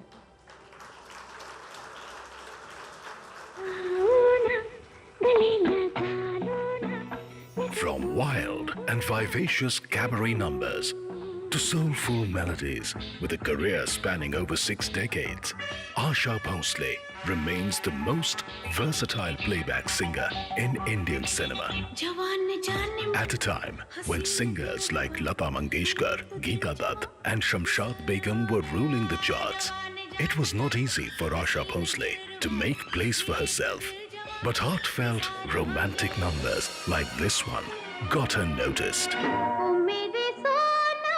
Born into a family of musicians in Maharashtra, a young Asha Mangeshkar, along with her sister Lata, started singing at an early age to support their family after the death of their father. It was music composer O.P. Nayyar who gave Asha the opportunity to sing for the lead heroines. Be it a seductive cabaret number or a madcap comic rendition, Asha Bhosle took the music scene by storm in the late 50s. After a string of peppy songs and cabaret numbers through the 60s and 70s, Asha sang a qawwali for R.D. Burman in Hum Kisi Se Kam Nahi in 1977. A film which till date remains close to her heart. Asha ruled the music charts through the 80s with the entry of disco and Bollywood and the new conversational style of singing. Asha proved the versatility and agelessness of her voice when she continued to give her voice to a new crop of heroines in the 90s. Even in the new millennium, more than half a century after she began singing, Asha's voice continues to enthrall listeners. On the 8th of September, as Asha Bhosle turns 90, she will be singing live in a concert at Dubai. A career span of over 70 years and thousands of songs later, Asha Bhosle's legacy is one that will remain unmatched for a long time to come. But it's her zest for life that makes her a legend.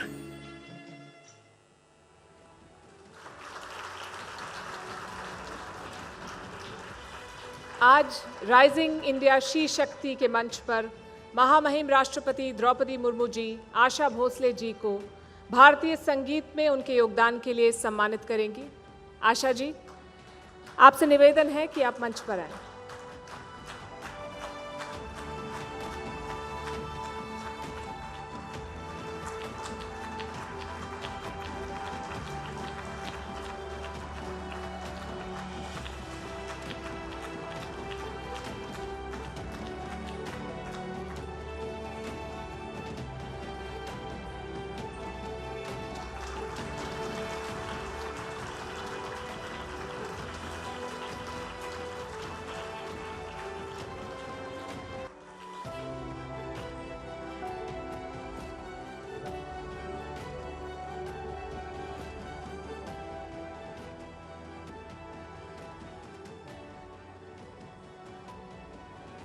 इस सुंदर अवसर में हम सबके बीच आशा दीदी है, तो आशा दीदी की आवाज़ में हम सबको उनके पसंद के एक गाना गाने के लिए मैं रिक्वेस्ट करूँगी।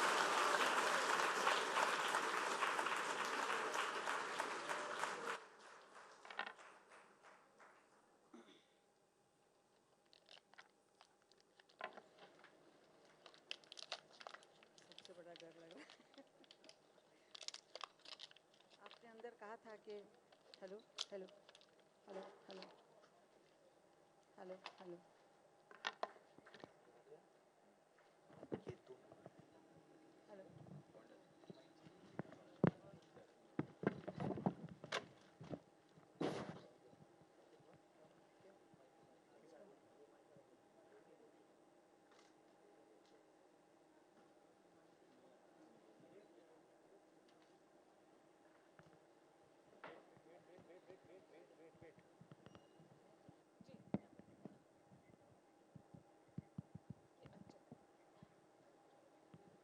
हेलो।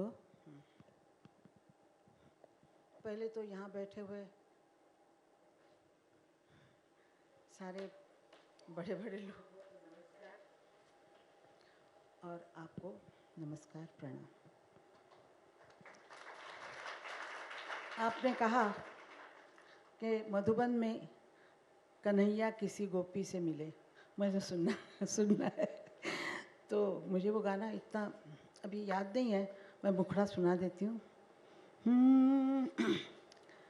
मधुबन में कन्हैया किसी गोपी से मिले, कभी मुस्काए कभी रास रमे, रास रमे। राधा कैसे न जले, राधा कैसे न जले, आग तन मन में लगे, आग तन मन में लगे। राधा कैसे न जले, राधा कैसे न जले, राधा कैसे, राधा कैसे न जले।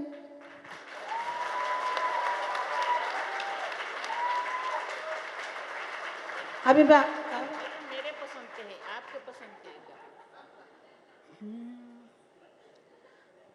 चुरा लिया है, चुरा लिया है तुमने जो दिल को, नजर नहीं चुराना सनम। बदल के मेरी तुम जिंदगानी, कहीं बदल ना जाना सनम। चुरा लिया है तुमने जो दिल को, नजर नहीं चुराना सनम। बदल के मेरी तुम जिंदगानी, कहीं बदल ना जाना सनम। आहा आहा आहा।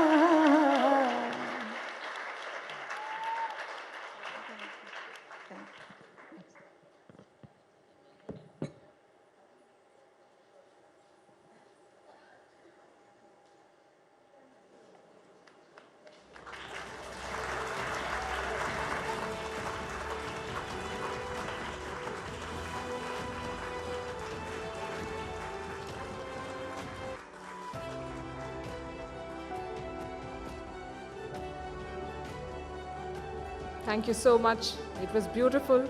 बहुत बहुत धन्यवाद आपका।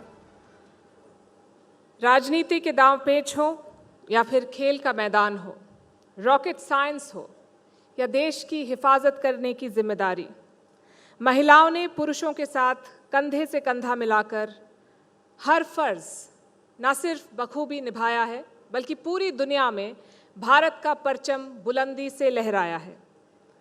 और नेटवर्क 18 अपने राइजिंग इंडिया शी शक्ति मंच से भारत की ऐसी ही महिलाओं के हौसले और जज्बे को सलाम करता है।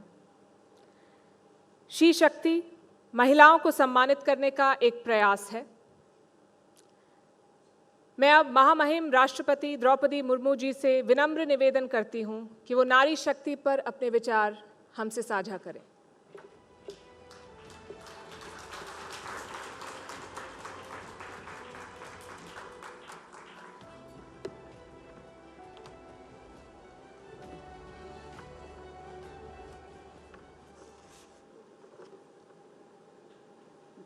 भारत की नारी शक्ति पर केंद्रित इस विशेष कार्यक्रम में राइजिंग इंडिया शी शक्ति में उपस्थित केंद्रीय महिला एवं बाल विकास और अल्पसंख्यक कार्य मंत्री श्रीमती स्मृति जुबिन ईरानी जी, नेटवर्क 18 के editor in chief Shri Rahul Joshi ji, हमारी सभी बहनों और बेटियों, गणमान्य अतिथियों, नेटवर्क 18 से जुड़े सभी मीडिया कर्मीगण, सभी को मेरा नमस्कार, जोहार।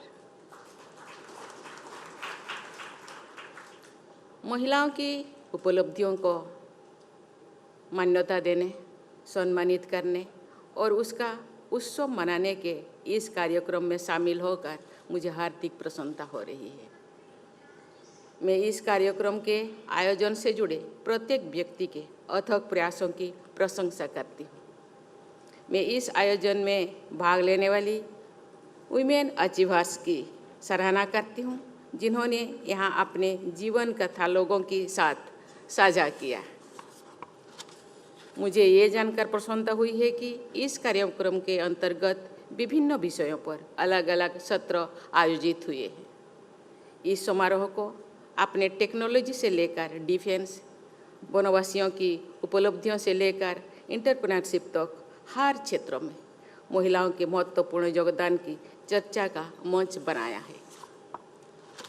मुझे बताया गया है कि आज के सत्र में अनेक सफल महिलाओं ने अपने अनुभव और विचार साझा किए हैं। यहाँ पर आशा दीदी और भारत के missile women doctor Tessy Thomas से लेकर कविता सिंह, बधुरी ताती और पुनीता अरोड़ा जैसे हस्तियों को उपस्थित महत्वपूर्ण है। आप सभी ने एक सामान्य सी शुरुआत करके अपने लगन और परिश्रम के बल पर बड़े मुकाम हासिल किए हैं। आप सभी को बहुत बहुत बधाई। मुझे पूरा विश्वास है कि आपके अनुभव से उन लाखों लोगों को प्रेरणा मिलेगी जो विभिन्न चैनलों और डिजिटल प्लेटफॉर्म के जरिए इस कार्यक्रम से जुड़े हैं और आपके बारे में जानकारी प्राप्त कर रहे हैं। देवियों और स्वजनों, आज जब हमारे देश अमृत काल में प्रवेश कर चुके हैं, तो अब इस कार्यक्रम का आयोजन अत्यंत ही प्रासंगिक है। हमने भारत को निकट भविष्य में ही तीसरी सबसे बड़ी अर्थव्यवस्था बनाने का लक्ष्य रखा है, लेकिन क्या हमारी आधी आबादी के योगदान के बिना ये संभव है? ये प्रामाणिक तथ्य है कि विश्व की प्रमुख अर्थव्यवस्थाओं की विकास यात्रा में वहाँ के सभी वर्गों, सभी क्षेत्रों की भागीदारी रही है।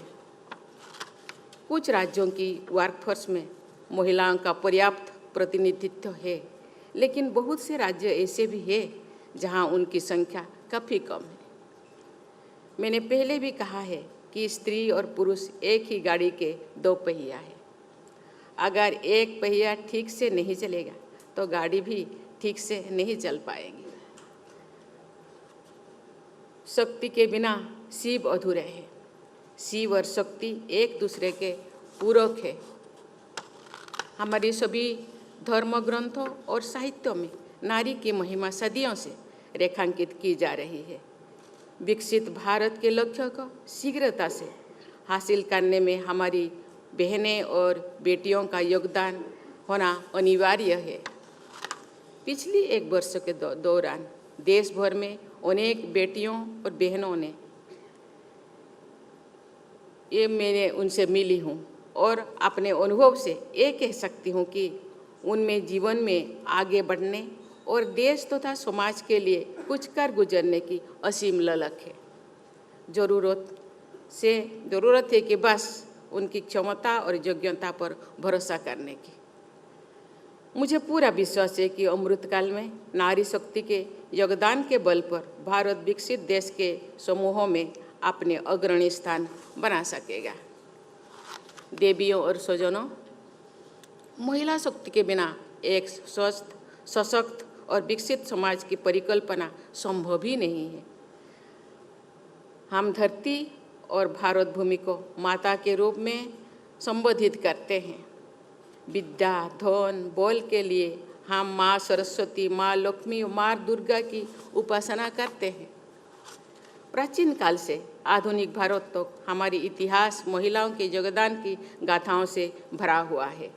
गर्गी, मैत्री, रोमसा और ओपाला जैसे विभूतियों ने, विदुषी नारी ने से लेकर रानी लक्ष्मीबाई, अहिल्याबाई होकर रानी बेलू नाचियार और रानी चेन्नम्मा जैसी वीरांगनाओं के योगदान के उल्लेख के बिना हमारे इतिहास अधूरा है।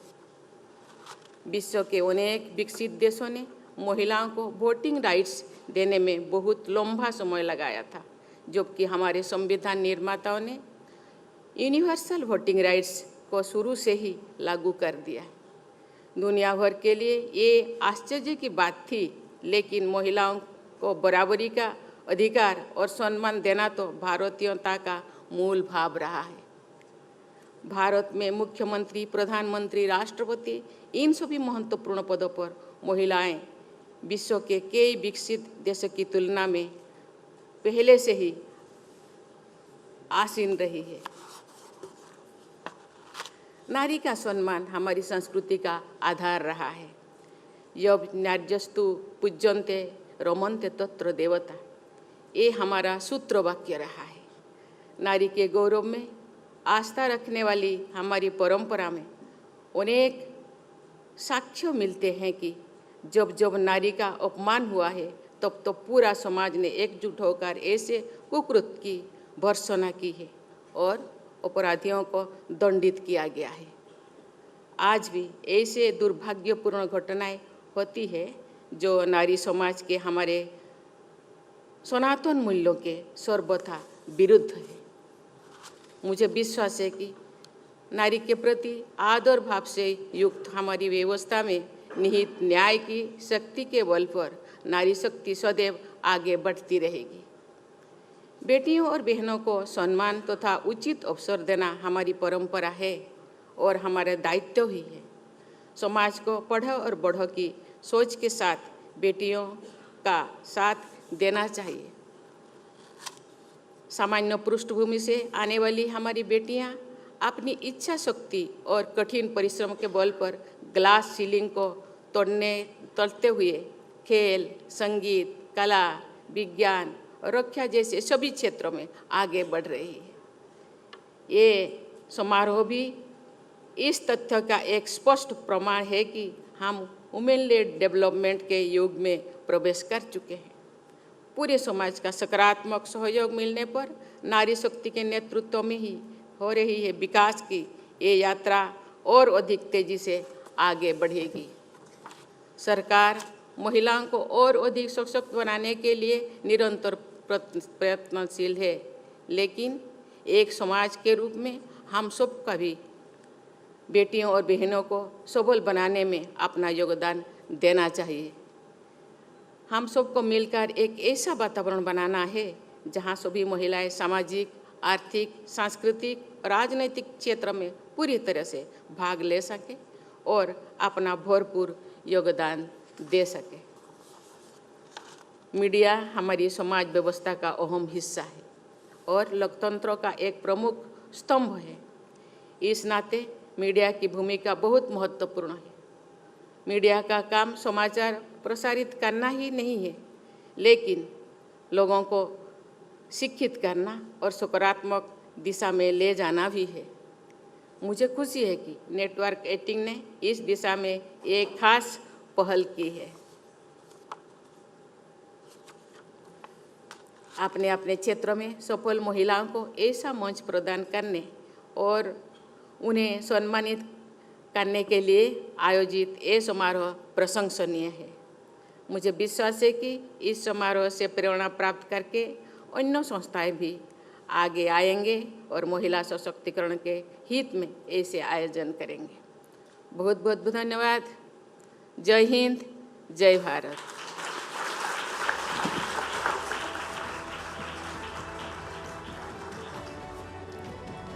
बहुत बहुत धन्यवाद महामहिम राष्ट्रपति जी आपके प्रेरणादायक विचारों के लिए। अब मैं हॉल में मौजूद तमाम अतिथियों से निवेदन करूंगी कि वो भारत के राष्ट्रगान के सम्मान में एक बार फिर खड़े हो जाएं। प्रिया सुरैया जी से विनती है कि वो मंच पर आकर राष्ट्रगान गाएं।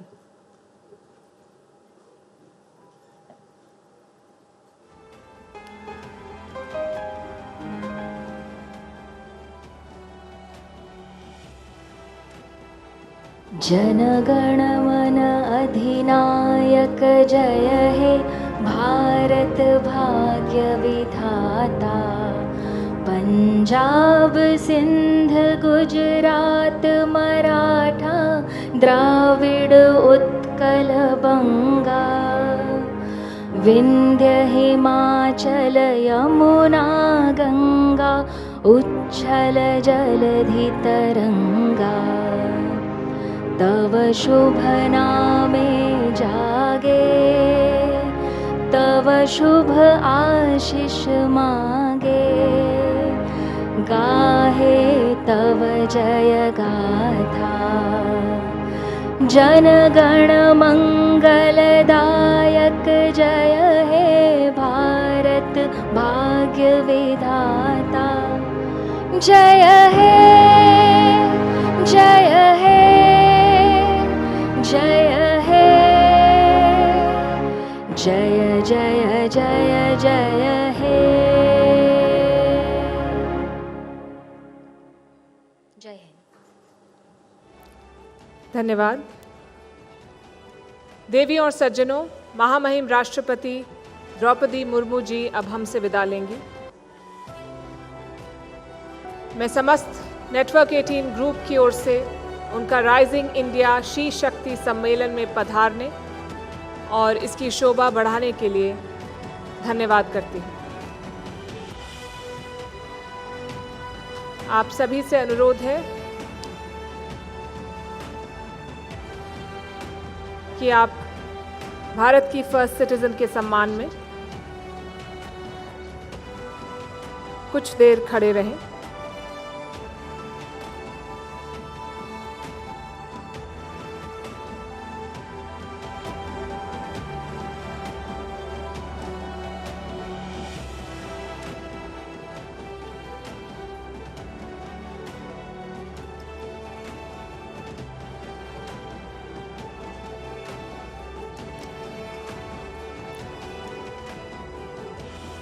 बहुत शुक्रिया। आप सबसे अनुरोध है कि आप अपना स्थान ग्रहण करें और आइए राइजिंग इंडिया शी शक्ति सम्मेलन का कारवां आगे बढ़ाते हैं। और मैं एक बार फिर आशा भोसले जी से गुजारिश करूंगी कि वो मंच पर आए और हमें अपने सुरों और शब्दों से आशीर्वाद दें। इस सिलसिले को आगे बढ़ाने के लिए मैं अपनी सहयोगी और CNBC TV 18 की मैनेजिंग एडिटर शिरीन भान को भी मंच पे निमंत्रित करती हूं। आप सबसे अनुरोध है कि आप अपना स्थान ग्रहण करें।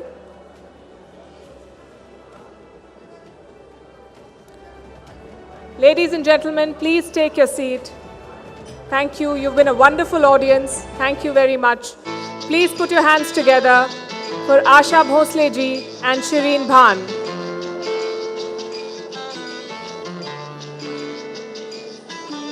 I'm going to request you one more time to please take your seats. Kindly take your seats for us to continue with the event.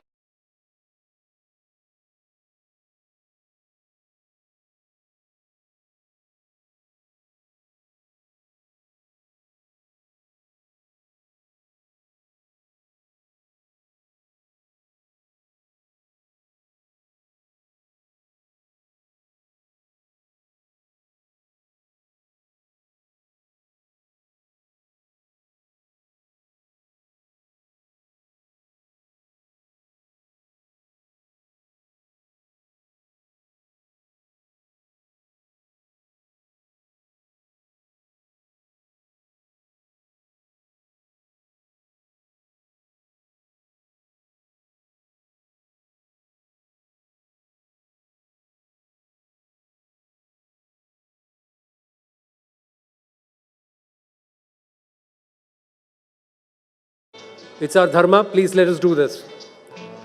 Thank you very much.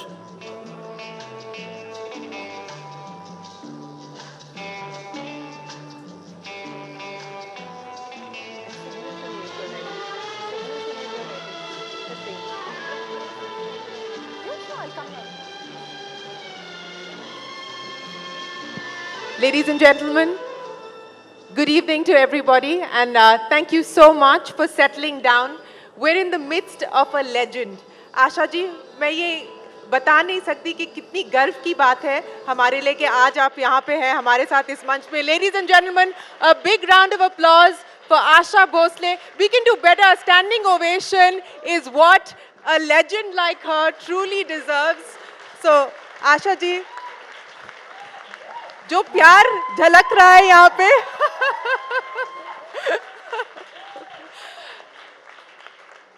मैंने आपको पहले भी कहा था कि आज मैं इतने सारे लोगों से मिली हूँ और जितने भी लोगों ने मुझे बताया कि वो यहाँ आ रहे थे, सबने सबसे पहली बात यही की कि हम आ रहे हैं आशा जी को देखने के लिए. तो आपने देखा कि किस प्रकार का प्यार आपके लिए है. पर मैं शुरुआत करना चाहूँगी आपके जो सफ़र रहा है. आप 8 सितंबर को you're going to be 90, ladies and gentlemen. She's going to turn 90. What a fabulous journey it's been. और आपने हमेशा कहा है कि आप गाना नहीं चाहती थी, आप काम करना नहीं चाहती थी, आप फिल्में नहीं करना चाहती थी, लेकिन फिर भी आशा भोसले ने इतना कुछ कर दिया है, इतना करके भी आप अभी भी रिटायर नहीं हो रही हैं. आप चाहती मैं रिटायर? नहीं, बिल्कुल नहीं चाहते कि आप रिटायर हो. जब छोटी थी तब ये ठीक है. थोड़ा सा Can we get the sound up on Asha ji's mic, please?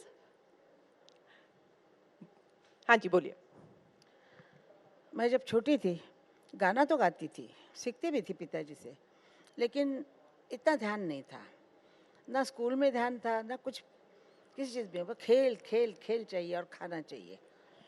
मलाई बहुत खाती थी मैं. मलाई बहुत खाती थी. अभी खाती हैं कि नहीं? खाती हूँ. मलाई खाती हूँ. दूध बहुत पिया है मैंने. और सब लोग बोलते हैं आजकल दूध नहीं पीना चाहिए, तो मैं तो पी चुकी हूँ. और इसीलिए मैं शायद यहाँ आज हूँ. मुझे लगता है वो मलाई जो है वो काम आई है मेरे. फिर उसके बाद पता नहीं हालात ऐसे हो गए कि मैं गाने लग गई. गाना नहीं चाहती थी, फिर भी गाने लग गई. पता नहीं नसीब क्या चीज़ है, कुछ पता नहीं. अब हमको नहीं पता होता. फिर मैं गाने लग गई, फिर गाती गई. और आज तक गा रही हैं आप? जी हाँ, आज तक गा रही हूँ.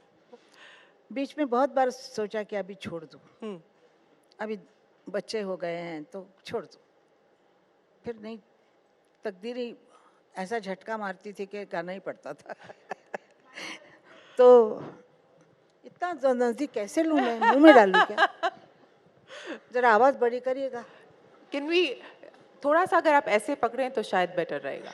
अगर थोड़ा सा can we just increase the audio please for Asha ji's mic as much as possible. हाँ जी, ठीक है.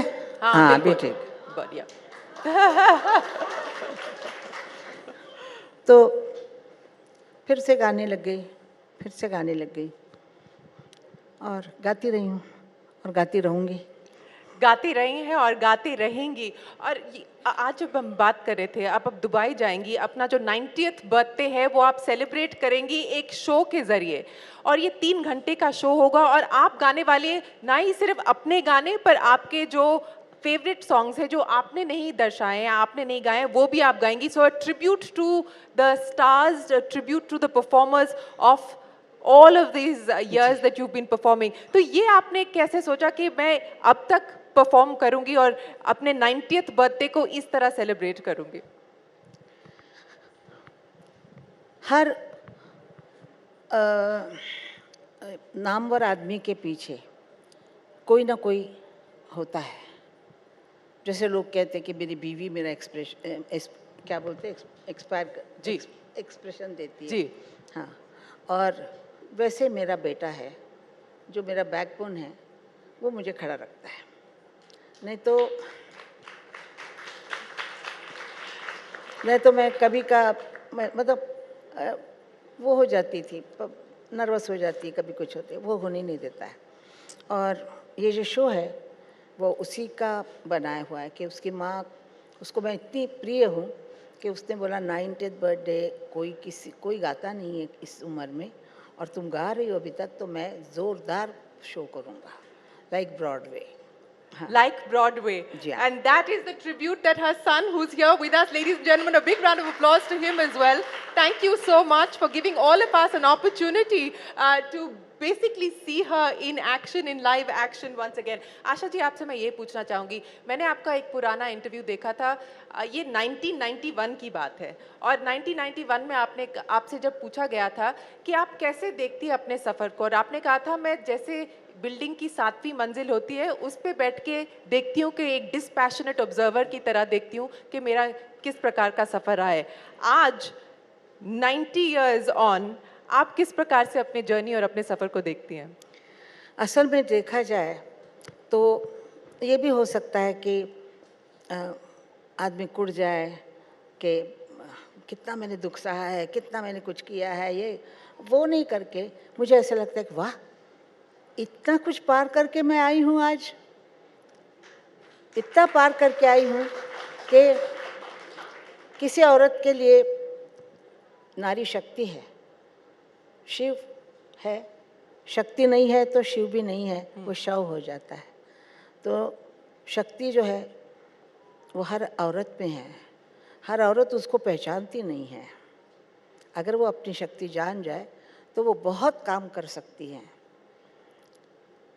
मैं आपको बताती हूँ कि मैं पढ़ी लिखी नहीं हूँ, इतने साल मैं सब मेरा कारोबार चला रही हूँ, मतलब बच्चे बड़े होने तक। कितना मुश्किल है कि एक औरत, अकेली औरत, 3 बच्चों को बड़ा करना, उनको स्कूल भेजना, उनके लिए खाना पकाना, उनके कपड़े देखना, उनको क्या संस्कार देने हैं, क्या नहीं करना है, ये सब देखते हुए फिर दिन रात काम करना है, रिकॉर्डिंग जाना है 10 बजे, रात के 2 बजे आना है। ऐसे मैंने लाइफ झेली है। फिर उसमें भी लोगों के, आपको जानती हैं, ताने वाने सुनना, उसको भी हंस के मज़ा लेके ताने सुनना करना, और जैसे इग्नोर करना दुनिया को, ऐसे इग्नोर किया मैंने, और मैंने अपना काम करती गई। आपने जो कहा है कि दुनिया वाले तो बोलते रहेंगे, दुनिया का काम है बोलना, लेकिन आपने इग्नोर किया और आपको जो करना था वो आपने किया। आपने शक्ति की बात की और कहा कि सब नारियों में ये शक्ति होती है, पहचानने की थोड़ी बहुत देरी लग जाती है। आपको कब पता चला? क्योंकि आपने कहा you were a single mother, आपने फाइनेंशियली अपना जो थे अपनी इंडिपेंडेंट थी काफ़ी बिगनिंग से, तो आपने ये जो शक्ति थी, आपको कब ये महसूस हुआ कि मैं कुछ भी कर सकती हूँ?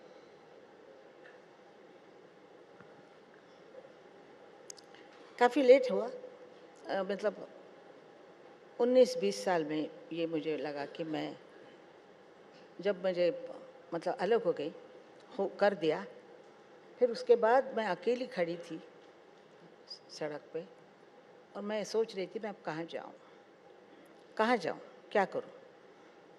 तो एक अपना गला ही अपने साथ है, तो फिर आगे काम चलाती रही, और बच्चों को लेके कैसे मैंने क्या ज़मीन, कैसे फ्लैट लिया, क्या किया, काफ़ी लंबा मामला है, तो ये मैं छोड़ देती हूँ।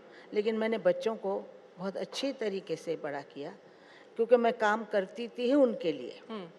मुझे अगर कोई पूछे कि तुम किस लिए काम करती हो, तो मैं बोलती थी मुझे पैसा चाहिए, क्योंकि मुझे बच्चों को बड़ा करना है, सिर्फ गाने से खाना नहीं मिलता है, तो मुझे पैसा चाहिए था, क्योंकि पैसा बिल्कुल नहीं था मेरे पास। तो पैसे के लिए मैंने काम किया, जो काम मिला वो करती गई। इस बेटे के बाप ने मुझसे कहा था कि दाने फेंकते जाओ, कभी ना कभी पेड़ आएगा ही आएगा, कोई ना कोई पेड़ आएगा, ये उन्होंने कहा था। और एक बात कही थी कि अगर खाना नमक के बगैर हो तो नमक के बगैर खा लेना, लेकिन पड़ोस में जाके नमक नहीं मांगना। तो ये 2 चीज़ें मैंने संभाली।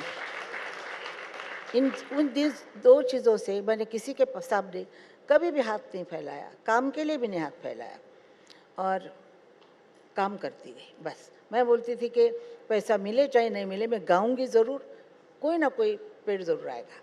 तो ऐसा ही हुआ, कोई ना कोई अचंभे से गाना चल पड़ा, और फिर आशा भोसले सबको पता हो गई। बिल्कुल। और आशा जी, मैं आपसे ये जानना चाहूँगी कि जब हमने आपकी अभी फिल्म देखी, और इतने सारे जो फिल्म स्टार्स हैं जिनकी आप आवाज़ बनी है, मधुबाला से लेके माधुरी दीक्षित तक, उर्मिला मातोंडकर से लेके जीनत अमान तक, और इतना बड़ा आपने जो सफ़र तय किया है, लेकिन आपकी एक जो डिस्टिंक्ट क्वालिटी रही है, और काफ़ी कंपैरिजन्स भी होते रहे होंगे आपके और लता जी के बीच में, लेकिन आपने एक कॉन्शियस डिसीजन किया था कि वो उनका स्टाइल है, आपका स्टाइल अपना होना चाहिए। तो ये आपने कैसे अपने जहन में ये तय किया था, और उस स्टाइल को आप फिर कैसे होन करती गई? क्योंकि इतने सारे किरदारों के लिए आपने आवाज़ दी है, इतनी सारी महिलाओं के लिए आपने आवाज़ दी है, तो वो प्रोसेस कैसा होता है कि अब मैं जीनत अमान के लिए कैसा गाऊं, माधुरी दीक्षित के लिए कैसा गाऊं, मधुबाला के लिए कैसे गाऊं? बचपन से हम बहनों की आवाज़ एक थी, तो मैं अगर उसके जैसा ही गाती तो मुझे कोई नहीं बुलाता। वो अगर बोलते कि जी लता है तो आशा का क्या काम है, आशा तो इतना अच्छा नहीं गाएगी लता जितना गाती है, ऐसे तो लोगों में होता ही है। तो हमारे में कहावत है कि नकटं व्हावं पण धाकटं होऊ नये, मतलब नकटा होना अच्छा है लेकिन छोटा होना, बहन छोटी बहन जो होती है ना उसको हमेशा छोटा गिना जाता है, तो ये हमेशा से हुआ है। तो मैंने अपनी स्टाइल बदल दी, कहा कि दीदी जैसा नहीं गाना है, दीदी जैसा उसको नकल नहीं करनी। आज बहुत नकलें होती हैं उनकी, तब से लेके नकल हो रही हैं, तो नकल होती है, असल होता है। तो मैंने अपना असल बनाना चाहती थी, मैं आशा भोसले अपना नाम कायम करना चाहती थी। तो इसलिए मैंने अलग अलग देशों के गाने सुने, अलग अलग इंग्लिश बोलते, इटालियन, स्पेनिश, कोई भी मैंने ये संगीत छोड़ा नहीं, और मैंने सुनती गई और अपने आवाज़ को चेंज करती गई, अपनी भावनाओं को उनको देख के सोचती थी कि ये कैसे गा रही हैं, ये कैसे करना है। ऐसे करते करते फिल्मों में मैं वही करने लग गई, और लोगों को कहा ये बहुत अच्छा स्टाइल है, ऐसा कोई गाता ही नहीं है। और ये बहुत अच्छी बात हुई कि मेरे स्टाइल का गाना कोई भी नहीं गा सकता था उस वक्त, तो मुझे अच्छा लगता था। लोगों ने काफ़ी ट्राई तो किया है, लेकिन ट्राई तो सब करते हैं, और उसमें कोई तकलीफ नहीं है।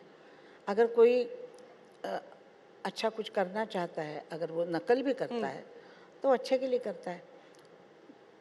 मुझे इसमें कुछ नहीं है, मेरी जलने की आदत नहीं है। हाँ। कि ये ऐसा हुआ तो वो मुझे चाहिए, ऐसा वैसा, वो नहीं है। मुझे ऐसा लगता है कि जिसके नसीब में जो है उसको मिलेगा। मेरे नसीब में था, मुझे मिला कि नहीं, क्योंकि मेरे नसीब में था। मैंने मेहनत की, बहुत मेहनत की, मैंने बहुत दुख काटे हैं, लेकिन मिला मुझे।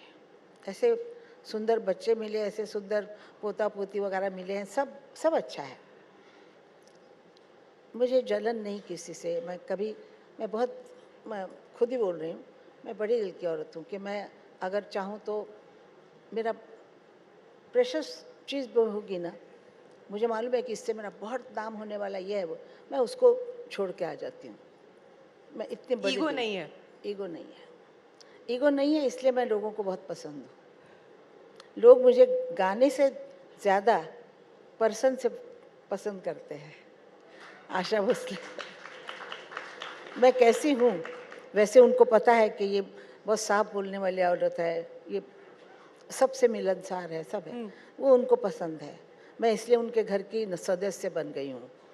गाना सुनते हैं वो, गाने से मेरे को पहले जाना है, लेकिन बाद में घर का सदस्य बना लिया है। बिल्कुल घर का सदस्य है, और I think you are the subconscious of the nation. अगर हमें प्यार हुआ किसी से तो आपका गाना मन में आता है, दुखी हुए तो आपका गाना मन में आता है, जो भी एक इमोशनल जो जर्नी होती है हमारे जहन में, आपके गाने तो ज़रूर याद आ जाते हैं। लेकिन आशा जी, मैं आपसे ये पूछना चाहूँगी, आज आपकी ग्रैंड डॉटर यहाँ पे है, she is also attempting to get into the music business, and आप उनसे क्या कहती हैं जब आपकी कॉन्वर्सेशन होती है, वो कहती हैं कि उन्हें भी आपके जैसे बनना है और आपकी जैसे सफ़र करना है, तो आप उन्हें क्या कहती हैं? वो मेरे से बहुत ज़्यादा टैलेंटेड है। आपसे ज़्यादा टैलेंटेड है? क्योंकि वो कथक डांस 5 साल से सीखी है, उम्र की 5 साल से। वो कथक में एकदम ठीक है, मॉडर्न डांस में भी अच्छी है, एक्टिंग भी करती है, गाना भी गाती है, तो मुझसे ज़्यादा उसमें है। बिल्कुल बिल्कुल सुनेंगे, बिल्कुल सुनेंगे. I heard you. I'm walking up to her because this is your grandmother has said that you're as talented as her. So आज तुझा आवाज चांगला नाही, गाणं गाऊ नकोस. she's already giving you instructions on stage, is it? A tribute to your grandmother.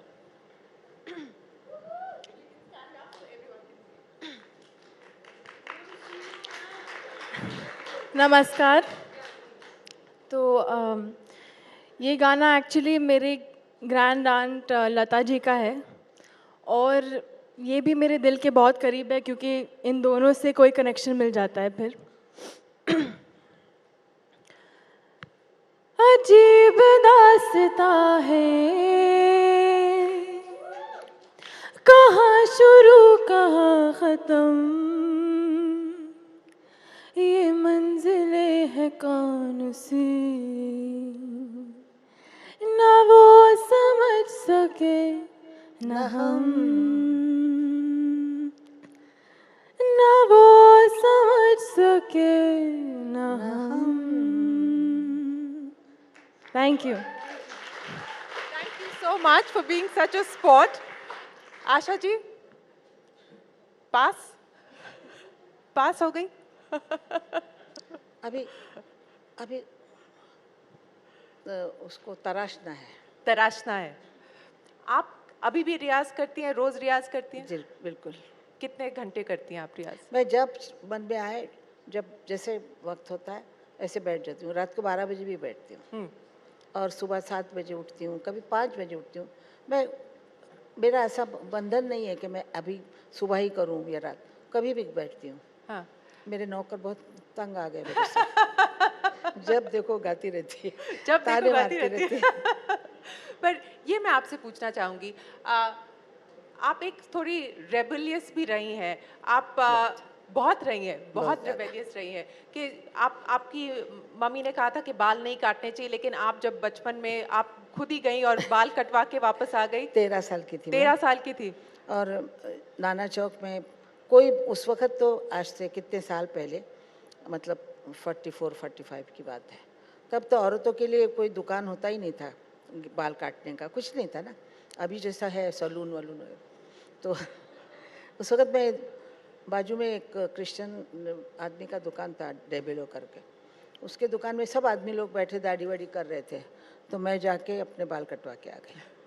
माँ ने इतना मारा है मेरे को, बहुत मारा. मैंने कहा आ जाएंगे बाल, तू क्यों मारती है मेरे को. और उस टाइम सभी लोग वाइट साड़ीज पहनती थी, लेकिन आपने डिसाइड किया था कि आप कलर पहनेंगी.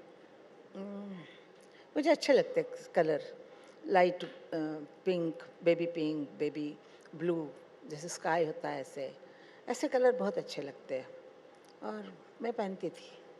लेकिन हमारे घर में सब दीदी वगैरह सब सफ़ेद पहनते थे, बॉर्डर वाली साड़ी. तो Asha Bhosle is a colourful personality. जी. और आपसे ये मैं पूछना चाहूँगी कि आपका जो आपके साथ जिन्होंने गाया है, 900 गाने गाए मोहम्मद रफ़ी साहब ने आपके साथ, और आपके फेवरेट सिंगर रहे हैं. एक अगर कोई गाना हो जो आपके सफ़र को कैप्चर करता है, वो बताइए. जो आपका कोई फेवरेट गाना हो, या जिससे आप अभी भी इंस्पायर होती हैं, जिसको आप सुन के मूव होती हैं. कोई भी गाना. वैसे मेरे किशोर से ज़्यादा. आप किशोर जी का याद? इतने गाने एकदम से कोई याद नहीं आता है, तय करना चाहिए, पहले लिखना चाहिए.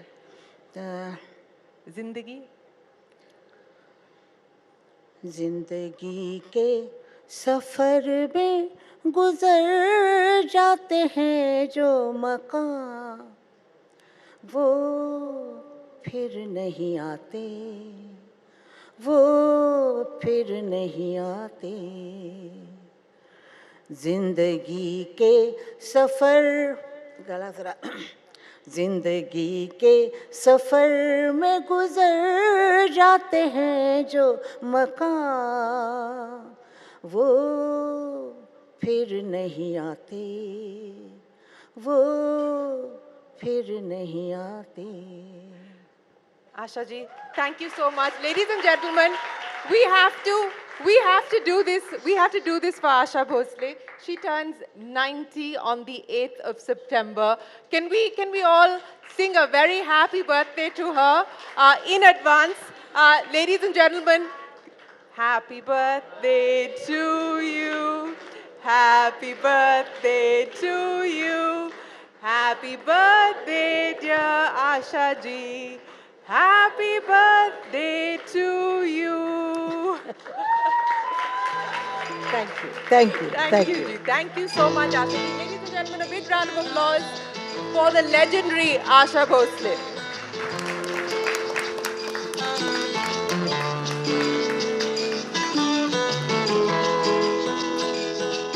तो थैंक यू आप लोगों ने मुझे यहाँ बुलाया और आप आई यहाँ पर। प्रेसिडेंट साहब के हाथ से मुझे अवार्ड मिला है, इसलिए मैं बहुत शुक्रगुजार हूँ और बहुत आपकी आभारी हूँ और I love you. Asha ji बहुत बहुत शुक्रिया आपका हमारे साथ जुड़ने के लिए। Ladies and gentleman, a huge round of applause for Asha Taiya. Shri Shakti के मंच पर आशा ताई आप आई, आपने अपना कीमती वक्त हमें दिया, हमारे दर्शकों को दिया। सुरीली शक्ति के लिए एक बार फिर से हम चाहेंगे सभी जोरदार तालियों से एक बार ये साबित कर दें कि आखिर किस तरह से श्री शक्ति का ये मंच खूबसूरत पलों से सराबोर हुआ।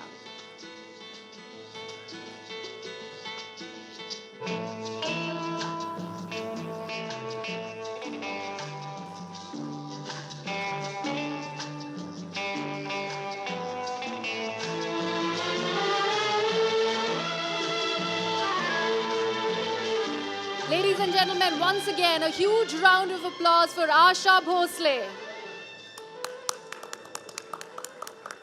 I'd request you all to kindly settle down as we begin our next session. Ladies and gentlemen, please be seated.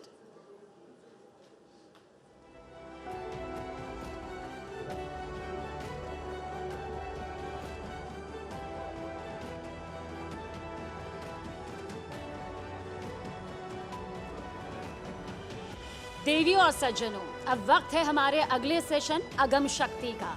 इतिहास गवाह है, श्री शक्ति की दृढ़ शक्ति के आगे पूरी दुनिया नतमस्तक हुई।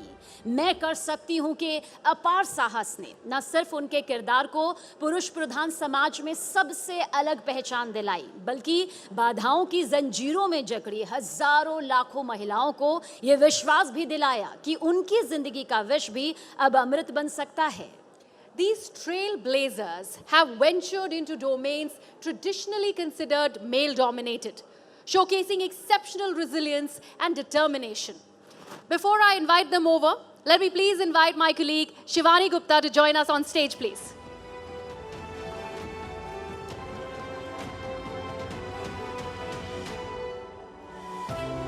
Ladies and gentlemen, please put your hands together for a panel of achievers who have risen to the challenge. Sanobar Pardiwala, a Bollywood stunt woman.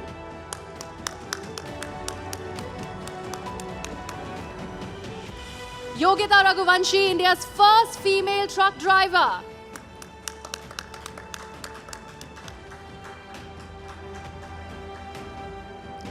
Chandraprabha Ramkite, a fearless woman earth mover and miner from Nagpur. And the remarkable CA Bhavani Devi, India's fencing trailblazer.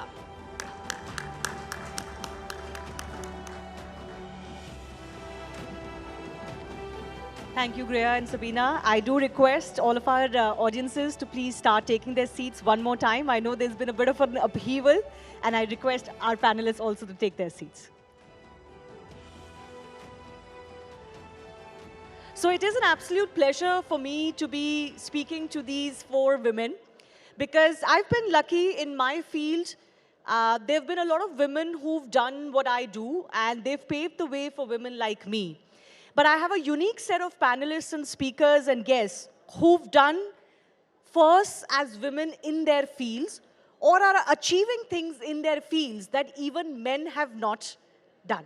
So right next to me is Sanobar Pardiwala. She's a stunt woman who's plying her trade in the Indian film industry.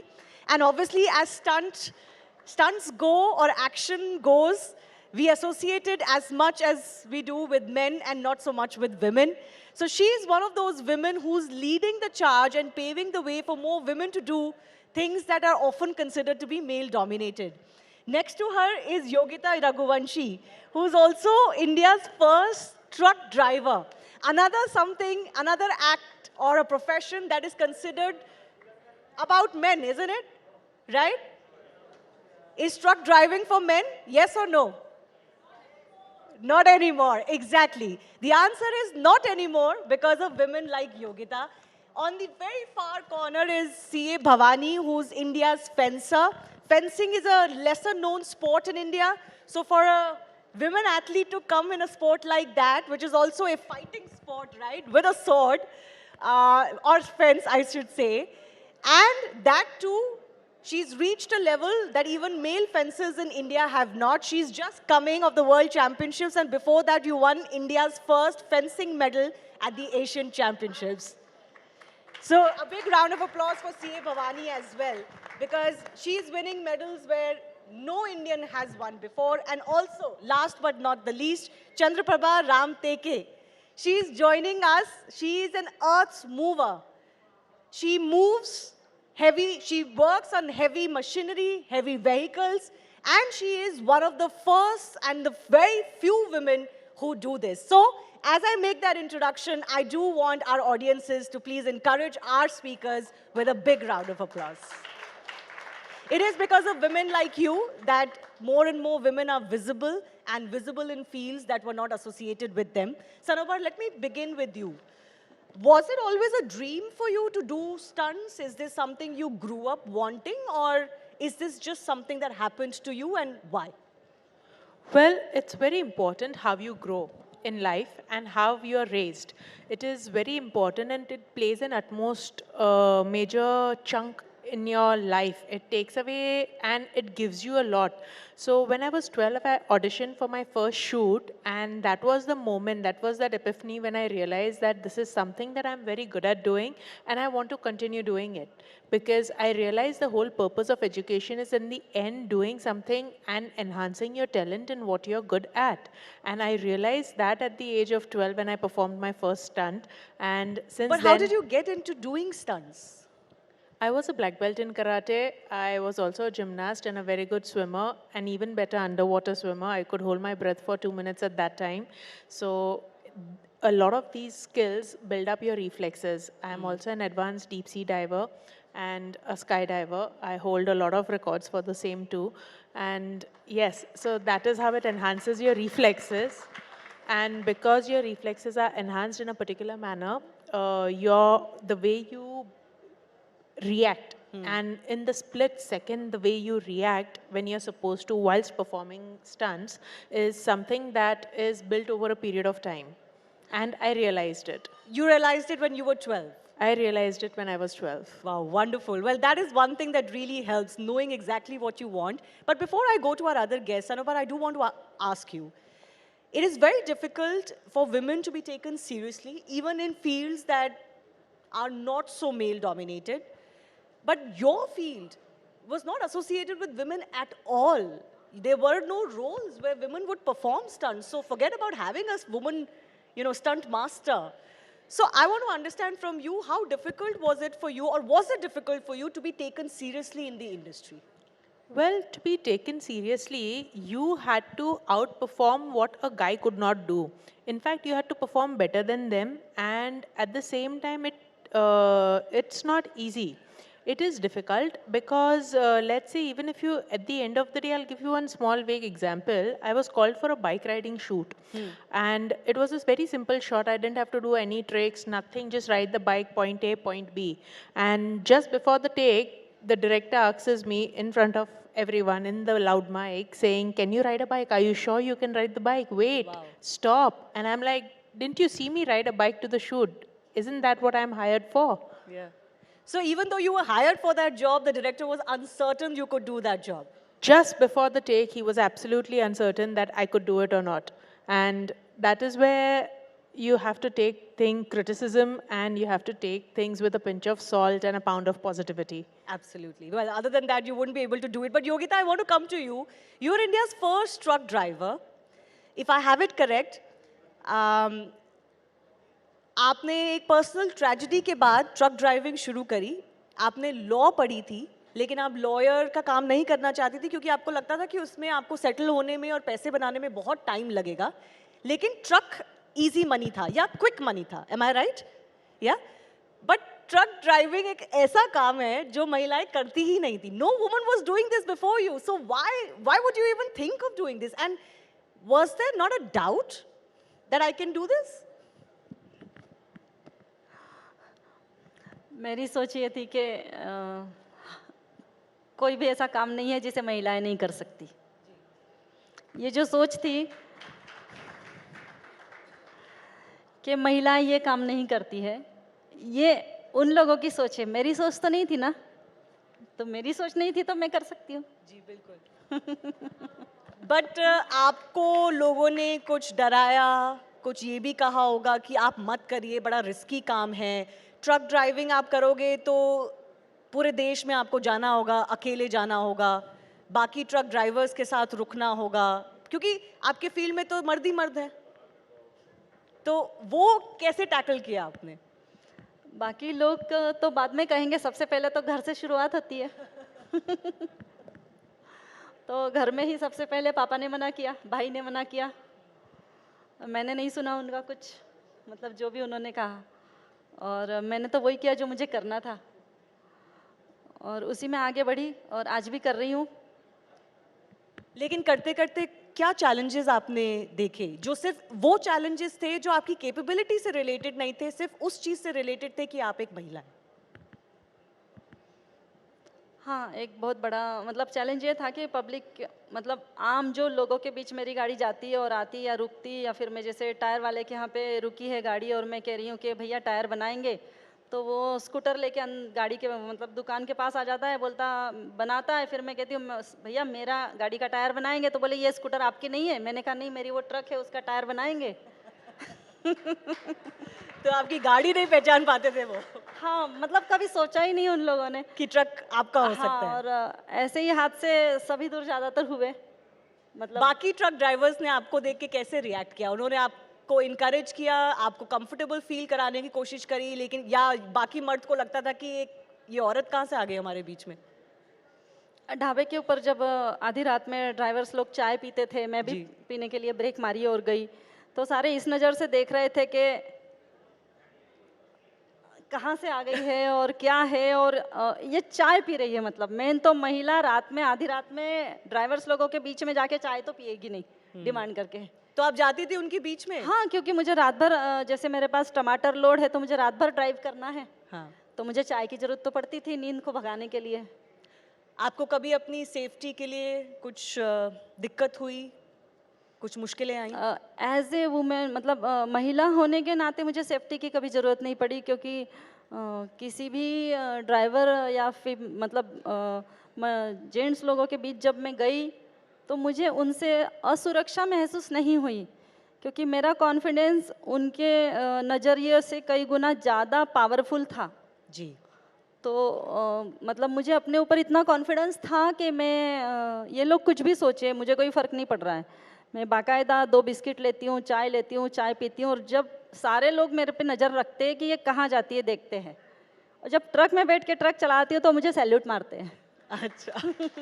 You know, this is a very important lesson as women. I think all of us understand this. कि आप एक confidence के साथ behave करें, confidence के साथ चलें, तो लोगों को वो दिखता है, और आपके सामने अगर कोई गलत नज़रिए का मर्द है भी, तो वो भी आपसे ज़रा 2 कदम दूर ही रहेगा, अगर आप वो कॉन्फिडेंस एक्सयूट करते हैं तो. लेकिन एक बहुत इंपॉर्टेंट चीज़ जो योगिता ने बोली, as women, as young girls, specially in cities और इवन इन स्मॉलर सिटीज़ और टाउन्स, हम लोग घर से 10-11 बजे के बाद निकलते भी नहीं हैं, और यहाँ पे योगिता अकेले ट्रक ड्राइविंग कर रही है around the world on highways which are barely lit and stopping at dhabas and all. So I think she deserves a big round of applause for just having that heart to do so. To just think कि मैं कर सकती हूँ, इसमें क्या बड़ी बात है? जी योगिता जी? हाँ बिल्कुल। कभी डाउट नहीं हुआ? नहीं, कभी भी नहीं हुआ, बिल्कुल 1% या -0.1% भी नहीं हुआ, मतलब बिल्कुल। जी। क्योंकि मैं कर सकती हूँ, जो भी प्रॉब्लम्स आएगी उसे मैं हैंडल करूँगी। और मैंने महसूस किया कि एक-एक प्रॉब्लम्स को सॉर्ट आउट करते हुए जब आगे बढ़ रहे हैं तो पता नहीं कैसे अपने आप ही ऊपर वाला सारे रास्ते खोलते हुए चलता है। जी, बिल्कुल। उस पे भरोसा करना चाहिए। बिल्कुल। चंद्रप्रभा जी भी एक ऐसी ही महिला है जिन्होंने वो काम किया है जो महिलाएं नहीं करती थी। आप एक अर्थ मूवर हैं, आप बड़ी-बड़ी मशीनरी और व्हीकल्स चलाती हैं। तो हम मुझे अपने सफ़र के बारे में थोड़ा-सा बताइए, ये काम आपने क्यों शुरू किया? आपके हस्बैंड करते थे उसी कंपनी में? नहीं। उसी कंपनी में काम करते थे लेकिन? कंपनी में काम करते थे। लेकिन जो हेवी व्हीकल्स हैं वो आपने चलाना शुरू किया। हाँ। ऐसा क्यों? क्योंकि मैम थोड़ा सा माइक ऊपर करिए। पियून भी सब बनते हैं, पियून चपरासी भी बनते हैं, यानी सब काम करने वाले बनते हैं, लेकिन ऐसा हेवी मशीन चलाने वाले कोई नहीं बनते। तो हमने सोचा कि हम नया कुछ करके दिखाएंगे। और फिर मेरे को बहुत लोगों ने डरा है कि खदान है, वहाँ मर जाते हैं, घुटने टूटते हैं, कमर टूटती है, और वो जेंट्स का काम है, लेडीज का काम नहीं है। फिर भी मैंने बोली कि नहीं, मैं करके दिखाऊंगी और कर सकती हूँ। जी। और आगे बढ़ गई मैं। मेरे को सपोर्ट सब लोगों ने किया है, मेरे ऑफिसर लोगों ने, सबने सपोर्ट किया। जी। और कोई कोई डराते थे कि नहीं करना करके, लेकिन घर का भी सपोर्ट अच्छा ही था कि आप कर सकती हो। जी। मैं करके दिखाई। चलिए चंद्रप्रभा जी, एक सवाल मैं आपसे पूछूं। ये ऐसे फील्ड्स हैं, आप नोटिस करेंगे हमारे जो पैनलिस्ट हैं बहुत ही फिजिकल फील्ड्स में हैं, तो उनका जो फील्ड है वो ऐसे फील्ड्स हैं जो महिलाओं और मर्दों के बीच में जो एक बहुत फंडामेंटल डिफरेंस है वो स्ट्रेंथ का डिफरेंस है, साइज का डिफरेंस है।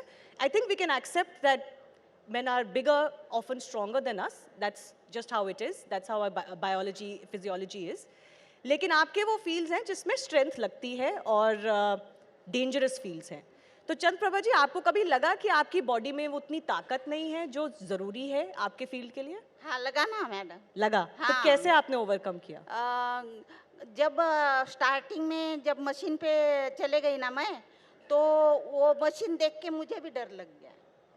तो ऐसा धीरे धीरे पैर वगैरह डालना था मेरे को, और वो मशीन के ऊपर चढ़ना था, फिर बटन दबाना था, क्या करना था ये मेरे को नहीं समझ में आता था। लेकिन कोई कोई जेंट्स ऐसे रहते हैं कि चलो मैडम आपको इच्छा है तो चलो आपको सिखा देते हैं। जी।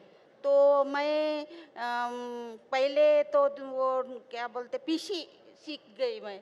फिर बाद में शावेल बोले तो पूरे खदान की एक मात्र ऐसी बड़ी मशीन है कि चार बकेट उसमें डाले तो एक डंपर फुल हो जाता है। तो फिर मेरे को सब लोग डराते थे कि ये शक्तिशाली मैडम का काम है, आपका काम नहीं है, आप मत करो ये काम, आप छोटा मोटा काम कर लो, कुछ भी मांग लो। नहीं, मेरे को वही करना है, मेरे को आगे बढ़ना है। ऐसा बिल्कुल। So basically even if there are issues of physical strength you can overcome it. अगर आपके पास बिलीफ है और कॉन्फिडेंस है कि आप कर सकते हो, यू कैन ओवरकम। बिल्कुल कर सकते मैम, बिल्कुल कर सकते सारा। तो आप मुझे बताइए, आपके फैमिली में बच्चे हैं आपके? लड़की एक लड़का एक लड़की। अच्छा, तो आप अपनी लड़की के लिए क्या चाह रही हैं? अब क्या करे वो? लड़की के लिए जी, लड़की के लिए वो भी मेरे जैसी स्ट्रांग बनना चाहिए, आगे बढ़ना चाहिए। बिल्कुल। All right. Let me go across to Bhavani Devi as well, who's the sports star and athlete on the panel. Bhavani, you are playing a sport which is not very well known in India. On top of that, it is a sport which is physical. It's not, I mean, you obviously do touch your opponent, but not quite in contact sport. But was there ever a time that you were discouraged from playing this sport? Ki, why don't you as a woman maybe play something else that would be better for you? Hi. First of all, thank you for having me. I'm really honored to be here. So yes, in the beginning of my career, I always faced these questions, but from outside, not from my family. So always people or my friends, mothers or father, they always tell me like, Bhavani, I think fencing is not for India. Why you waste your time and energy? Better focus on your education, get a job, do something else. You can't build a career in fencing. But for me, I understand from their concern, you know, but they don't know what sports life is. Not all people who do sports achieve in Can be in the successful. sports, whether Yeah. it is popular sports or a not popular sport. Yeah. But for me, fencing, the first ever competition in fencing was the school games. I lost my match, but all my schoolmates, my teammates got medal. So from that day, I thought like I want to do something in this sport, not in the district level, but I want to win something for India. So that's what kept me motivated. But for me, the most important thing which I had with me was I want to do my 100% effort, whether I have money or not, whether I have support or not. From my side, after I leave the sport, I don't want to feel regret. Oh, I should have tried. Maybe I could have tried. Maybe I could have taken loan, or I could have go for this competition. But I know that I will work hard. I know I'm ready to work hard. I know I can do something, but I don't know what. But I want to try for it for 100%.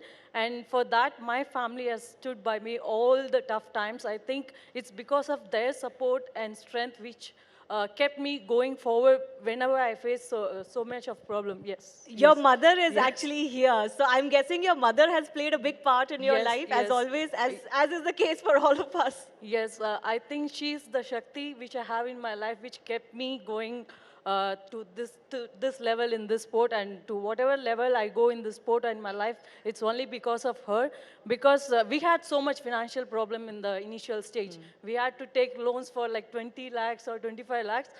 I can say one thing as an example. You know, I was going for a competition, and she was trying to get funds, and it was delayed. So I took the flight because we pay for the flight tickets later. So I took the flight, I arrived to the airport, but I don't have money to go to the hotel. So I stayed that night in the airport, and then the next morning she sent me the money, and then I went to the hotel. So in the beginning it was so hard, but for me, I want to do, you know, I want to try, I want to feel happiness by trying. So whether I get the result or not, it's the secondary thing. So that's what my mom always says. You know, when even I thought like, Mom, maybe I think I should stop. It's too much for our family. You know, I can see what they are struggling. So she said, no, you started it. And go till the end. You know? Absolutely. Amazing. A big round of applause for mothers like that who encourage their daughters. Bhavani, very quickly, I want to understand from you. I interact with a lot of athletes and female athletes as well. What is that one issue that female athletes face when they play sports? Is there still an issue, which is what men may not face, but women face? Is there something? I think the most common thing which I feel still happening is because in sports, sometimes you get the result early or later. But if women doesn't get results in the earlier stage, it's difficult for the parents or the society To let them continue. They think, oh, it's finished, you cannot do. But for men, it's not the same. They will try, it's okay, it's not, it's okay for men. For women, it's a little No, bit very hard. important point you made, that if a woman is not successful early in her career, then the pressure builds to get married and maybe, build a family. For men, that pressure is not there. So, very important point there. I have final minutes left. Sanabar, I want to come back to you. Do you want to share a stunt that was one of the toughest ones you have done and you did better than any man around? Well, this was for the movie Ravan that I had performed, and this was a sequence where we jumped off a cliff, which was around 300 feet high. The ideal shot was to jump from the cliff next to the waterfall. She doesn't die, so the person doesn't die, Aishwarya doesn't die in that shot, and she falls through the trees, rivers, rocks, branches, trees, rivers, rocks, branches, and then finally into the river. She survives that fall, 300 feet. And we did that in Ethirapalli rainforest in Kerala, and it was one of the most mesmerizing stunts ever. We won, I got nominated for the Taurus World Stunt Awards in 2006 for the same. Okay, excellent, well done.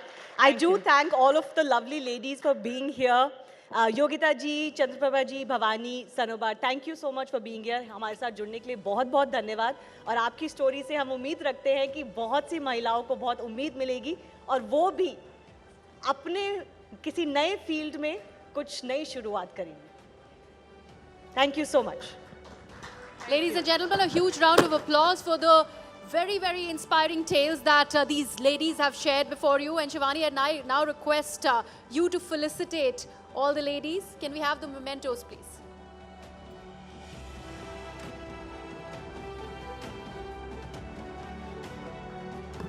अगम शक्ति में श्री शक्तियों को सम्मानित किया जा रहा है। जोरदार तालियों के साथ आप सभी ने अपना वक्त दिया, इसके लिए बहुत बहुत धन्यवाद।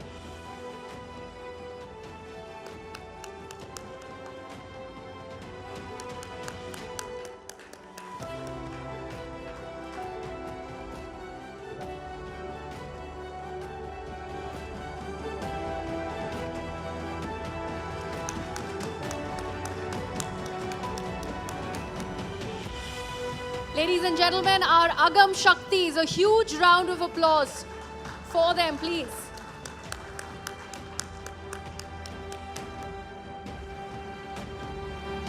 Thank you so much.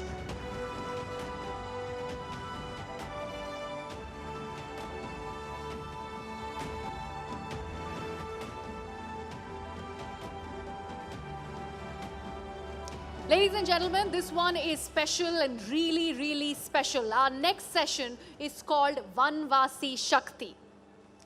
Now, there are the true manifestations of Shri Shakti in the hinterland.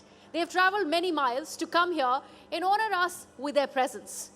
They and their work are not often talked about, and it gives us immense pride that Shri Shakti becomes the platform where their work takes the spotlight. I first would request my colleague Palki Sharma to please come up on stage to moderate this session, and before we introduce our panelists, Palki, please.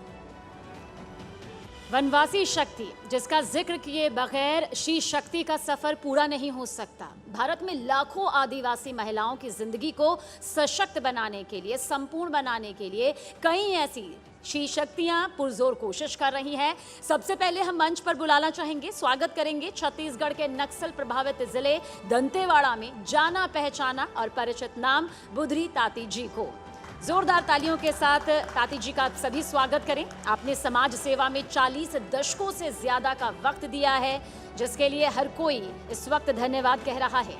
इसके अलावा श्री शक्ति की अदम्य मिसाल पद्म पुरस्कार विजेता भूरी बाई जी का भी आप सभी जोरदार तालियों के साथ स्वागत करें।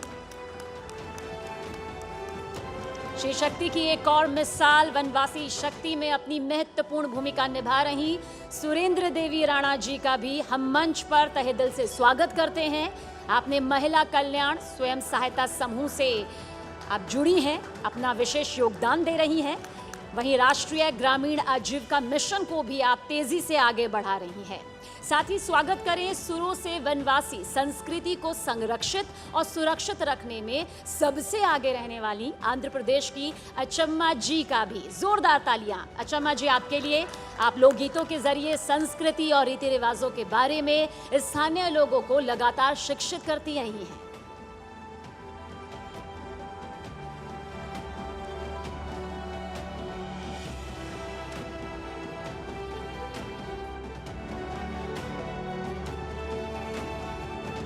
शुक्रिया। ये एक बहुत ही स्पेशल सेशन है, थोड़ा चैलेंजिंग भी है, क्योंकि जिन विषयों में इन्होंने काम किया है उनकी अक्सर चर्चा नहीं होती। बुधरी ताती जी, आप नक्सल प्रभावित क्षेत्रों में महिलाओं के उत्थान के लिए काम करती हैं। आपने 500 से ज़्यादा महिलाओं को आत्मनिर्भर बनाया। क्या प्रेरणा रही आपकी? क्यों आपने सोचा कि यही आपको करना है? नमस्कार। मैं क्योंकि जो वहाँ का परिस्थिति पहले से जो देख रही थी कि मैं 1984 में 15 साल की थी, तभी समाज के काम करने के लिए मुझे अपने मन में जो प्रेरणा आया कि ऐसी जो छत्तीसगढ़ में दक्षिण बस्तर दंतेवाड़ा जिला में हजारों बहनें हैं, कभी विद्यालय नहीं गए, न कुछ भी नहीं किए। ऐसे बहनों के बीच में मुझे क्या करना होगा, ऐसा सोच के मैं इस काम को शुरू की। और मैं सबसे पहले तो नागपुर में गई, महिलाओं का जो काम देखी 1.5 महीना में, उससे मुझे बहुत कुछ प्रेरणा मिला। और जब जो है मैं वहाँ जा कर के मैं काम करने का प्रयास की। और सबसे पहले आप सब जानते होंगे अबुनमर क्षेत्र है, उस क्षेत्र में कभी हम सभी लोगों से कभी उनका उठना बैठना मिलना नहीं होता है। ऐसा जो परिवार है, जो 12 गाँव को हमने चयनित किए और उस गांव के बीच में हमने गए हैं, तो वहाँ जाने के बाद हम सबको देख करके सब छोटे छोटे बच्चों को छोड़ करके भागना चालू किए। तो भागना चालू किए, हम उनके पीछे हम लोग भी भागने लगे।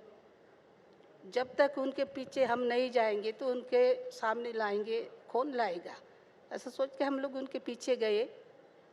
वहाँ देखे तो पूरे ऐसा समाज है, कुछ समाज ऐसा है कि वो कभी आगे का जो उनका जो विकास की बातें कुछ नहीं कर सकते हैं।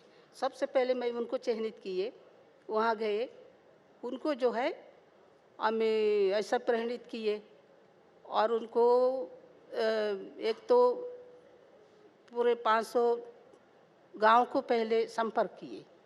संपर्क करने के बाद मुझे ऐसा समझ में आया कि इस जगह में काम करना है तो कैसा करना होगा।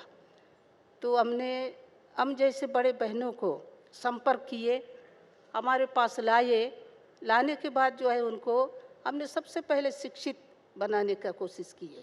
कोई भी काम करते हैं तो सबसे पहले व्यक्ति स्वयं को शिक्षित होना पड़ता है, उसके बाद जो है काम करना होगा।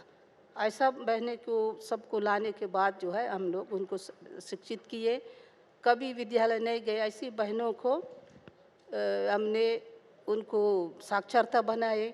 5वीं 8वीं 10वीं 12वीं जितना पढ़ाना ऐसा पढ़ा करके उन्हीं बहनों के माध्यम से हमने 400-500 महिलाओं को काम करने का प्रयास किए।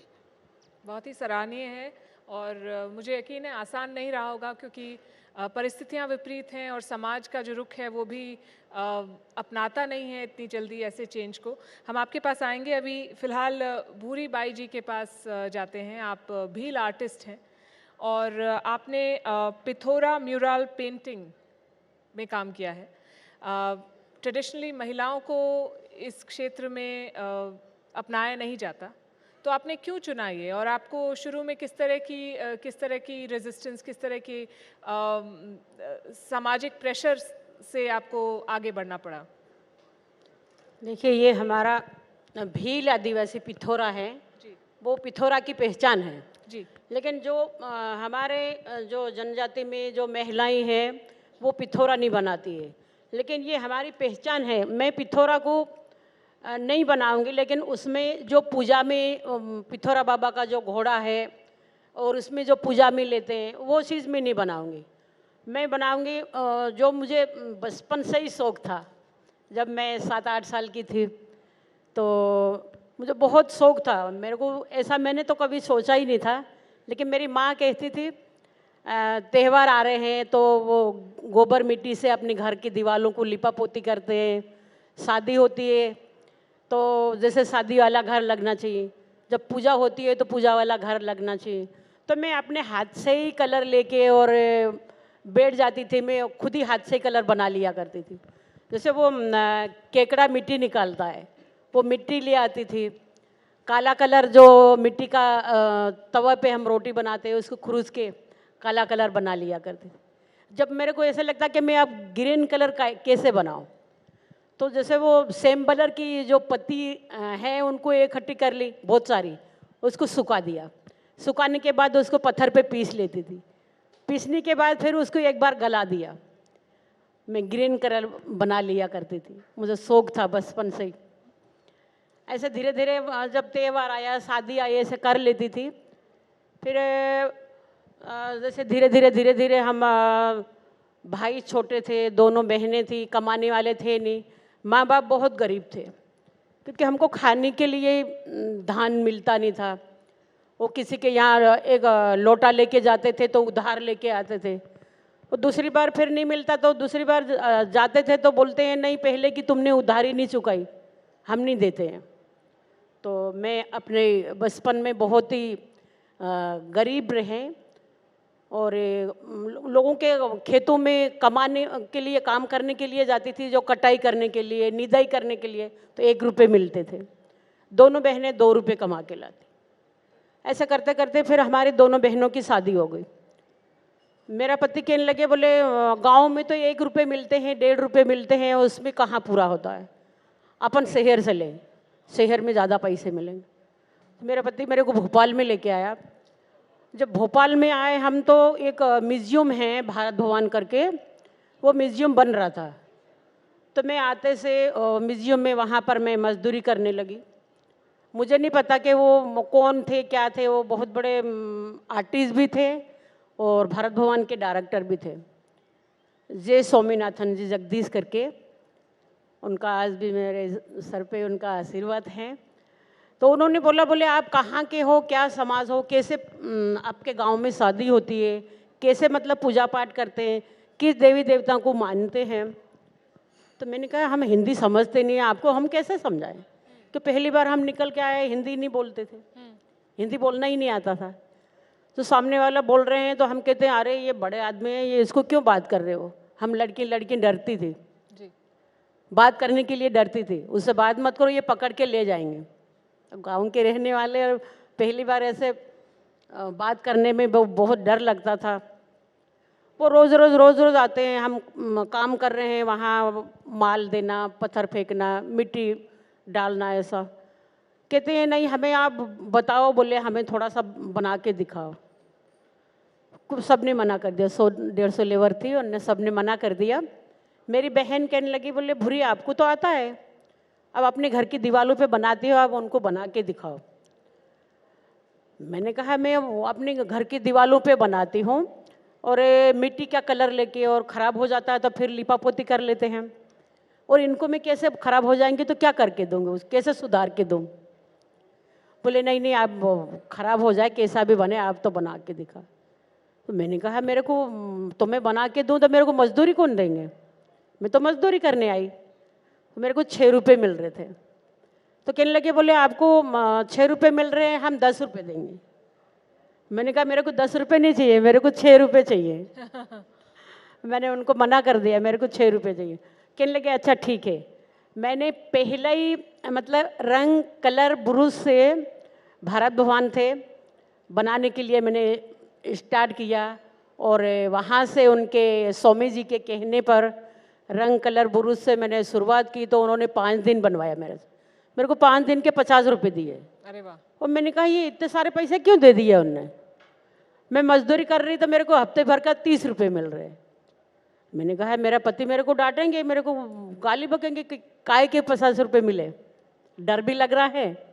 और फिर ऐसे करते करते फिर आया वो 1-2-2.5 साल के बाद फिर आया, कहने लगे भूरी भाई आपसे और बनवाना है। तो मैंने कहा हाँ बना देंगे। 10 दिन और बनवाया, 10 दिन के मेरे को 1500 रुपये दिए। मेरे को बहुत ढेर सारे पैसे लगे। फिर वो पैसे देख के ना मेरे परिवार वाले, मेरे ससुराल वाले सब मेरे पति से कहने लगे, बोले तेरी बीवी को इतने सारे पैसे क्यों दे दिए, कौन ने दिए, ये किस काम के दिए। मेरे पति को भड़का दिया उन्होंने, ससुराल वालों ने भड़का दिया। मेरा पति कहने लगे, बोले आप मजदूरी करने जाओगे, ये ऐसा कलाकारी का काम करने नहीं जाओगे जी। अब फिर क्या करें, वो कहने लगे, बोले आपका घर दिखा दो, हम आपको ज़रूरत पड़ेंगे तो फिर हम बुलाएंगे आपको। मैंने कहा मेरा घर तो है ही नहीं, हम ऐसे घास का मतलब जैसे ओडा टाइप का वो झुग्गी बना के रह रहे थे भोपाल में। मजदूरी जहाँ मजदूरी मिली वहाँ मजदूरी कर ली। कहने लगे अच्छा ठीक है, जैसा भी घर है आपका घर दिखा दो।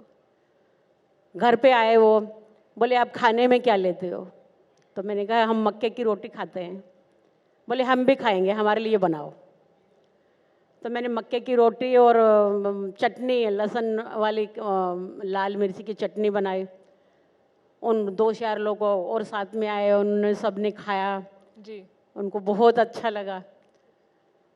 ऐसा करते करते फिर कुछ सालों के बाद मेरे पति ने मेरे को ये, आप यहाँ आ गए, आप बोलने से डर रहे थे और आप इस मंच पे अपनी पूरी कहानी सुना रहे हैं। बहुत ही इंस्पायरिंग और प्रेरणादायक आपकी कहानी है। मैं फिर आती हूँ आपके पास, पर इस वक्त मैं चाहती हूँ कि हमारे जो बाकी गेस्ट हैं वो भी जुड़े हमारे साथ। भूरी बाई, श्रीमती सुरेंद्री देवी राणा से हम बात करते हैं। आपने हैंडीक्राफ्ट्स के क्षेत्र में काम किया है और 35 विमेन वेलफेयर ग्रुप्स के साथ आप जुड़ी हुई हैं। आपने क्यों इसको चुना और किस तरह का संघर्ष आपने देखा और किस तरह का बदलाव आपको लगता है आप लेके आई हैं अपने परिवार में और अपने समाज में अपने काम के थ्रू? जी मैम, मैं बहुत गरीब परिवार से थी और एक हमारी जो दीदी आई थी हमारे गांव में, उन्होंने कहा कि बहन एक समूह बनाओ आप। तो मैंने कहा समूह क्या चीज़ होती है, मैं समूह को तो पहचानती नहीं, समूह होती क्या है। तो उन्होंने कहा कि एक बार जुड़ो, आप 10 महिलाओं को इकट्ठा करो और उसको एक ग्रुप बना के और बैंक में जाके खाता खुलवाएंगे और आप हर महीने में 20 रुपये जमा करना। तो मैंने 10 महिलाओं को बुला के और हमने मीटिंग करके मैंने समूह बनवाया। समूह बनवाने के बाद जैसे कि हमने 20 रुपये महीना जमा करते थे, उस टाइम ऐसी हालत थी मेरी कि महीना आ जाता था लेकिन मेरे पास 20 रुपये भी नहीं होते थे। फिर ऐसे ही हमें 50,000 का हमें लोन मिला, उससे मैंने एक भैंस ली और क्या कहते हैं हमारी जो 7 जो महिलाएं थी उन्होंने भी एक भैंस ली। उस टाइम में 5 से 6 हज़ार तक की भैंस थी। तब हमने और अपने जो समूह था, समूह का नाम रखा था महिला कल्याण स्वयं सहायता समूह, ताकि महिलाओं का कल्याण हो। उसके बाद हमने जैसे हमने भैंस ली, उसका दूध बेचा और थोड़े थोड़े पैसे हमारे आते गए। और जैसे कि हमारे और भी गांव की महिलाएं वो भी कहने लगी कि जैसे ही आप अपना समूह चला रही वैसे ही हमारा भी समूह बनवाओ। तो ऐसे करते करते मैंने 35 समूह बनाए और उनकी मैं अध्यक्ष हूँ मैं। और आज मैं हर महीने में 110 रुपये महीना जमा करती हूँ। और 2010 में एक टेलर मास्टर आए, उन्होंने ट्रेनिंग दी मेरे को। जो घास की जो डलियाँ, छोटी छोटी डलियाँ कलरफुल वो बनाते हैं, उसकी मुझे ट्रेनिंग दी 3 महीने की। मैंने उस ट्रेनिंग में 3 महीने की ट्रेनिंग ली। उसके बाद में मास्टर टेलर खुद ही बन गई मैं और गाँव में वो ट्रेनिंग देती गई। जिनको मैंने सिखाया उनमें से 1000 महिलाएं जो मेरे साथ अभी काम कर रही हैं और वो उनको सिखाया वो खुद ही मास्टर टेलर बन गई हैं। और आज के दिन जो मेरी साथ जो काम कर रही हैं वो इतना खुश हैं कि बहुत ज़्यादा खुश हैं, वो अपने आप को आत्मनिर्भर कर रही हैं। और मैं क्या कहते हैं उनसे बार बार यही कहती हूँ कि आप पे काम कर रही हैं, आपकी जो बेटी हैं बहुआएँ उनको भी यही काम सिखाना और ये काम छोड़ना ही नहीं है। और मैं ये चाहती हूँ जैसे ही मैंने इतना संघर्ष किया, जैसे मैं गांव से बाहर जाती थी लोग कुछ भी बोलते थे लेकिन उस चीज़ों को मैं ध्यान नहीं देती थी, क्योंकि मेरी फैमिली, मेरे हस्बैंड, मेरे पति, मेरे सास ससुर जितने भी थे मेरा काफ़ी सपोर्ट दिया और अभी तक सपोर्ट ही किया और आज तक सपोर्ट देते ही हैं। और आज भी मेरे एक बेटा आया छोटा और मेरे हस्बैंड मेरे साथ में आए हुए हैं। किसी भी टाइम कहीं से भी अगर लेटर आया हर विभाग से मुझे काफ़ी सपोर्ट मिलता है। हर विभाग में मुझे हैंडीक्राफ्ट का जो जैसे कि स्टॉल मेला जगह जगह लगते हैं, वहाँ पर मुझे बुलाते हैं, वहाँ पर मैं जाती हूँ। तो वहाँ पर काफ़ी अच्छा लगता है। सब लोगों से, देश विदेशों से भी लोग आते हैं, उनसे मिलके और बातचीत करके काफ़ी अच्छा लगता है, मिलके अच्छा लगता है। जब मैं यहाँ से जाती हूँ तो गांव में काफ़ी लोग बहुत खुश होते हैं मुझे देख के। बहुत ही बेहतरीन और बहुत ही इंस्पायरिंग आपकी स्टोरी है, बहुत ही प्रेरणादायक है। आपने अपने साथ साथ बहुत सारी महिलाओं को और सशक्त किया है। हम अचम्मा जी से भी बात करना चाहते हैं। हिंदी नहीं बोलती हैं आप, मैंने सुना, पर आप गाती हैं बहुत अच्छा, आप ट्रेडिशनल फोक सिंगर हैं। तो आप और म्यूज़िक की कोई भाषा नहीं होती, वो आप किसी भी भाषा में गाएं, उसका जो भाव है वो लोगों तक पहुँच जाता है। तो why don't you sing something for us? Telugu जी जी बिल्कुल। आंध्र प्रदेश में 300 భజన కేంద్ర रहने हैं। గ్రామాల్లో గ్రామానికి వెళ్ళి సత్సంగ కేంద్రాలు, అలాగే గ్రామ సమితి ద్వారా మహిళా కార్యక్రమం, మహిళల్లో ఏకత్రితం అవ్వడం, సంఘటితం, ఏదైనా సమస్య ఉంటే గ్రామ సమితి ద్వారా ఆ సమస్య తీర్చడం, ఇలాగా వనవాసి కళ్యాణాశ్రమం ద్వారా ఇది జరుగుతుంది. అలాగే మొన్న కరోనా సమయంలో చాలా సుదూర గ్రామాలకు వెళ్ళి వాళ్ళకి మెడికల్ కిట్టు, నిత్యావసర వస్తువులు వాళ్ళకి ఇవ్వడం జరిగింది. వనవాసి కళ్యాణాశ్రమం కార్యం కోసం 70 కిలోమీటర్లు దూరం నడిచి వెళ్ళి ఆ గ్రామంలో వనవాసి కళ్యాణాశ్రమం కార్యక్రమాలు చేపట్టడం జరిగింది. అలాగే ఇప్పుడు వనవాసి కళ్యాణాశ్రమం ద్వారా ప్రతి ఒక్క గ్రామంలో మహిళల్లో చైతన్యం వచ్చింది. ఆ గ్రామంలో ఎటువంటి సమస్య వచ్చినప్పటికీ ఆ సమస్య మహిళలే తీర్చుకునే పరిస్థితి కళ్యాణాశ్రమం ద్వారా జరుగుతుంది. అలాగే మరి ఆంధ్రప్రదేశ్లో చాలా ఎక్కువగా మత మార్పిడి కార్యక్రమాలు కూడా జరుగుతుంది. వనవాసి కళ్యాణాశ్రమం భజన కేంద్రాలు ఉన్న చోట అటువంటి వాళ్ళు వచ్చినప్పుడు వాళ్ళని ఎదిరించి వాళ్ళని పంపించే ధైర్యం మహిళలకి అక్కడ రావడం జరిగిందనమాట. I wish I could speak and understand Telugu. I'm sure you have a very inspiring, आपका मैसेज बहुत inspiring है. आप कुछ गाना चाहती हैं हमारे लिए? Do you want to sing? Telugu गाना, हिंदी गाना? जी, तेलुगु गाना, हिंदी गाना, जो आप गाना चाहती हैं. శ్రీరామచంద్ర నిన్ను పిలచితిరా, ఓ సీతమ్మ నాథ నిన్ను పిలచితిరా, మెరుపల్లె మెరిసావు ఆ మిథిలలో, మెల్లంగా విరిచావు శివవిల్లును, శివవిల్లును విరిచి సీతమ్మను వలసి అయోధ్యకయ్యావు మహారాజువు. రామ్ రామ్ సీతారాం సీతారాం సీతారాం, రామ్ రామ్ సీతారాం సీతారాం సీతారాం, సీతారాం సీతారాం సీతారాం సీతారాం, రామ లక్ష్మణ జానకి జై బోలో హనుమాన్ की, రామ లక్ష్మణ జానకి జై బోలో हनुमान की. ये दसरा नवरात्रि उत्सव में ये गाते हैं. बड़ा गांवों का महिला सम्मेलन होगा, करने हैं. गांव का महिला सम्मेलन 2000-3000 लोगों को महिलाओं का सम्मेलन करेंगे. बहुत ही खूबसूरत. बहुत कम समय हमारे पास. It does not do justice to your stories. आपकी कहानियाँ बहुत प्रेरित कर सकती हैं बहुत लोगों को, पर इस मंच का जो ध्येय है वो ये है कि हम एक आइडिया दें लोगों को, एक बात शुरू करने का पॉइंट दें और फिर उससे लोग सीखें. तो थैंक यू वेरी मच. आपने अपनी कहानी, अपनी जर्नी हमारे साथ शेयर की, हमें बताया किस तरह का संघर्ष आपने देखा है और क्या आपने अचीव किया है. Please put your hands together for our panelists. Thank you. Thank you so much, ladies and gentlemen, and thank you so much, Palki. May I now request you to please present the ladies with a memento.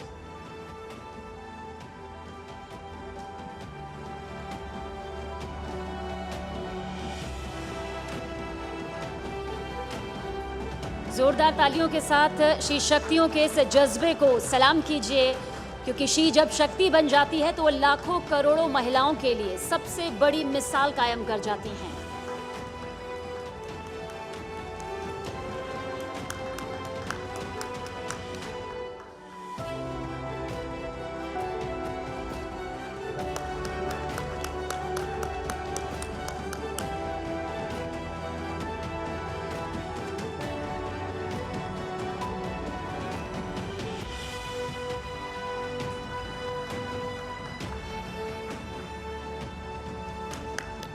The Vanvasi Shaktis, ladies and gentlemen, round of applause for these ladies.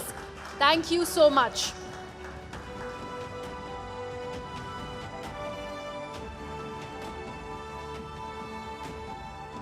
Esteemed guests, we are now moving on to the next session, Raksha Shakti. This is to celebrate the indomitable spirit of our warrior women, the true epitome of Raksha Shakti. These women have transformed challenges into triumphs, shattered barriers, and risen through the ranks in the armed forces, proving that they are forces to be reckoned with. Their mental fortitude and unwavering dedication have paved the way for gender equality in the military. खाकी वर्दी से लेकर military green तक की वर्दी तक, air force pilot से लेकर नेवी कमांडर तक, शीश शक्ति की बाहुबली कमान ने हर मोर्चे पर न सिर्फ दस्तक दी बल्कि जीत का परचम भी बखूबी लहराया और दुनिया भर में भारत का सिर गर्व से इस कदर ऊंचा किया जिन्हें कुछ शब्दों में बयां करना यकीनन मुमकिन नहीं. मैं सबसे पहले मंच पर बुलाना चाहूंगी हमारी सहयोगी शिरीन भान को.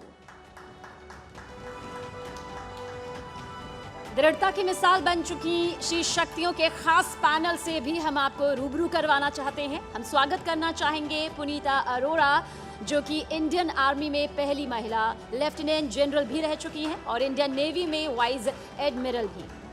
बहुत बहुत स्वागत है मैम आपका। इसके अलावा मंच पर स्वागत करेंगे दृढ़ता की एक और मिसाल सोनल वी मिश्रा का भी, जो कि आईजी सीआरपीएफ हैं। आपका भी जोरदार तालियों के साथ स्वागत है। और साथ ही स्वागत कर्नल सोफिया कुरैशी का भी, जिन्होंने देश का सीना रक्षा शक्ति के क्षेत्र में गर्व से चौड़ा किया है। स्क्वाड्रन लीडर सिंधु रेड्डी का भी हम मंच पर जोरदार तालियों के साथ स्वागत करेंगे। हर मोर्चे पर आपने हिंदुस्तान का नाम रोशन किया, सिर ऊंचा किया।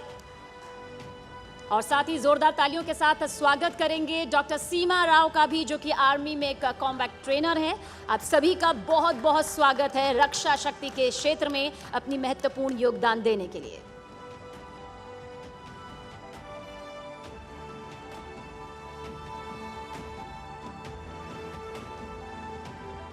Well, good evening, ladies and gentlemen. It's great to be back, specifically on this panel, because here's a personal story. I am the daughter of a fighter pilot in the Indian Air Force, and so it gives me a lot of pride, and it is my privilege here to speak with these ladies here, these officers here, who've really been the torch bearers for gender equity and gender balance and gender parity as far as our forces are concerned. And let me just set the context here for where things currently stand now. We have women officers across the three forces. In fact, if you take a look at the Army, in the officers category, excluding the medical corps and the dental corps, the percentage of women officers in the Indian Army today stands at just under 4%. If you look at the medical corps and the dental corps, it's about a much significantly higher number. If you look at the Navy, the number of women in the Navy currently at about 6%. If you look at the Air Force, excluding the medical and the dental corps, it's almost 14%. So we've seen a significant move up as far as the women's representation in the forces are concerned. If I were to take you through the many achievements and the many medals that each one of these women have won, it's going to be the end of this program. So I'm not going to go down that road. But let me start by asking you, Vice Admiral Punita Arora, I don't know how many of you realize this. She has served in each of the three forces. So that is truly remarkable. And she is one of the originals because she was commissioned in 1968. So what a pleasure and an honor it is to have you here. I want to understand from you, what have you seen as the big change and the big evolution from the time that you joined the forces and as you look at where the forces are today? Hello. Yes, it's working. Go ahead. Thank you so much. Now, I joined Armed Forces in 1968, as she has already mentioned. And we were the first one to be commissioned as a permanent commission. Earlier, they were only short service, means the woman joined, stayed there for 2 years, 3 years, and then, of course, they left and they went. So the forces, the organization was not used to having a lady officer as a permanent commission in them. So they never realized they are going to be there permanent with us only. So the challenges, my whole life was full of challenge only. And the main challenges came from three quarters. The first one was my colleagues, you know, my own age group and the junior ones. The second challenge came from my seniors in my own unit. And the third challenge was from the organization itself. The challenges were because these people in armed forces was mainly a male-centric organization. They had seen ladies in their house as a housewife, their mother, but they never saw ladies who are going to sit next to them in the office and were there. So that was the main challenge. The juniors officers or my colleagues thought, my God, the lady officer, she's not going to work. Probably she will say, I want to take a leave. I have children at home. And she's going to give all kind of excuses so that she can take leave. My seniors also probably were not used to it because they never seen a lady officer coming and working with them. And my organization, because there were no rules and regulation meant for the lady officer. Everything was for gentlemen officers. So as a result, at every level, whenever I got posted, first of all, I had to convince everyone, well, look, I'm also going to work. I'll work, with you people, and literally, I'm telling you, I had to work double to convince them that a lady officers can also perform and perform well. So it used to take me 1 to 2 years. By the time I were finished posted out. 3 years, well, I was posted out. And I was at the square one again trying to convince my whole unit that yes, we can also work.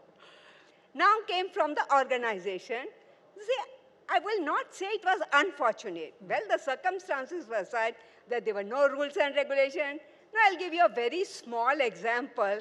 See, like I asked for my posting to Srinagar where my husband was there. Now, everybody was confused. My God, Srinagar, going to be posted with your husband. The ladies just accompany them. They don't get posted there. Secondly, asking for a maternity leave. So when I asked for a maternity leave, when my son was to be born, so the whole organization went through all the rules and regulations. There is an annual leave, there is a casual leave, there is a sick leave. There's no maternity all that. leave. But nothing known as, because gentlemen officers don't have children. So that was the challenge which we faced, and let me tell you very honestly, these challenges throughout I faced. But one thing was there. I will fully agree that they were scared. Not scared, they didn't know how to react to the lady officers in there. But at the end of the tenure, when I used to leave, they used to say, no, please send us more lady officers. We are very happy with this. So these were the challenges which we faced when I was there, when I joined over there. In fact, all these young ladies who are sitting over here, they were not even born when I joined them. So in many ways, absolutely, you paved the way for each one of them to live their dreams. And I only say one thing, when people ask me, for the young ladies, what? I said, see, when you are going to be the first one in that field, everything depends on you, how you perform. If you perform well, you will open the floodgates for other young ladies to join that organization. Absolutely. But if you fail, and then you have got nothing to, give way to these others. I don't take pride or I don't say anything, but let me tell you that at my level, and all my other lady officers who were there, I give credit to all of them. They have paved the doors open for the other officers, lady officers, to come into the armed Absolutely. forces. Ladies and gentlemen, a big round of applause. As I said, the original paving the way and opening the doors for so many of these officers that we see here today. Sonal Mishra, let me come to you. And very quickly, I want to tell you a little bit about Sonal. She's a 2000 batch Tamil Nadu cadre officer. She's the first woman IPS officer from Chhattisgarh to receive the much coveted Indian Police Medal Award in 2016. What an absolute pleasure it is to have you here, Sonal, with us. But, just to take off from what we heard there from Ms. Arora, what has the journey been like for you? Is it better today? Is it more accepting? Is the force more accepting? Are your colleagues more accepting seeing a woman in charge in uniform? I must say yes. I must say yes. The atmosphere, I don't know what ma'am would have faced, but definitely we have faced better times. And times are improving very fast. Because it's the critical number, Once the numbers start increasing for the women, I think everybody sees a role model, more so among women, among girls. We look at our role models. And the same happens with us in service when we look at our seniors and see that, yes, if she has done this assignment, why not I? So that role model thing helps us a lot. And the second thing is, the right attitude. I think that is the most important thing. If we have the right and the firm attitude, everybody down falls in line. But what has been the hardest part for you so far? And what has been the big change that you've noticed in the way that people approach you? And what is it that you would like to tell women who are watching you? Because as you said, today, your representation of what the forces can do and what the forces offer for women, what would you say to them? I would say, don't hold yourself back. If we are holding ourselves back, that is our problem. The force is there, the force or our organization is there, it's accepting us with open arms, I must say. And women at the right decision-making level can be the catalyst for you. And they are there now almost in all organizations at the right decision-making level. So don't hold yourself back. That's my message to the young generation. Whoever is entering at whatever level, I see in CRPF, I have served in the northeastern sector. It's a difficult area. One must not hold, we have had a lot of women who are serving right now in Srinagar, right now in the LWE infested Chhattisgarh, from where I come from. And I must say that they are doing a wonderful job. And the women who are holding themselves back, please don't do that. It's on you. Don't hold yourself back. And let me take that point across to Colonel Sophia Qureshi as well. And like we just heard there from Sonal Mishra, Colonel Qureshi has also served in the Northeast. She served in Punjab. She's also been part of the UN mission, the UN peacekeeping force as well, and played a crucial role there. Colonel Qureshi, as you look at your journey, at your own journey, what have been the big lessons and the learnings for you? And what is it, like we heard here from Sonal, that you would like to leave to the women who are watching, to parents who are watching, to brothers and fathers who are watching, because that's an important message to send out? Jai Hind, everyone. Firstly, I would like to convey sincere thanks to everyone for giving this opportunity to speak at Nari Shakti. If you ask me, I belong to a warrior family, so it was in my genes, and I wanted to don the uniform. And believe me, Indian Army is the best organization one can have. It gives you an opportunity to surmount any kind of difficulties, and I'm lucky and privileged to serve the nation with honor and pride. Today, when I joined the Army as a lieutenant, I remember I was a part of the division during the Oprakram. So what my company commander told me, Sophia, if you want to earn the salute, then you have to work sincerely. Believe me, I have earned the salute and also earned the commendation card during the Oprakram. It was all because of the good mentoring I had that time. And if you ask the challenges, I would like to highlight one incident when I was in Congo. And since you all know, the Indian Army is the largest troop contributing country in the United Nations. And I was the second batch of women officer, and I had a privilege to be part of one of the operation, which we conducted during the historical presidential elections. So I was a part of the one cordon and search team. It was a melange of force from the Swedish Army, from Tunisia, from Uruguay, and we led that cordon and search operation. We did it whole night. It took 72 hours, but it was successful. We could save the life of local populations. And next day, the force commander asked me who was that lady from the Indian Army. I think that gives me the pleasure. The people talk about the Indian Army, not Colonel Sophia Qureshi. So such incidents happened in my life, and I had a privilege to command the contingent at ASEAN nations. I was the only woman officer among 22 nations. So I'm also thankful to my organization for giving me this opportunity. I was lucky that I was with the Sonal ma'am in Northeast, where I was again privileged to mentor the first batch of women military police soldiers. And there we worked together in many of the operations and work. And lastly, you all know that I'm a full colonel today, and I'm commanding the unit.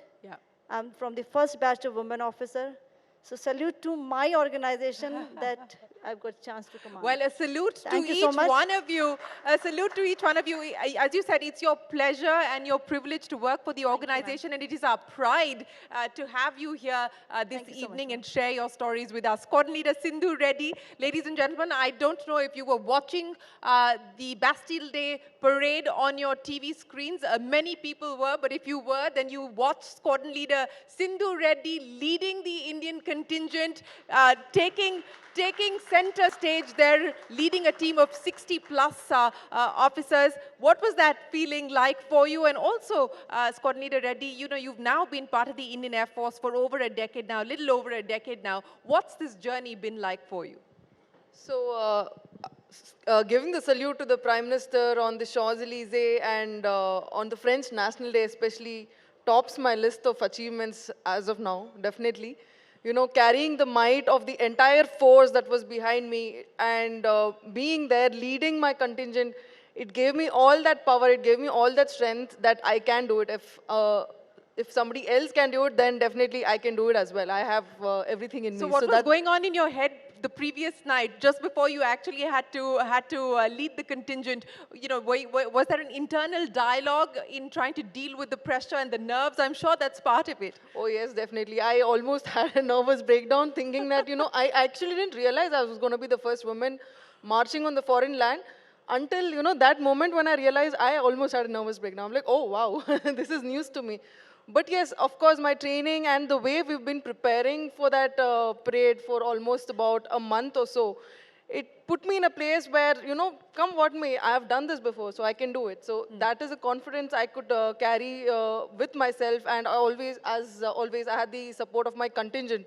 So when you have the support and when you have the might and you have your own strength, nothing is unbeatable. So that is the message that we wanted to deliver, and it was delivered in the right sense, It I was believe. delivered across the country and across the world. People who were watching. Ladies and gentlemen, a big round of applause for squadron Thank you leader so much. Reddy for leading the Indian contingent. But that was on the ground. Yeah. What about up in the air when you're actually flying? What has that internal dialogue been, and what's the external dialogue also been? When you actually started to fly, what was the reaction and the response? So my dream has always been to fly, and when I was going to join the Air Force, I realized what better way to do it than to don the uniform, the pride, the respect, and fly for the nation. So that's how I entered the forces, and I chose to be a helicopter pilot because I wanted to be in close connect with all my troops and all humans on ground, because that is what helicopters finally do. You provide aid. You provide aid to the forward forces. You also provide aid to our civil countrymen whenever they need rescue. So that has been the highlight moment of my career. Every time I was able to help our troops with logistics support or any kind of support, and they send you back definitely with a box of fruits, if nothing, from the forward post as well. Coming back, landing in the base and looking at those boxes, it used to make me teary-eyed. When they had no resources, they had to thank you somehow because you provided something to them. So those moments are definitely something that I've lived for. And also when I could, in my own capacity, provide some rescue mission, some assistance to the rescue missions during the flood reliefs and all that. So people used to come literally thank you. I mean, that feels like a really important moment and the most, the highlight of my career, I would say. Absolutely. So, yeah. And fruits as a way of expressing gratitude. What can be better than that? But Dr. Seema Rao, let me come to you.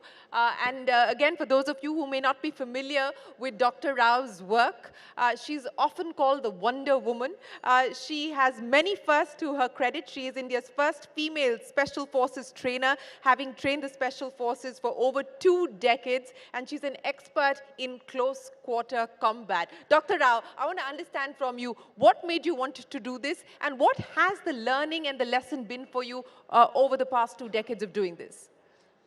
Well, let me start by saying that destiny had something really different for me. I started as a doctor, but eventually destiny took me to training commandos of the Indian forces. It's been a 25-year-long journey, and a journey, I should say, of glory and strife. I've had to work hard on my physical prowess because, after all, standing in front of highly trained and skilled commandos is no joke.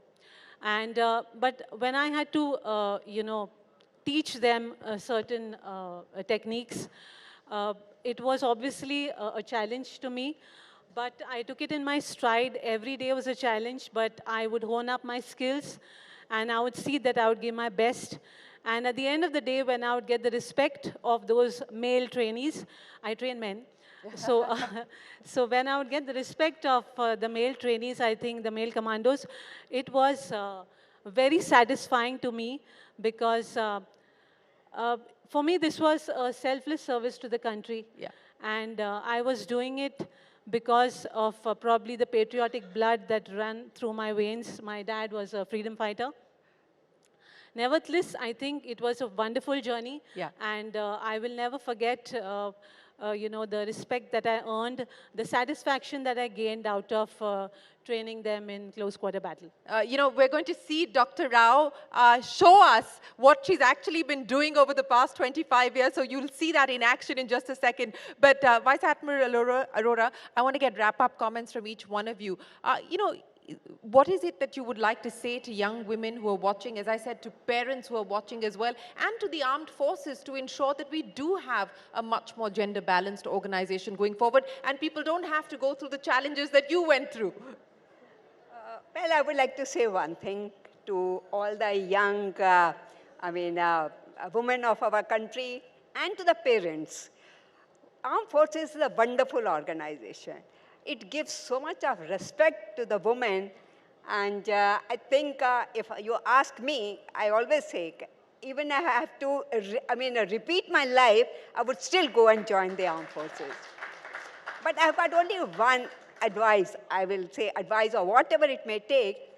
It gives you so much of respect and opportunities. At the same time, we should also remember, as a woman, that it's not only our privileges what we should be looking for, we should also remember our responsibilities. So responsibilities towards the organization. We have to change, not change, get used to that life.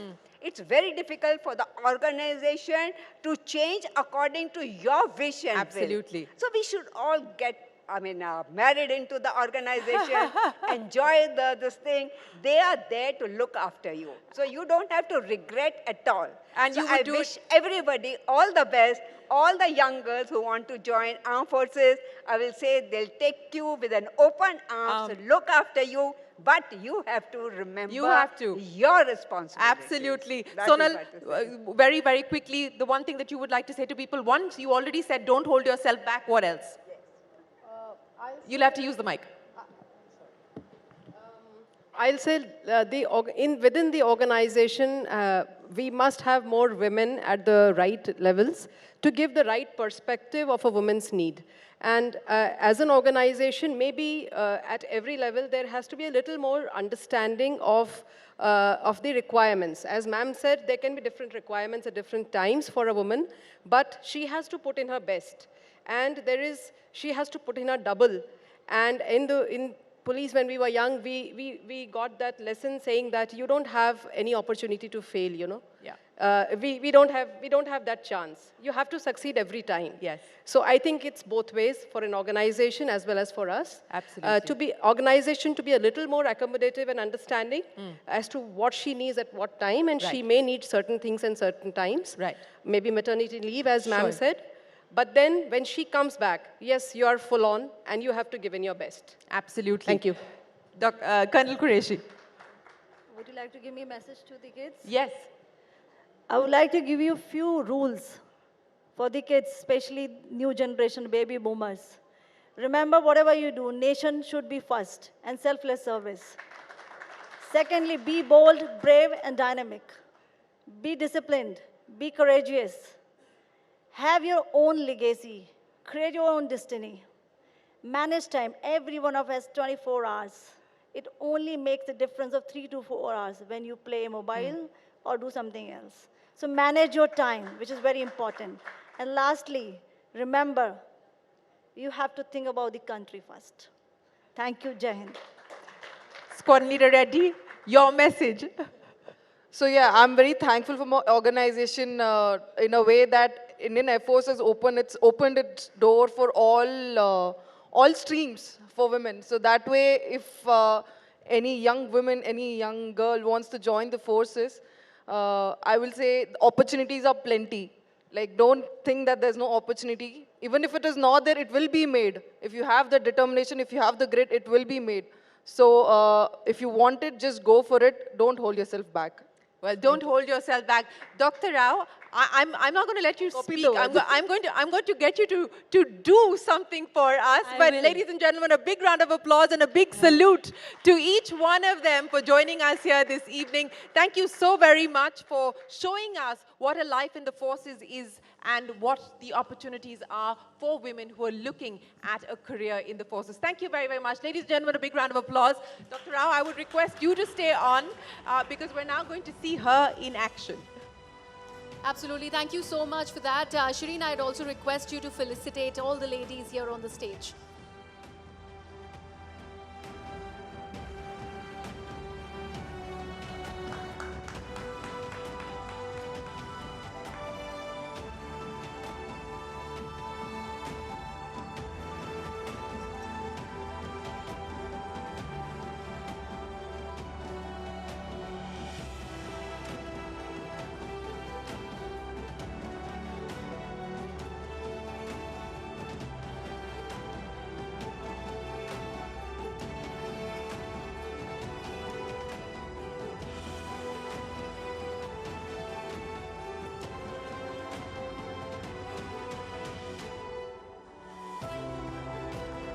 A huge round of applause for these super achievers, ladies and gentlemen. Thank you so much for being here with us. And as Shireen has already teased for all of you, Dr. Rao has a special something that's planned for everyone.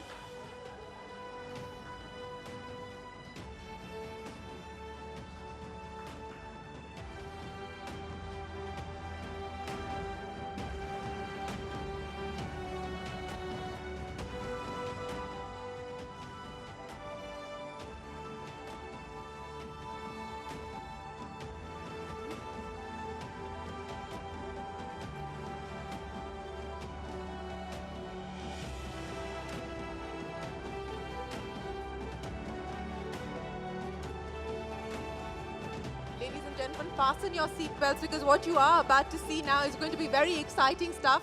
Dr. Rao is coming out. She's just getting out of her panel clothes and getting into her combat gear. So she's going to be giving us a very brief demonstration of what close combat is really about. So you don't want to miss this. Please do take your seats while we get Dr. Rao back out and we clear the stage so that she can do what she does and what she's been doing for over 25 years, ladies and gentlemen. As we pointed out, she is the first woman who has trained the Special Forces, and she's going to be showing us what she does. Dr. Rao, if you're ready, we're ready for you. Yeah, sure. Come on.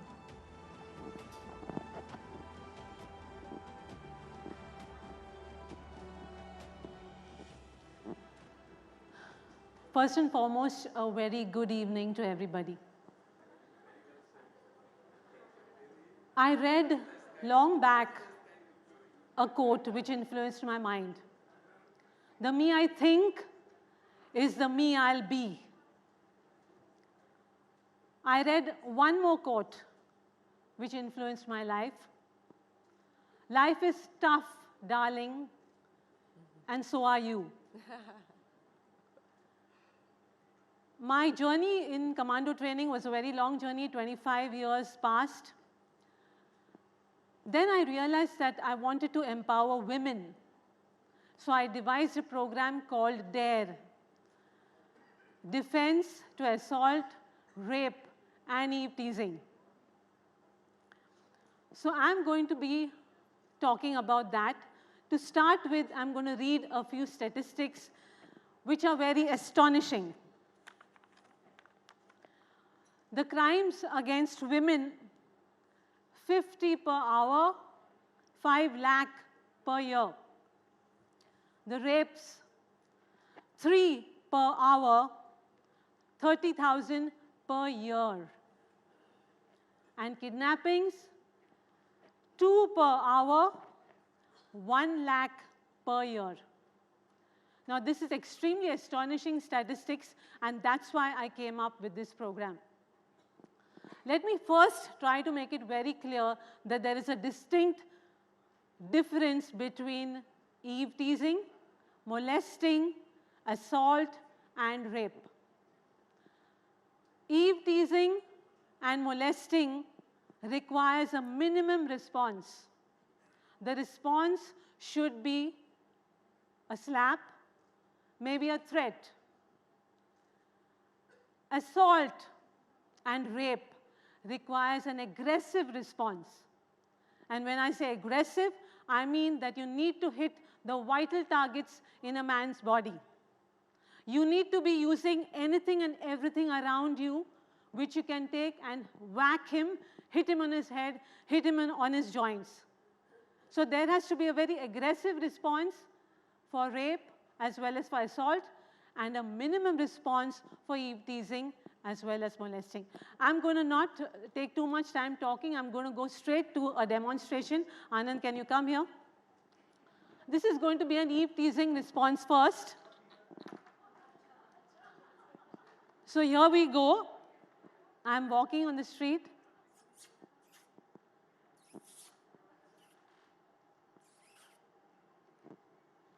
What you need to do here is, do not take your eyes away, do not stare too long, just give him a firm look and move away. The second thing, we go on to, what's the next one? Lewd gestures is the second thing. So I pass from here again. Oh, baby doll. Aha, Miss India figure hai. No! Beautiful. No, stop. And move past. The third response is grabbing the wrist. Baby, आती क्या खंडाला? चल आना. No! Police को बुलाऊंगी. Bus. And you move away. Now we go on to the next response, that is to, can you tell me, Anand, what it is? To an assault. It's going to be a demonstration on vital strikes, the vital areas in the body. So the first is the eyes. Flick the eyes, hit hard. The second one being the nose. Hit the nose with the palm heel. Third one being the ears. Here. It can cause the eardrum to break. The next one is the throat. So I squeeze here the throat. In this case, one finger in the notch, the other one on the Adam's apple, and I squeeze hard. The next would be the groin. So for the groin, it could be a groin kick or simply a flick hard. I'm showing it on the thigh, it's actually done on the groin. And after that, you have the shin kick. So a front kick done to the shin. The shin is a bone here, very superficial. So I kick hard. And that's it. We go on next. Okay, so now these are techniques of, yeah. So go on. So the first one being a hair grab. बहुत शाना बन रही है तू. बहुत शाना बन रही है. चल दिखाता हूँ मैं तुझे.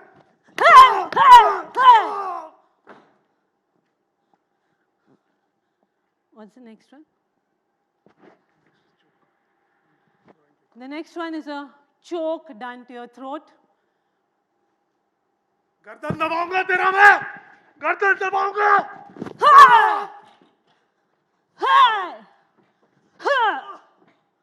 Stand up. The next one. This is a slap. चले. शाना बन रही है. So you keep slapping him to submission. Next one. Okay. The next thing that we're covering up is molestation. Here in this case, first thing, groping the breast, very common. 1 minute. Start. Beautiful, sexy. अभी मजा आएगा मुझे. मजा आएगा.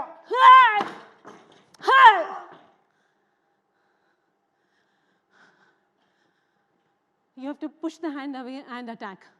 Next one. Circular swoop. So I'm standing here. Oh, sexy. Baby doll. चल ना मेरे साथ.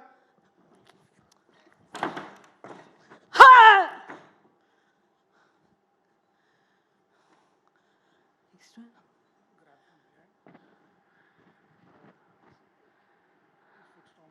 Okay. This is when you're being bear hugged from behind. चलो डार्लिंग. चलो मेरे साथ. The hands are trapped.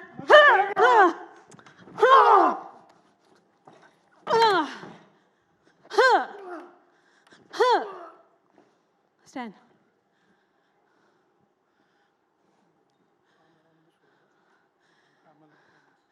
Okay. This way. I'm walking. Come on. Darling चल ना पिक्चर देखेंगे साथ में चलो darling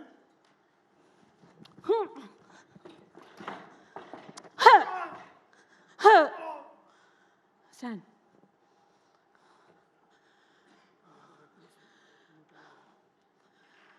I'm also going to be talking about how to respond to rape, but that will be after some time. We go on to a weapon. Now first, let me just give you a short talk on how to deal with a weapon. You have a weapon which is a blunt weapon or a sharp weapon. A blunt weapon can be a bait and stick. A sharp weapon can be a knife. The first thing that you need to understand is defensive or offensive. Defensive is you take anything that's close to you, a newspaper, maybe an empty bottle, or maybe a bag that you have, and the attacking hand has to be hit. ये चाकू देख घुसा दूंगा अंदर देख इसको So I've used the newspaper on his wrist. Next one.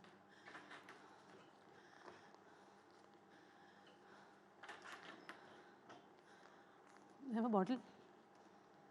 Get fast. Now I'm going to be using an empty bottle.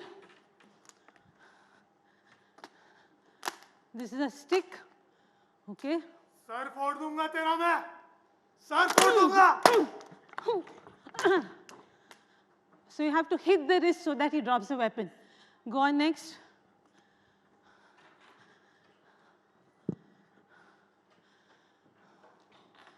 Now it is what to do when somebody is going to attack you with a knife. चाकू देख अभी घुसाऊंगा देख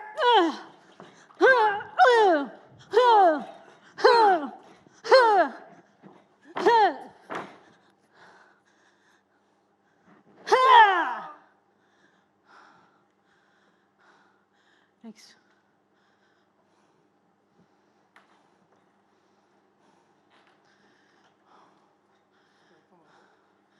Straight forward.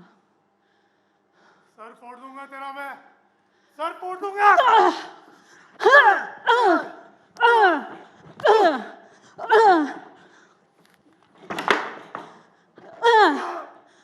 Stand.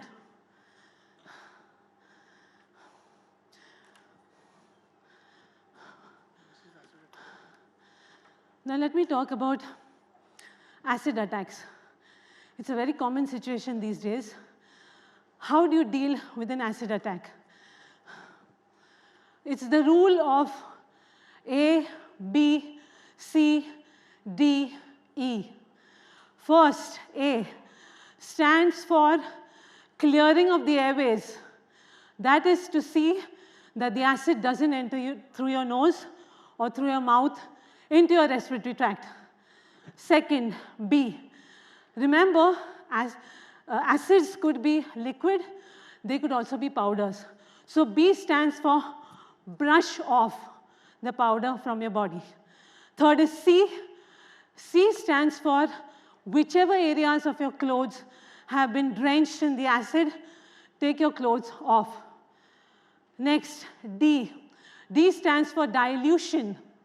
The acid needs to be diluted with lots and lots and lots of water.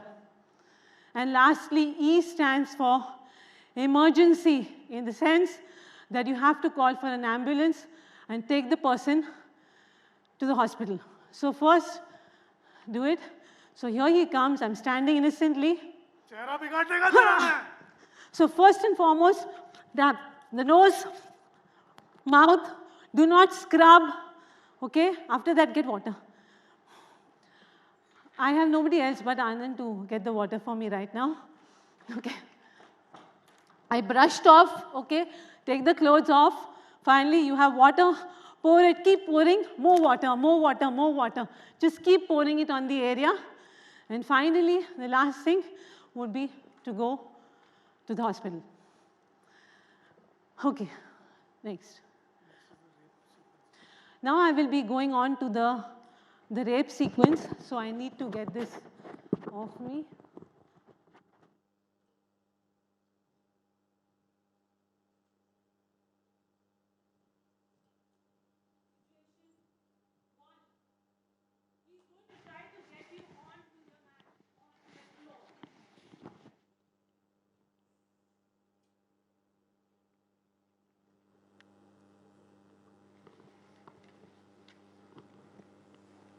चल चल मेरे साथ चल अभी दिखाता हूँ चल चल चल नीचे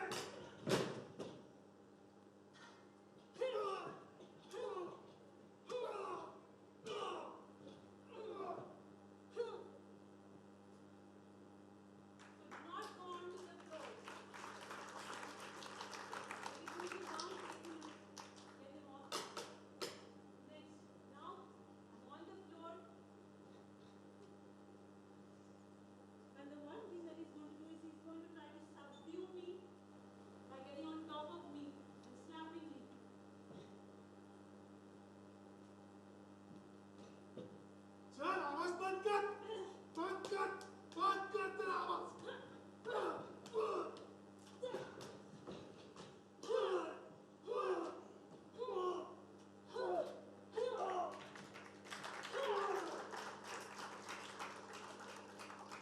Don't spare him. When you hit him really hard. You should never think of getting back at him. The last one is where again you're down and he's going to try to get in between your legs. No, no, no. चलो अभी दिखा रहा हूँ मैं हाँ चला मन ये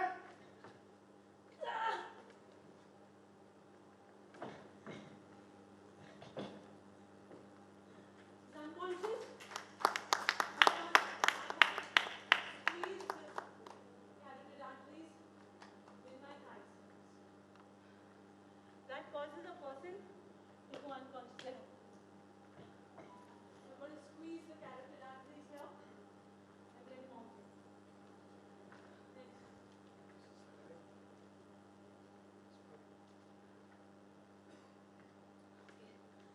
Now we're just going to, I think self-defense is very important for women. My daughter went to Germany for a fight in a cage against a female competitor. Unfortunately, a competitor did not come. What my daughter did, I told her simply, just select any male contestant over there and fight him.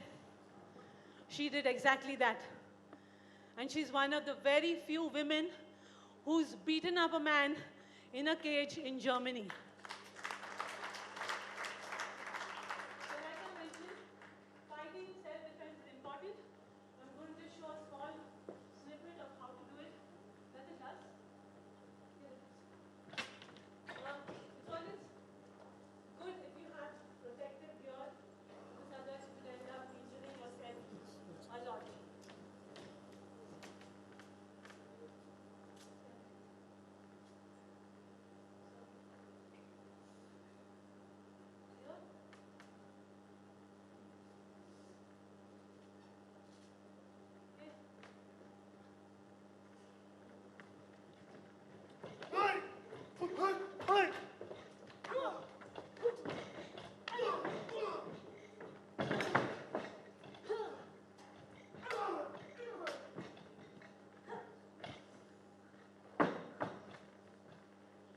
That's an elbow break. That is it, yeah.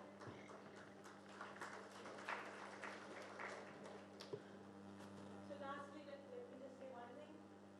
It's important to go and learn how to fight and take care of yourself. Also remember, to all the men here,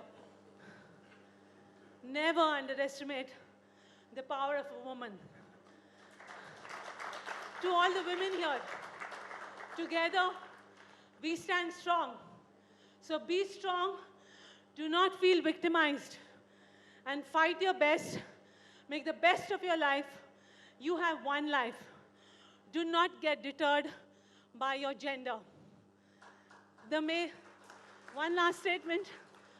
Maya Angelou, an American civil activist, said once, I like to see a girl go out and hold the world by its lapels. Life is tough. You gotta kick ass. Dr. Rao, thank you so very much for demonstrating the power and the strength of a woman.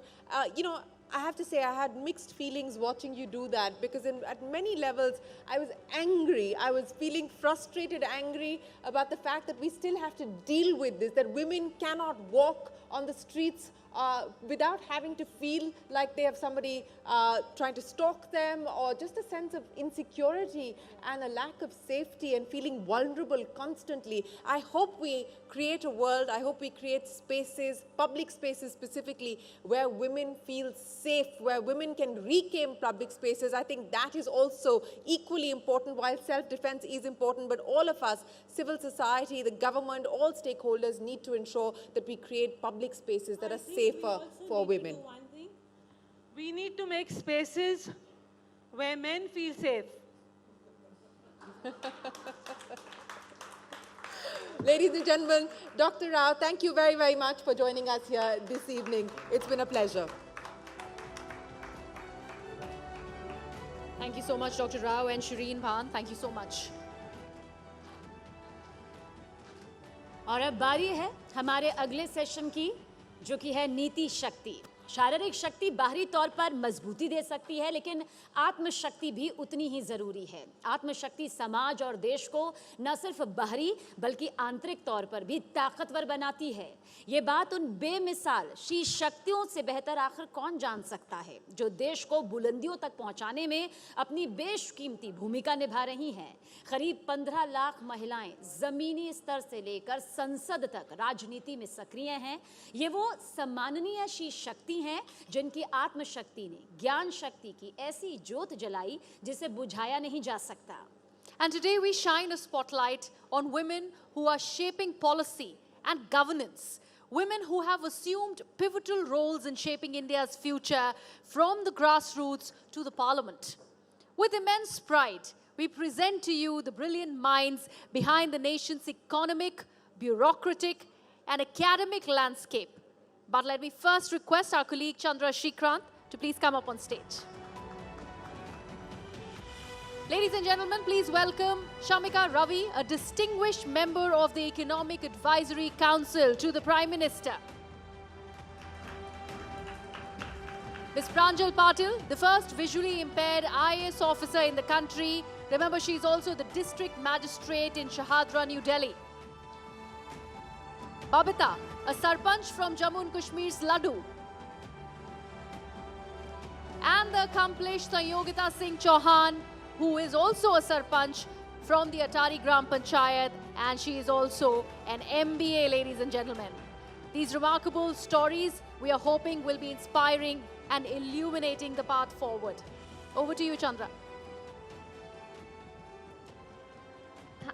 Thank you for that. What a day it's been. And, you know, I hope the previous session, it gave me a lot to think about, and hopefully lessons in self-defense that I never have to use. But thank you all very much for joining us on this session on Niti Shakti, because it's vital that there are more women in policy-making roles at the grassroots level, at the upper echelons. You know, each of them has a very remarkable story as the anchors introduce them. I'm going to start with Pranjal Patil ji here, right here. She's an IAS officer, and you know what's remarkable is she's the country's first visually impaired IAS officer. She's currently the district magistrate for the Shahadra region in New Delhi. A huge round of applause for her. She's here, you know, by sheer grit and perseverance. She gave the UPSC exams twice, cleared it with a very good rank, and cleared it without any coaching at all. Pranjal, share your experience with us. What motivated you to take up civil services? And, how do you go about being a district magistrate? How did you go about being a sub-collector in your previous role at Thiruvananthapuram? Yeah, hi. Thank you so much for having me here. And I think all of us have some ideas in our childhood that what our interest areas are, and we may not know it very clearly. So I was always inclined towards something social, and history was also my favorite subject. So I always wanted to do something, and I really didn't know how to go about it. So only when I went to college, I got to know that there are something called civil services, and I felt that, oh, it's something little closer to what I want to do. And obviously, it's not like when I got to know, right away I started doing it, because some basic academic has to be pursued. So I did my college. Then for higher studies, I came to Delhi to JNU to study. And only after my master's and MPhil, I could get that courage and conviction and time and enough understanding of the exam and the preparation. So I started preparing for it, and though it was not very easy journey, I think no journey is easy, no matter what background we come from. No journey is easy, but with enough with inner determination and external support, we all can do what we want. And I think yeah, all credit goes to my own determination and the support I received from family, friends, and teachers and everyone. Thank you. That's a very inspiring story. We also have two sarpanches or pradhans in our midst. Babita ji, who is a sarpanch, a Kashmiri Pandit, a sarpanch in Jammu and Kashmir, and Sanyogita Singh Chauhan ji, who is a sarpanch at Atari village in Lucknow. Babita ji, आप बताइए सरपंच कैसे बने आप और क्या अनुभव रहा है आप? सबसे पहले मेरा सबको नमस्कार. माइक इधर थोड़ा. हाँ. मैं सरपंच पुलवामा से हूँ. तो कैसे बनी, ये तो बहुत चुनौतियों का सामना करना पड़ा, क्योंकि हम विस्थापित लोग हैं. रामचंद्र जी का 14 साल का वनवास खत्म हो गया, बट हमारा वनवास अभी खत्म नहीं हुआ. तो उस चुनौती का सामना शुरुआत हमने की, कश्मीरी पंडितों ने की. हम दोबारा से कश्मीर गए और इलेक्शन में उतरे, क्योंकि उस टाइम क्या था कि सभी पार्टियों ने चुनाव लड़ने से इनकार कर दिया था. तो सबसे पहले सामना हमारा ही हुआ, क्योंकि खतरे में आगे हम नहीं होना था. तो हमने सोचा कि हम लड़ेंगे इलेक्शन, तो हमने लड़ा, हम जीते. तो आज बहुत अच्छे से चल रही है हमारी सरपंची. आपको धमकी मिलती है पुलवामे में? देखिए, धमकियाँ कश्मीर है तो धमकियाँ ना मिले तो वो तो हो ही नहीं सकता. घाटी है. अभी आपने सुना होगा, हमारे आर्मी ऑफिस कह रहे थे कि जब कश्मीर का आता है कि कश्मीर पोस्टिंग, ओ गॉड हो जाता है ना. तो चुनौतियों का सामना तो करना ही पड़ता है. और जब नारी शक्ति है तो फिर हमारे सामने चुनौती तो कोई नहीं है. सही बात है. हाँ. Sayogita ji, you're an MBA by training, and then you decided to become a sarpanch at Atari village. आपके एक्सपीरियंस के बारे में बताइए. आपको इंटरेस्ट कैसे हुई पब्लिक पॉलिसी में, पॉलिटिक्स में? जी, नमस्कार सभी को. हम यूपी से हैं और लखनऊ डिस्ट्रिक्ट, मलिहाबाद तहसील लगती है, माल ब्लॉक, अटारी ग्राम panchayat. Malihabad mango belt, green belt घोषित है. और MBA करने के बाद एक 6 महीने ही जॉब कर पाए थे कि शादी हो गई, एक ब्रेक आ गया. और बचपन से ही मन था कुछ करने के लिए, और ग्रामीण विकास में शुरू से ही रुचि थी. रूरल इंडिया में या हम लोगों का ननिहाल, ददिहाल सब गांव से जुड़ा था, तो गांव में काम करने की इच्छा बहुत थी. तो ससुराल में भी गांव से जुड़ाव था. शादी बिजनेस क्लास फैमिली में हुई, ज़मींदारों में हुई. हमारा गांव था, तो हमें इच्छा हुई कि हमें सरपंच बनना है, और सरपंच बन के गाँव की सेवा और आसपास के गांव में भी शिक्षा का भी एक जोत जलाना है, क्योंकि यूपी में लिटरेसी रेट बहुत कम है और पढ़े लिखे लोग ज़्यादातर शहर की ओर भागते हैं। तो ऐसा लगा कि गाँव की तरफ हम अगर काम करेंगे तो कुछ दे पाएंगे, कुछ कर पाएंगे, क्योंकि ये एक अनटैप्ड एरिया है। और यूपी में काम करना जहाँ महिला प्रधान तो होती है, पर काम प्रधान पति करते हैं। तो ये जो प्रधान पति का कल्चर है, ये चेंज करना था। एक रिवोल्यूशन मन में था, कि एक जुनून था कि कुछ करना है। तो ये चुनाव लड़े और चुनाव भारी संख्या में जीते। लोगों का समर्थन था और बहुत सारे वादे भी किए थे कि जो गांव में या आसपास के गांव में जो नहीं हुआ है वो करके दिखाएंगे।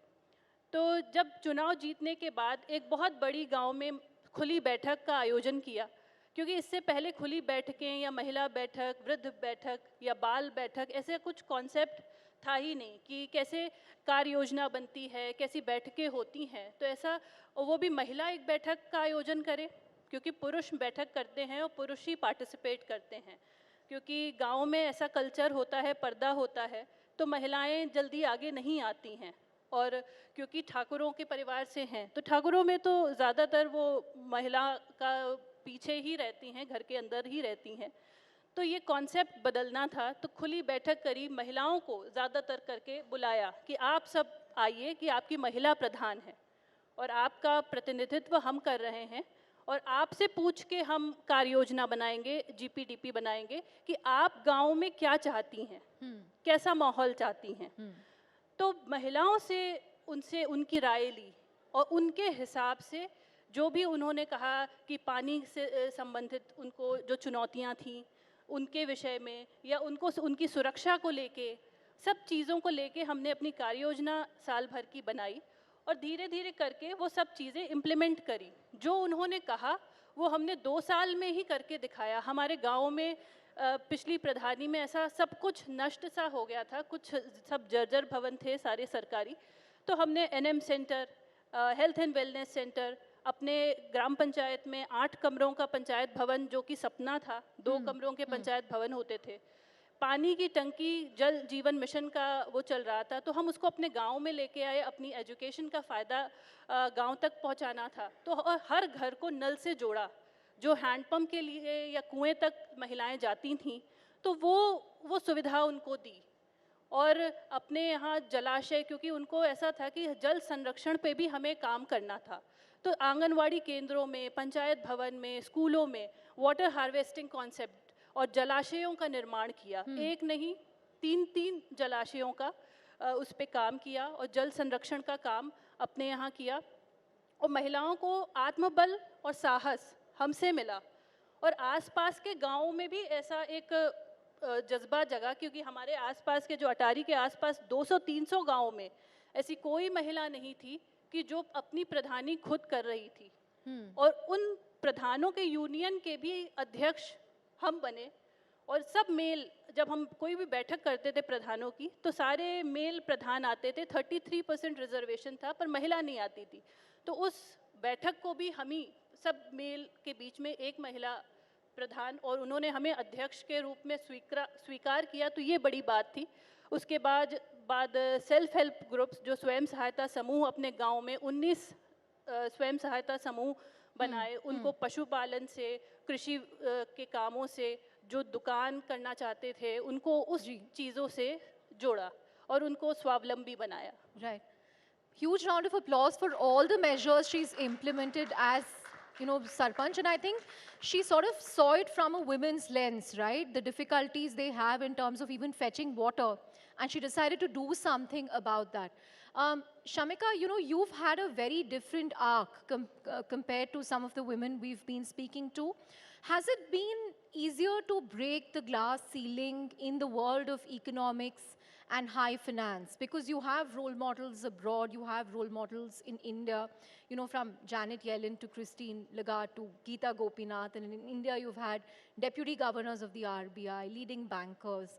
How was your arc, to becoming a member of the Prime Minister's Economic Advisory Council? Well, first of all, I just want to introduce you to, the 2 ladies you just heard. There is a term we use in research. These are political entrepreneurs.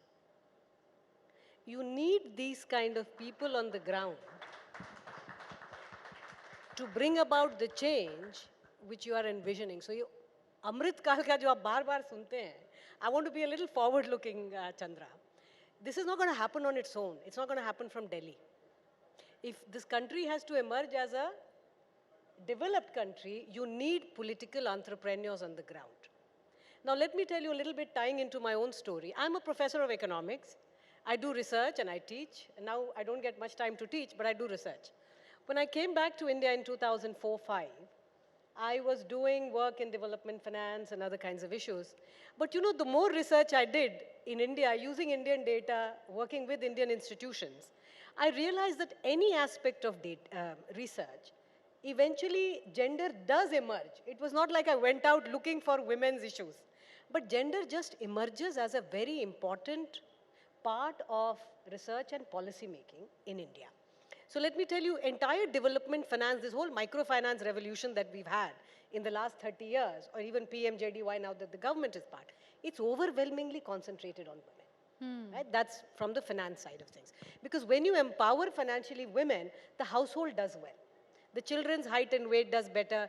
Girls typically study more. And so there are many societal impacts. So there is a gender component. Jab health dekhna shuru kiya, then you realize that, you know, in some of our best hospitals, most patients, female patients are missing, meaning women are not coming to hospitals. Now, these are very summary, simple things to look at, but these are very disturbing findings. It's not the cost of healthcare, because we're talking about AIMS, jahan pe 2 million patients come every year. So you have massive amount of data. The minute you start looking at it, you realize, arey, women kahan hai? So you see the concept of missing women, even in terms of seeking healthcare, these begin to emerge. Then we did a research almost 15 years back, which we called a silent revolution. Without a policy push, you are seeing assembly to parliament, constituency after constituency across the country. Women voters are coming out and voting more and more. This silent revolution, you should understand it now. It has transformed the political space of India. And because it has, no political party can ignore women anymore. And I can tell you 10 years back, we would not be saying this. So this is a silent revolution, because when there is a surge of women voters, policies therefore begin to respond to women. I think we saw this play out in UP, right? There was a lot of analysis on... Absolutely. Yeah. In fact, not just UP, right? It is happening in your most developed, richest states. It is happening in the poorest states. It is happening in the remote states. So you are seeing the resurgence of women, and women voters drive a lot of the development agenda in the country, and political parties are responding to that. Right. So I think it was mostly the research, Chandra, and the commitment. When you see something happen, and it is empirically true of the nation, it's a very exciting time to be in India and to be involved in the policy making space. Right. Because next 25 years is transformational for this country. So you want to be part of it. So I made this small leap from full-time academic to now full-time policy. We're glad you did. Political entrepreneurs बताया आपको, क्या आप अपने आप को उस जरिए से देखते हैं कि आप political entrepreneurs हैं? जी बिल्कुल, अपने आप को हम देखते हैं, क्योंकि अपने देश का विकास, राष्ट्र का विकास गांव से ही संभव है। और प्रधानमंत्री जी का भी विजन है कि हर चीज़ गाँव से, क्योंकि अपना एग्रीकल्चर बेस्ड हम लोग कंट्री हैं, तो गाँव से बहुत कुछ संभव है। हम लोग गाँव को, हमने उनको शौचालय से पहले शौचालय तक नहीं इस्तेमाल करना वहाँ गाँव में होता था, तो वो आवास, शौचालय, धीरे धीरे प्रोग्रेसिव गाँव, हमें गाँव को शहर नहीं बनाना, गाँव को एक विकसित गाँव बनाना है, समृद्ध गाँव बनाना है। तो उस दिशा में काम करने के लिए एक विजन चाहिए होता है, एक जुनून चाहिए होता है, और कुछ काम करने की उस रूरल इंडिया में ऐसे लोगों की भी ज़रूरत है जो ज़मीन से जुड़ के काम करें। क्योंकि पॉलिसी मेकिंग अगर हम किसी ऐसी कमरे में बैठ के करें और वहीं ग्रास रूट लेवल पे जब हम पॉलिसी बनाते हैं और उसको इम्प्लीमेंट करते हैं, तो उसमें ज़मीन आसमान का अंतर आता है कि योजनाएं बहुत होती हैं, योजनाओं को गांव तक पहुंचाना, उनको अवेयर करना गांव के लोगों को, और उनको फिर इम्प्लीमेंट करना, उन तक उनकी सुविधा वो ले सकें। जी। तो ये काम हम लोग कर सकते हैं ग्राउंड पे। बबीता जी? देखिए, अपने कार्यों से साथ साथ हमें पॉलिटिकल का भी चलाना है। पहले औरतें सियासत में नहीं होती थी, मगर सियासत ज़रूरी है, क्योंकि हमसे ज़्यादा सियासत तो आदमी लोग खेल जाते हैं। तो इसलिए सियासत में उतरना तो यही एक मिशन था कि उससे पहले ग्राउंड लेवल वर्कर बन जाऊं। मैं पहले ग्राउंड लेवल वर्कर थी। 2008 में मेरी जर्नी शुरू हुई थी, मैं बीजेपी में थी, तो तब मैं नॉर्मल वर्कर थी। तो 2018 में मैंने इलेक्शन लड़ा, उसके बाद में मैं सरपंच बनी। सरपंच से ही मैं जिला अध्यक्ष बनी बीजेपी की, महिला मोर्चा की, और आज मैं उपाध्यक्ष हूँ स्टेट की, जेके यूटी की, महिला मोर्चा की। तो मेरा बस यही है, मतलब मेरा मिशन यही है कि औरतों को जितना हो सके, इन बहनों को, कि सक्षम बन जाएं, सक्षम बन जाएं। क्योंकि हमारी जो विडोज़ हैं, हमारी जो डाइवर्सी औरतें हैं, कुछ गरीब हैं, कुछ लाचार हैं, कुछ हैंडीकैप्स हैं, उनके लिए जो स्कीमें हैं हमारी सेंटर में, तो बहुत सारी स्कीमें हमारी लॉन्च हो रही हैं, मगर क्या है कि घर घर गांव-गांव तक अभी पहुंच नहीं पा रही हैं। इन चीज़ों से काफ़ी चीज़ें अभी दूर हैं। जैसे हैंडीकैप्स हैं, किसी घर में 4-4 बच्चे भी हैंडीकैप्स हैं, जो मैंने खुद देखे हैं। एक बच्चे 2 बच्चे को स्कीम का फ़ायदा देंगे, तीसरे को नहीं देंगे। तो उसके लिए हम भी कोशिश कर रहे हैं, मतलब मिशन के में उतरे हुए हैं कि ये स्कीमों का फ़ायदा जो है कि ऑलमोस्ट सबको मिले। जी। अभी ओल्ड एज पेंशन जो चल रहे थे, वो चल रहा था, अभी बंद हो गया है। उसके लिए दोबारा से रजिस्ट्रेशन हो रही है, मगर अभी तक उनको 4-4, 5-5 महीने का ऑर्नामेंट नहीं मिला है। ऐसे कई स्कीमें हैं जो कि बंद हो चुकी हैं, हो रही हैं आस्ते-आस्ते से बंद। मगर चलिए, अब हमारा नारा, मोदी जी का नारा, मोदी है तो मुमकिन है, सब कुछ सही हो जाएगा। ऐसे ही मेरी जर्नी जो शुरू हुई है, मेरे हस्बैंड से हुई है। मेरे हस्बैंड बीएसएफ में जॉब करते थे। इन्होंने छत्तीसगढ़ में ड्यूटी की, उसके बाद में ये कश्मीर में आए। कश्मीर में 4 साल ड्यूटी की इन्होंने। तो उसी दौरान मैं सरपंच बन गई, तो इन्होंने वॉलंटरी रिटायरमेंट लेके मेरा साथ दिया, मुझे आगे बढ़ाया। ये गलत है, मतलब होता है, गलत भी नहीं है, होता है। नहीं, सुनने में बहुत हर अच्छा है। औरत के पीछे आदमी का हाथ रहे तो औरत काफ़ी आगे बढ़ेगी। इसलिए मैं कहती हूँ, मोदी है तो मुमकिन है। हाँ, संजय है तो मुमकिन है, क्योंकि बबीता तभी आगे बढ़ी। संजय कहाँ है वो? जी, उनके लिए भी तालियां बजनी चाहिए। Behind every successful. Pranjal ji, I want to understand from you. You know, how did this affect the way you look at policies within your district? Being a woman, how did it influence you? You know, first in Thiruvananthapuram and as district magistrate, now in terms of your priority areas and focus areas. Yeah, I think getting to work at the district level, like the most local level in terms of administrative, from administrative perspective, it's a very great opportunity. It's in fact a learning opportunity, and it's very great because the efforts you put, you directly get to see the result. You know, sometimes we make policy and it takes time to get implemented, and then it takes even further time to see how it has impacted the intended section of the society. So at the district level, it has been my very special focus that you know how, like, of course now literacy level of our country has really gone high, and it's a very good development. But at the same time, we know that vocational competency, like young girls don't get as much as opportunities, you know, to develop themselves vocationally as their brothers or, you know, their classmates, male classmates must be getting. So in my district, there are a few institutes, they are vocational institutes. So I just focused on like how, you know, they will get more confidence to give interview, you know, to learn English, to learn basic computers, and how to you know, how to talk in front of many people.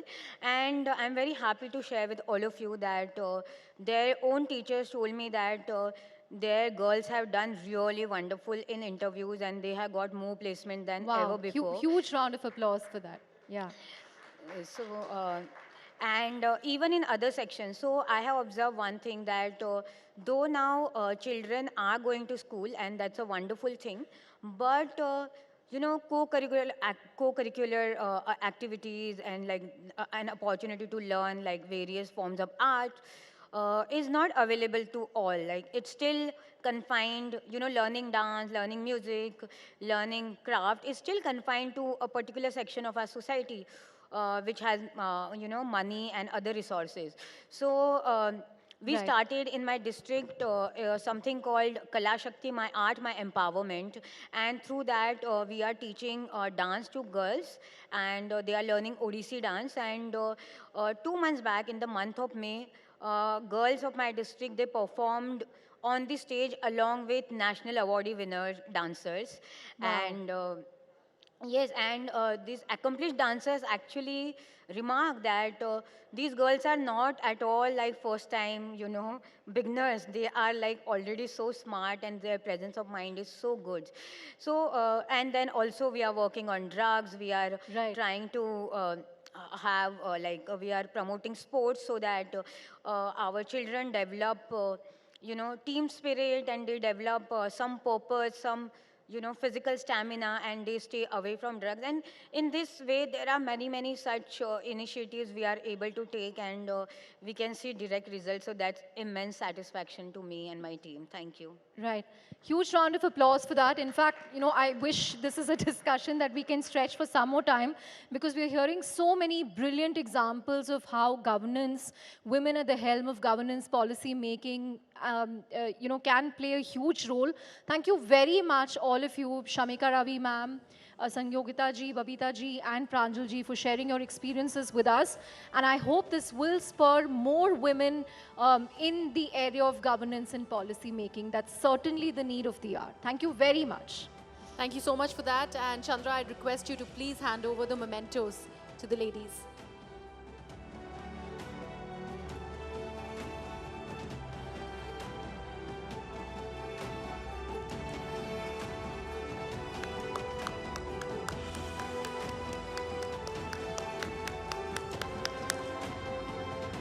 Ladies and gentlemen, a huge round of applause to these inspiring ladies, the Niti Shaktis.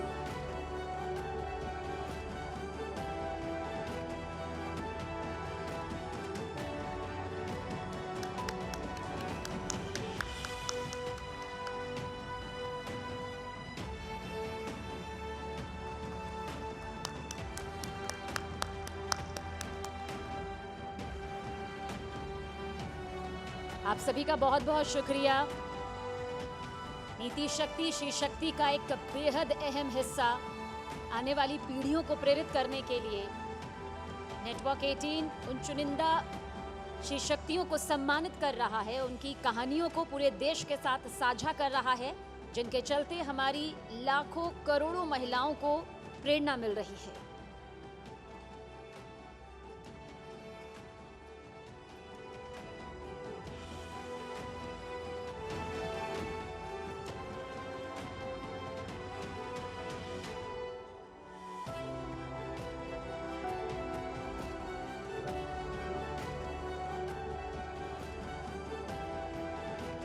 नया Bharat cinema में श्री शक्ति को पहचानता है और उस पहचान का सम्मान भी करता है। हालांकि इस सम्मान के हकदार वो उस पल से ही हैं जब से छोटे और बड़े पर्दे की शुरुआत हुई। ये भी सबसे बड़ा सच रहा कि कोई भी कहानी बिना श्री शक्ति के कभी पूरी नहीं हुई। लेकिन बदलते वक्त के साथ श्री शक्ति ने उस नजरिए को भी बदलने में कामयाबी हासिल की, जिसमें उन्हें महज कहानी का हिस्सा माना जाता था, उसकी नींव नहीं। Absolutely, and you guessed it right. This is the cinema Shakti that we have for you. The arm candy at that time and the damsel in distress has made way for the women-oriented films. While that move was a welcome step, branding cinema steered by a woman as niche didn't do as much justice to the talented drivers of the venture.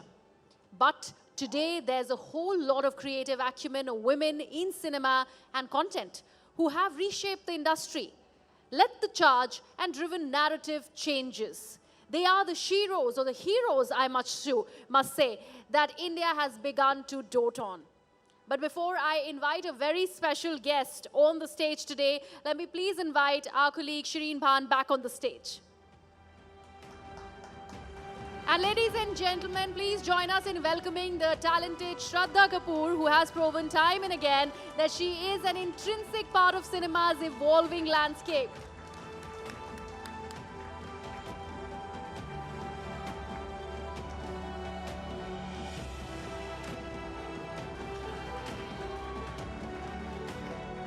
Look at that. Look at the welcome that you just got, Shraddha Kapoor. Ladies and gentlemen, a big round of applause for Shraddha Kapoor. Okay, are all the flying kisses done? And we're not even in Parliament. Please take a seat. Well, I can see that we've got a couple of tables full of your fans right here, Shraddha. But for those of you who haven't followed her career as closely as her fans have, let me very quickly take you through her journey so far. You've been in the industry for a little over 10 years now? I think so. You think so? I think so. Does it feel much longer? Because, you know, sometimes it feels like, literally on every film, it feels like, okay, I've not done this aspect of being an actor, I've not done that aspect of being an actor. So every film feels like a debut in some way or the other. So my makeup artist and dear friend, Shraddha Nayak, who's also here, because she's been with me for the few years that I've been around, we keep fighting about who knows how many years it's actually been. So yes. So what's the average that the two of you have arrived at between the both of you? I think it's been about 12 years. Yeah. So I was right. I said a little over 10 years. So you've spent a little over 10 years in the movie business. But you've grown up around the movie business. Your father is an actor. We just heard from your illustrious aunts, and of course your cousin is here within the hall as well watching you. So you've grown up around the movies. Did you ever consider wanting to do or be anything else, or this was it? This was it, because this is what I grew up seeing in my household.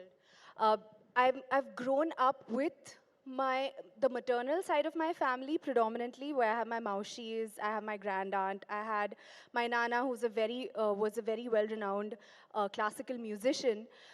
So I've grown up in a family of basically family members being in the creative arts. So for me, it's all that I knew. And it was a natural fit to get into the same field. But I have to say that, you know, when you're in school and a lot of people tell you ki, you know. Oh my God, you really have a fan club right here in the room. I mean, they're the best. You know, there's so much love that I get from my well-wishers and my fans. It just overwhelms me all the time. So I have to say that, for me, you guys threw me off track now. You were narrating an incident from school. And fully threw me off track. But I have to say that, see, I don't remember where I was at. Should I switch the question? Okay, let's do a retake. I mean, the only thing that should throw anybody off is love and adulation. So that's great. Well, you know, I hope you continue to get as much love and adulation as you are getting this evening. But let me ask you this. Now you remember. I remembered, okay? I'm not going to look there right now. But, you know, जब हम school में जाते हैं and people tell you in school that, if your family member is a doctor or any other field or an actor, you naturally have this rebellious side to you where you say, no, I'm not going to go into the same field. Yeah. So I naturally had the same side to me where when people would tell me, you're going to be an actress, of course you're going to be an actress. And I'd be like, no, I'm not. But deep down, I always wanted to be. And it just organically happened that I developed a passion for it as well. And you know, you've spent the last 12 years now doing what you love doing. But what I want to understand from you, Shraddha, is, and you know, as a young person, as a young woman specifically, getting into the movie business, even though you're familiar with it, you're comfortable with your environment, did you always feel the need that you needed to conform to what an actress is supposed to look like, how an actress is supposed to be? Was that always, did that constrain you, at least in the first few years, where it was hard for you to maybe express who you really were? Did you bring your authentic self to the set, or were you trying to play a part even in real life? That's a very interesting question, and I have to say that the way that you think starts in your household. And your perspective to life and the way that you look at life starts at a very young age. So I feel so proud to say that I come from a household where my brother and I, we were treated equally. For us, I was never told कि अरे, आपकी मासी एक औरत है और देखो उन्होंने क्या कामयाबी पाई है लाइफ में, औरत बन के उन्होंने कामयाबी पाई है.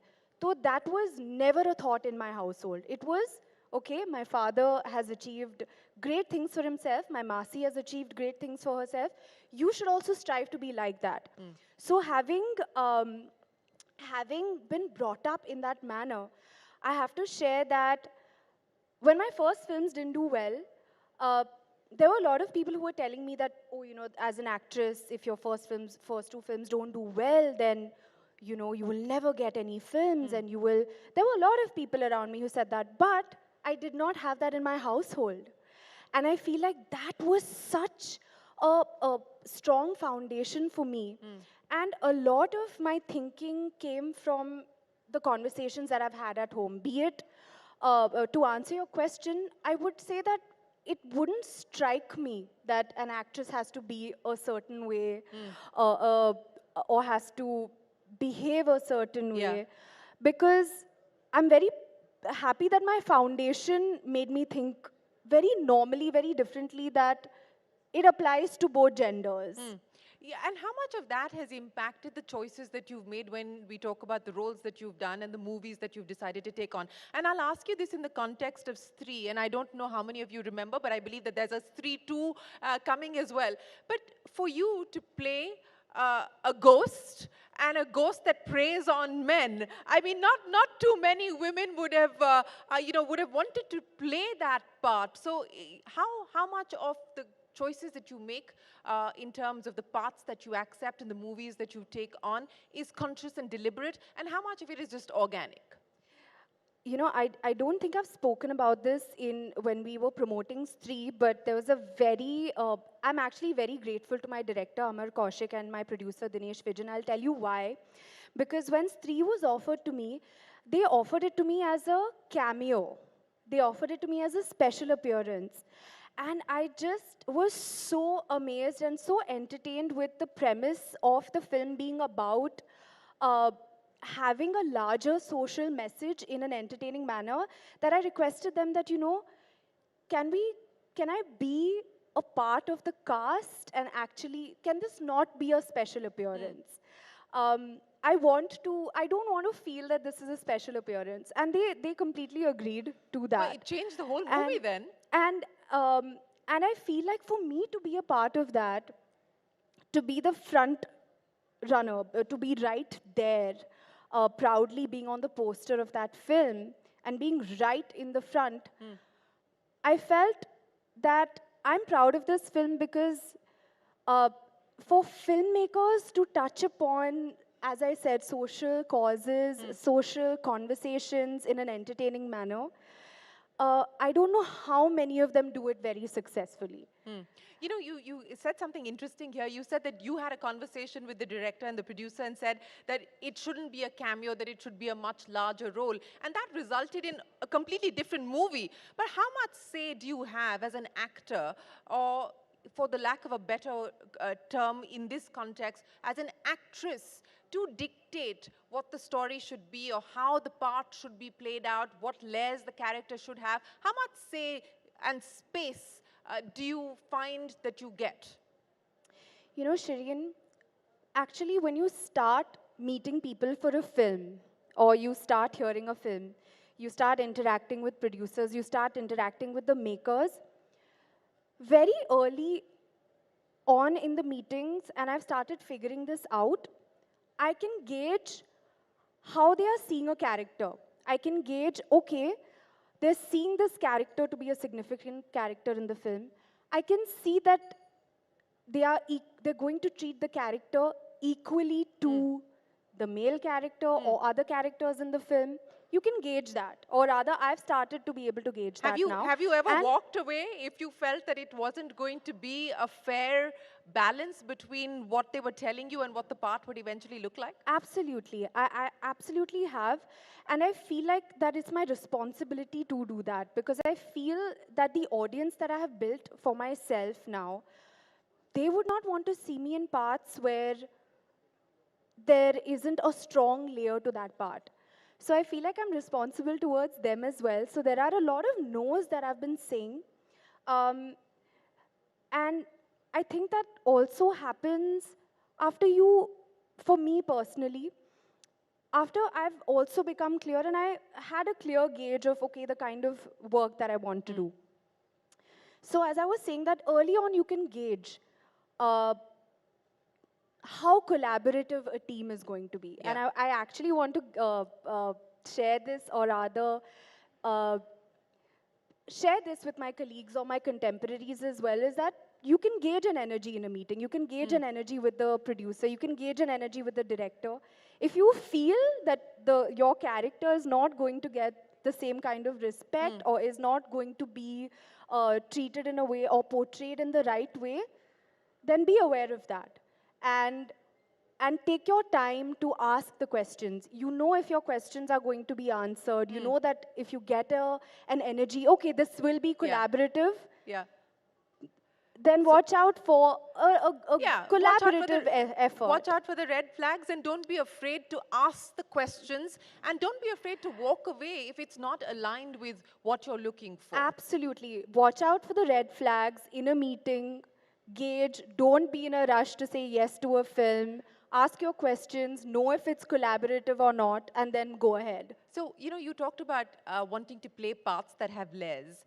What is the part that you would like to play? What do you aspire to play? Is there a movie, is there a role, domestic or global that you aspire to do?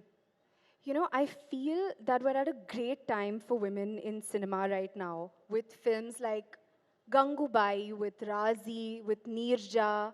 There's Manikarnika. Some of them are blockbusters. Some of them not. There would be Hasina, which is my film. There would be Thalaivi. There are so many films. So I feel that people are making these films. And people are on the lookout of strong female characters, strong stories that can be told. So frankly, I feel that because we are at a good space right now, I would be open to any interesting story because I think that there are so many interesting stories of women out there. You talked about the fact that we're seeing this change where women are now getting the leading role. So in a sense, they're playing the heroes of a film. And not being relegated to sort of the song and dance aspect of it. How much of this change is because, you've got the OTT platforms now, so there is a different kind of content that the audience is getting used to? How much of it is the fact that, this is an aspirational country with a young population, and so choices for that audience, is different, and they're willing to experiment with the kinds of content that they consume? What do you believe has led to this change that we're seeing, where women are being portrayed so differently than what we're used to? There is this conversation about whether film is a representation of society or vice versa. And frankly, I feel it's a conversation. I don't think that we can land up at a conclusion about it. I can comment on what I've observed. I do feel that even before the entire OTT wave came on, we've had films like Neerja, we've had films released before where they have been about, women being the central character. So I also feel like, a lot of the times I hear that people say that, on OTT you can experiment, but I don't entirely agree with that. I feel like we have seen some massive theatrical releases. That's right. So I don't agree with that particularly. Uh, I feel that it's also about the market in some way, if I may say so. Yeah. I also feel that that has a role. It also Absolutely. has to do with times. There are different topics, there are different social topics which are of relevance. Back in the day, we didn't have touch screen phones. We didn't have people watching content on their phones. Yes. The allure of going to a theater was very different. I don't remember when exactly touch screen phones came, but I didn't have a touch screen phone. I remember that. Well, So they've been around for a while now, so. and they've been around for a while, but I remember that I had the button phone as one of my first phones. Yeah. And so I feel that cinema also changes with the times. And with technology, and with the fact that we now have single screens and multiplexes coexisting, Absolutely. and that has changed the way that people consume their movies. You know, speaking of phones and speaking of technology, what has also changed is the fact that you now have social media. I don't know how many of you know this. She has 85 million followers on Instagram. Is that the last count? I don't remember exactly, but it's 80 plus. It's 80 plus, so 80 million followers on Instagram. Who is the real Shraddha Kapoor? Is what we see on Instagram the real Shraddha Kapoor? 100%. Absolutely, that's me. I love sharing when I'm having my poha.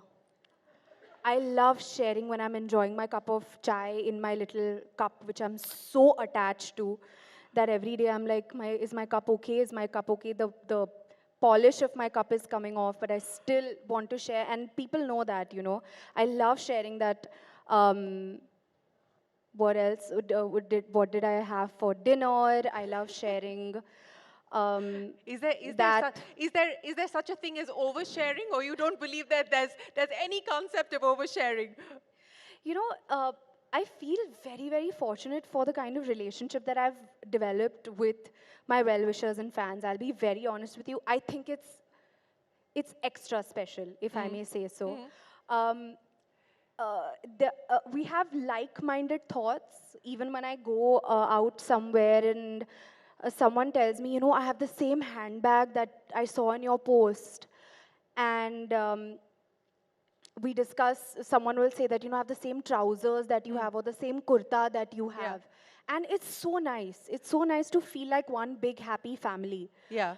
And but what about the mystery and the mystique and the aura? I mean, you know, before Instagram and before social media, you knew very little about the personal lives or behind the scenes or what an actor or an actress were like. And that perhaps that mystique and that mystery perhaps elongated their careers as well. Do you believe that that is the case, and perhaps this need to constantly put things out about yourself and share as much as you do takes away from that? You know, I feel like we hear this conversation happen very often, but I really wonder, say in the 1950s, if they had Instagram, would they not use it? I'm wondering, right? Would they not use Instagram if they had touchscreen phones and the OTT platforms? Would they be like, no, I'm not going to watch something on my phone? I wonder. So I feel, again, we go back to that conversation about changing times and technology, and basically, the only constant is change, right? Yeah. It's pretty much that. I do feel that from my personal experience, my relationship with my fans has been enhanced to a whole other level being on social media. Because of the immediacy of the contact as well as the access that you've been able to give them. So you do control the narrative and you control your own story as well. And I have to tell you that the kind of joy that I feel when I'm reading their DMs or when I get to go on... Do you read them or do you have a social media manager? I read them, and I have to say that I have to tell myself, okay, how much has my screen time been today? I have to look at that as well, but it's all me, and I have to tell you that the joy that I get when I read DMs and when I read comments and I get to interact on comments, and you really know what someone is thinking. You know, I don't know how much of that existed because I would imagine that stardom was also a lot more sheltered, perhaps. Yeah. to a certain degree, Yeah. is my imagination of it. So I have no qualms in the era that I'm in, and I'm embracing it wholly and solely. Yeah, clearly, with 85 million followers, it clearly shows that you're embracing it. But you know, that's the good and the bad side of this. So the good is that you're getting all of this adulation and love immediately from your fans, and they're responding to you pretty much in real time. But you can also have a situation where you have people not say very nice things to you, because anonymity provides that safety to say whatever you want to say without any consequences. How do you deal with that? I apply the same kind of thinking that I've been brought up with, which is perspective, which is what you pay attention to grows. If you believe, if I focus on the love and adulation, and if I focus on also trying to hope that when I share candid aspects of my life, maybe someone is going to get inspired in some way also.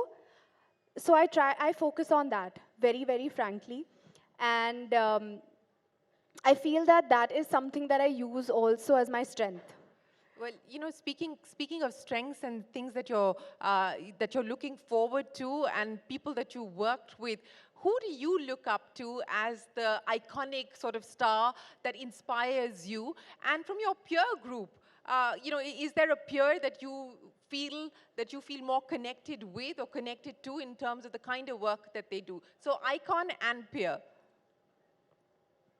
I have so many people I look up to. So many icons that I look up to. I have them in my own household. I admire them for the way that they've brought me up to begin with. And of course, the kind of work that they've done has been phenomenal. In my peer group, there's so many people doing such good work. I recently watched Rocky or Rani Ki Prem Kahani, and I absolutely loved Alia in it. I thought that she was extremely effortless, so natural, an absolute delight to watch, and I thoroughly enjoyed watching her. Well, okay, so that's one big point there for Alia Bhatt in her latest movie. But, you know, I can't let you go. And again, she's a woman with many talents. One is, of course, that she's a beautiful singer. And I've been told by everybody in my producing team that we have to get you to end with a song. Wherever you like. It could be your favorite song. It could be a song that embodies your journey in the movie business so far, or what you hope to do in the movie business in the future. Are we already at the end of our chat, though? We are, unfortunately, good things don't last too long, unfortunately. So we are at the end of our chat, unfortunately. Okay. So this is when I'm supposed to sing? This is where you're supposed to sing. Do you want me to say action? Should I? Okay, I'm seeing we're playing dumb charades. You guys only tell me, what should I sing? On Will popular you sing demand. with me? Pakka. Promise. Pakka wala promise. You look at them, they're dying, they're waiting for you to start. Okay. तू मेरी नींदों में सोता है, तू मेरे अश्कों में होता है, सरगोशी सी है ख्यालों में, तू ना हो फिर भी तू होता है. Okay, I went थोड़ा आगे, so we'll sing the chorus together. तेरी गलियां मुझको भावे, गलियां तेरी गलियां.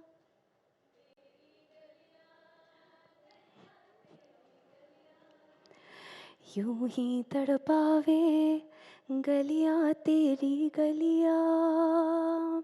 Thank you so much. Shraddha Kapoor, thank you for being such a wonderful sport, and thank you so much for sharing your life story, your life's journey, but more importantly, your dreams and aspirations with us here on this platform. Ladies and gentlemen, a big round of applause Thank you. for Thank you, Shraddha everyone. Kapoor. Thank you so much, Shraddha. And Shireen, I'd also request you, Shraddha, please stay on stage. There's a memento that is waiting for you.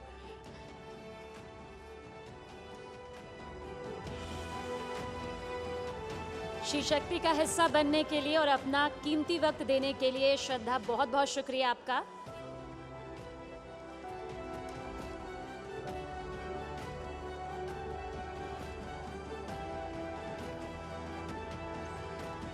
और आगे भी आप सब हमारे साथ बने रहिएगा, क्योंकि एक बेहद खास सेशन आगे आपका इंतजार कर रहा है, जो हम सभी की जिंदगी का एक अटूट हिस्सा बन चुका है।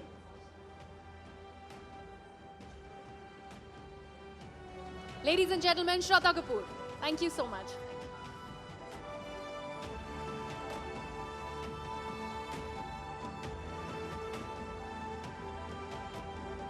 Esteemed guests, we'd request you to kindly be seated.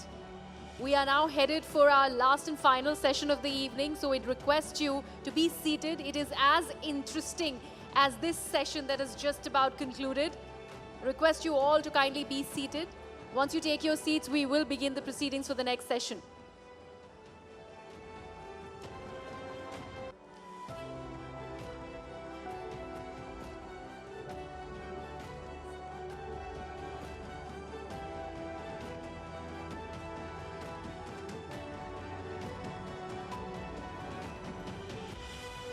Ladies and gentlemen, our next session is called Social Media Shakti. They command the digi space, and as micro celebrities, they are probably as popular as the movie stars. Finding opportunity in the way they express themselves, they have successfully carved out lucrative careers as influencers. As social media sensations, these icons dominate India's thriving creator economy and ensure media isn't considered a frivolous tool. Beyond the reels, the song and dance, the jokes, these influencers are body positivity champions, LGBTQI representatives, career consultants, doctors, financial advisors, you name it, and you'll find a role model in each one of them.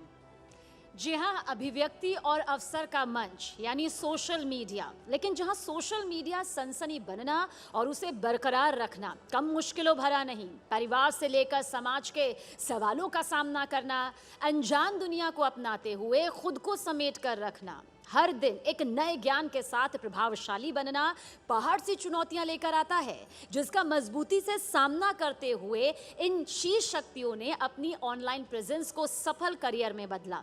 इस session की कमान के लिए मैं मंच पर बुलाना चाहूंगी मेरी सहयोगी पलकी शर्मा को। जोरदार तालियों के साथ हमारे पैनल का भी स्वागत करिए। कविता's किचन की कविता सिंह का हम चाहेंगे आप मंच पर आएं। इसके अलावा हंसना हो सकता है आसान हो, लेकिन हंसाना बहुत मुश्किल होता है। मैं आमंत्रित करना चाहूंगी श्रुति अर्जुन आनंद को भी, यूट्यूब कॉमेडियन जो कि हंसाती हैं। इसके अलावा स्वागत करिएगा अपर्णा टंडले जी का भी, जिन्हें आप काम वाली बाई के तौर पर बखूबी जानते हैं। और साथ ही फिटनेस एक्सपर्ट रश्मि राय का भी जोरदार तालियों के साथ आप सभी स्वागत जरूर करें। आप सभी का बहुत बहुत स्वागत है शी शक्ति के सबसे बड़े मंच पर।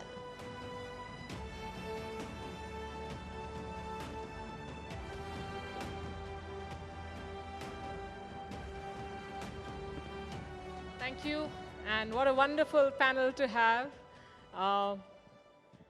Let's first have a big round of applause for our panelists. Thank you. And I will ask you questions individually, but I want to ask one question to all of you. In a country and a world where everyone thinks of themselves as content creators, what do you see as your competition and how do you deal with it? Kavita Singh, let's start with you. You started Kavita's Kitchen. Of all things, you're teaching a country with so many varieties of cuisine to cook, and you're doing it fabulously. What made you take this up, and how has the journey been? First of all, thank you so much for having me here. और मैं आपकी बहुत बड़ी fan हूँ। मैं काफ़ी देर से सोच रही थी कि आपसे मिलूँ तो मैं आपको बताऊँ। मैंने आपको बहुत देखा है और जैसे मेरी जर्नी 2014 में शुरू हुई थी, और जब मेरा बेटा स्कूल जाने लगा था और खाली टाइम रहता था घर पे, तो मैंने सोचा कि उस खाली टाइम को यूज़ करके कुछ किया जाए, क्योंकि बच्चे को छोड़ के ऑफिस नहीं जाना था। तब मैंने ये यूट्यूब का जो कुकिंग का आइडिया आया था, क्योंकि कुकिंग का पैशन मुझे पहले से ही था, और then I started my YouTube channel in 2014। और जब मैंने रेसिपी पोस्ट करनी शुरू की तो लोगों ने कहा कि आप जो बेसिक चीज़ें बताते हो कि गैस कब बंद करना है, कितना टाइम पकाना है, तो हम बैचलर्स बिगनर्स को बहुत हेल्प होता है। तो मेरे को समझ में आया कि अच्छा लोगों को ये चाहिए, तो मैंने उसको जो लोगों ने डिमांड किया उस चीज़ को अपना स्ट्रेंथ बनाया और उस पर काम करके मैंने वीडियो बनाना शुरू किया और लोगों ने काफ़ी अप्रिशिएट और किया घर इसको। में कैसा रिस्पांस था कि हाँ खाना बना रही हो, अब वीडियो के साथ बना रही हो? हाँ, तो उनको मिल जाता था ना, मतलब वीडियो बनाती थी तो खाना भी ज़्यादा स्टाइलिश बनता था, तो वो बहुत खुश होते थे कि आज तो नया कुछ मिलेगा, आज तो नया कुछ मिलेगा। अच्छा, एक चीज़ मैं हमेशा पूछना चाहती हूँ, जो लोग खाने की रेसिपीज डालते हैं, क्या हमेशा परफेक्ट बनता है या कभी जलता भी नहीं, है? ऐसा नहीं है, बहुत बार ख़राब भी होता है। तो मैं तो बहुत बार कोशिश करती हूँ, मतलब अगर मैं दूसरी कुज़ीन ट्राई कर रही हूँ जो मेरे एरिया का नहीं है या जो मेरे कल्चर का नहीं है, तो मैं उसको पहले 3-4 बार घर पे बनाती हूँ, लोगों से राय लेती हूँ कि सही बना है कि नहीं, देन उसकी रेसिपी पोस्ट करती हूँ। तो मैं कोशिश करती हूँ कि अगर एक बार मैंने वीडियो पोस्ट किया तो वो ख़राब ना हो किसी का, क्योंकि अगर आपने मेरी रेसिपी देख के बनाई और आपका खाना अच्छा नहीं बना, तो आप मेरे ऊपर ट्रस्ट नहीं करोगे, आप मेरे को अनफॉलो कर दोगे, तो वो चीज़ दिमाग में रखनी पड़ती है। Awesome. Shruti Arjun Anand, you're making people laugh and you have 10 million subscribers. How do you do it? तो सबसे पहले तो मैं बता दूं, मेरी सिर्फ 10 मिलियन नहीं है। मेरी खुद की सोशल मीडिया कंपनी है जिसके अंडर 6 यूट्यूब चैनल्स आते हैं and we have more than 40 million subscribers in total, 6 YouTube channels.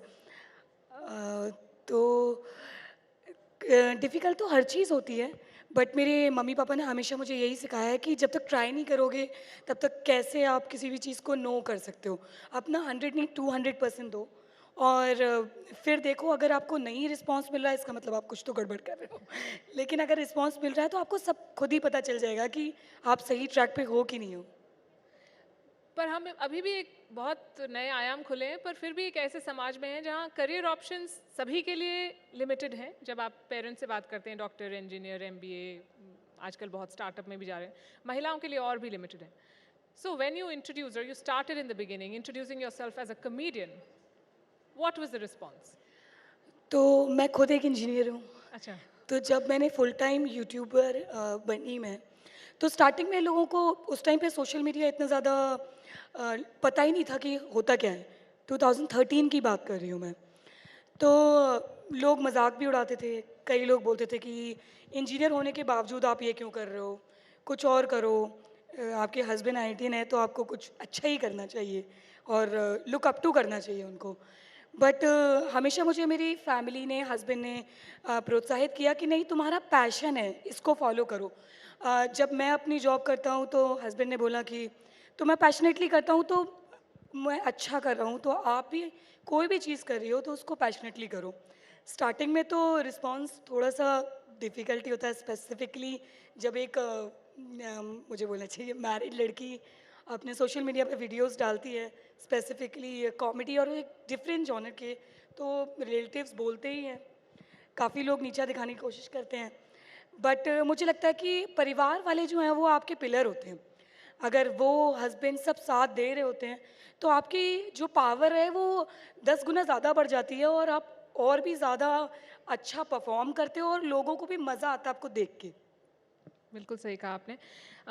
Aparna Tandel, or should I say Sheila Didi, I read somewhere recently that you may find a soulmate, but finding a soulmate is going to be that much more difficult. That's a huge gap in society to find the perfect person to work. Why did you think of all things of Kamwali Bai as a... Sorry? Why did you pick the idea of, playing a Kamwali Bai? Okay. So, एक time पे बहुत pressure था कि कुछ चल नहीं रहा, बहुत ट्राई किया, बहुत वीडियोस ट्राई किए, बहुत कुछ किया, पर व्यूज़ नहीं आ रहे थे, मतलब चल नहीं रहा था कुछ।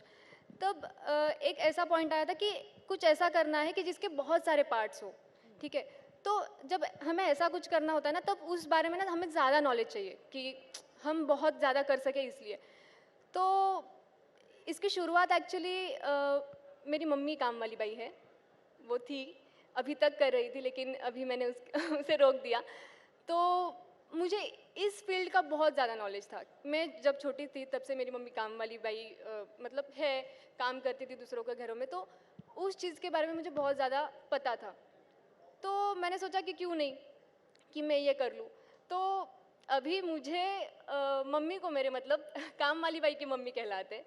तो तो मैंने सोचा कि काम वाली बाई के इसमें मुझे बहुत ज़्यादा नॉलेज है या फिर मुझे ज़्यादा करने मिल सकता है, ज़्यादा फ़नी कर सकती हूँ। तो मैंने चूज़ किया कि व्हाई नॉट। पर आपको लगा कि यस, वंडरफुल, आपको लगा कंटेंट क्रिएशन ही करना है आपको? जी। आपने क्यों सोचा कि आपको वीडियोस ही बनाने हैं? मैं जब छोटी थी तब से मेरी मम्मी की बहुत ज़्यादा इच्छा थी कि मैं एक्टिंग करूं। जब वो छोटी थी तब उसकी इच्छा थी, तो तब से वो मुझे ना मतलब नॉर्मली पेरेंट्स स्टडी में बहुत पुश करते हैं। मेरे घर वालों ने मुझे एक्टिंग में बहुत पुश किया है कि जाओ बेटा करो करो करो, ऑडिशन को जाओ। मेरी बहनें हैं, हम 4 बहनें हैं, मैं सबसे छोटी हूँ। तो मेरी बहनें मुझे ऑडिशंस को लेके जाती थी।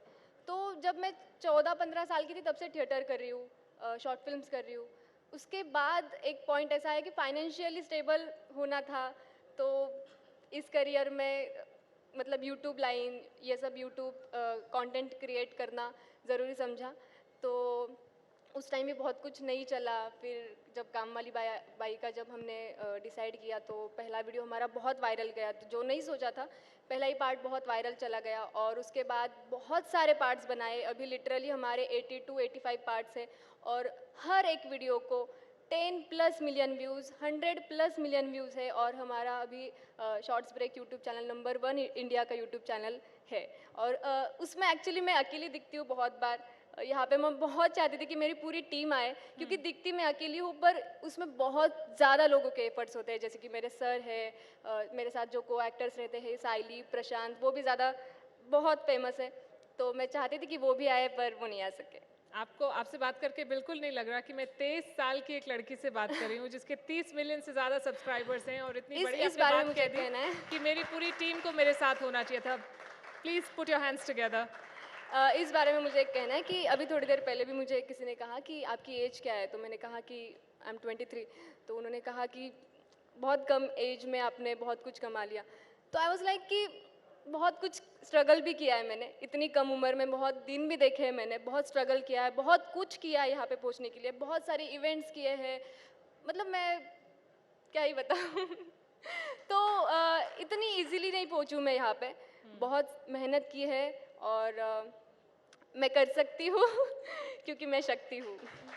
बिल्कुल बिल्कुल। And I think that's a story that everyone shares. सभी का जो जर्नी होती है, किसी का ज़्यादा स्ट्रगल, किसी का कम, पर जब तक आप स्ट्रगल नहीं करते हैं तब तक आप उस तरह की सक्सेस नहीं देखते हैं. Let's come to Rashmi Rai, who's a fitness expert. We see a lot of fitness experts on social media. A lot of them are also trash for giving advice that is not proper. But you stand out. How do you do it?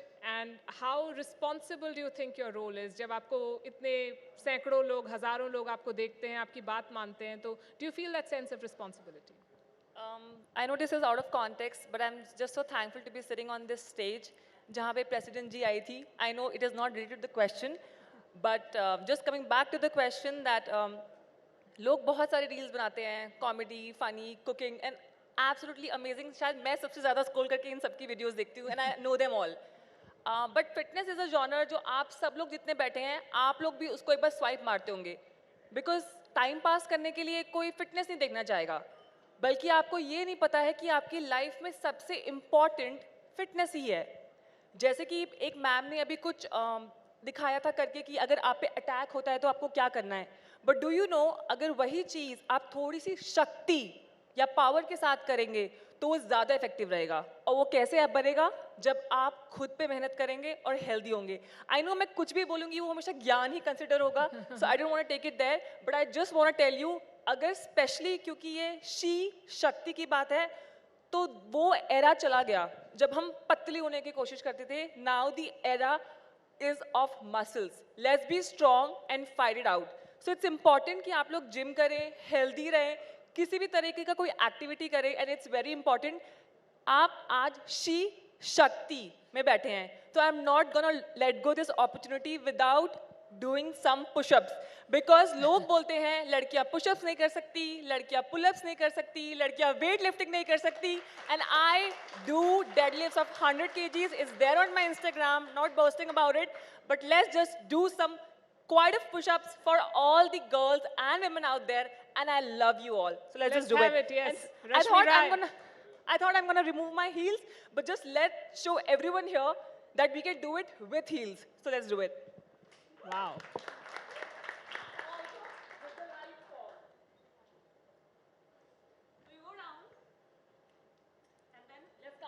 One, 2, 3, 4, 5, 6, 7, 8, 9, 10, 11, 12, 13, 14, 15. Oh my God.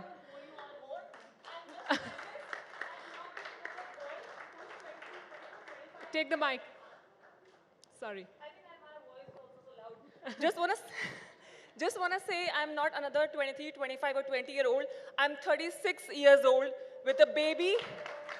Yeah, and I have a baby girl. She's 10-year-old. Probably she's watching here. So this is for you and my mom and my father-in-law. I just wanna say कि लोग किन्होंने कहा था कि लड़कियों का break लगता है जब उनका शादी होता है. तो मेरे I'm just out of breath because of push-ups. तो मेरे शादी से पहले my mother who is here, उन्होंने मेरे को बहुत support किया and I'm because of her. And शादी के बाद my in-laws and he is here. So I want to thank them all. Wow, I have no words. Awesome. So you're all so popular, you're all celebrities in your own right. And जब film stars कुछ कहते हैं या कुछ endorse करते हैं तो काफ़ी scrutiny होती है. क्या आपको भी वो सेंस ऑफ रिस्पॉन्सिबिलिटी फील होता है कि हर उम्र का बच्चा हमें देख रहा होगा, हर कोई देख रहा होगा, हर एक की body for instance everybody's body is not the same, you know, some exercises are for some people. So do you feel that sense of responsibility increasingly because you are reaching out to so many people?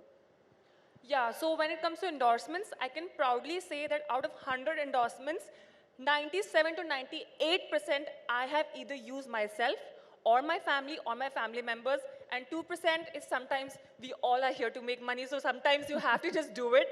But otherwise, I take accountability of everything, and other 2% that I promote is not harmful for the audience. It's just something that they might use and might not use. But accountability 100%, like for example, you would see a lot of videos wherein they talk about spot reduction, especially women. हमको हमेशा problem होती है कि हमारे waist से कम नहीं हो रहा या belly fat कम नहीं हो रहा. But do you know, ये gents और guys they say दम है ना तो इतने स्ट्रेंथ करके दिखा. हाँ, हम मानते हैं कि आप हमसे ज़्यादा स्ट्रॉन्ग हो, 100% हो. अगर आप में दम है तो आप एक बच्चा पैदा करके दिखा दो ना.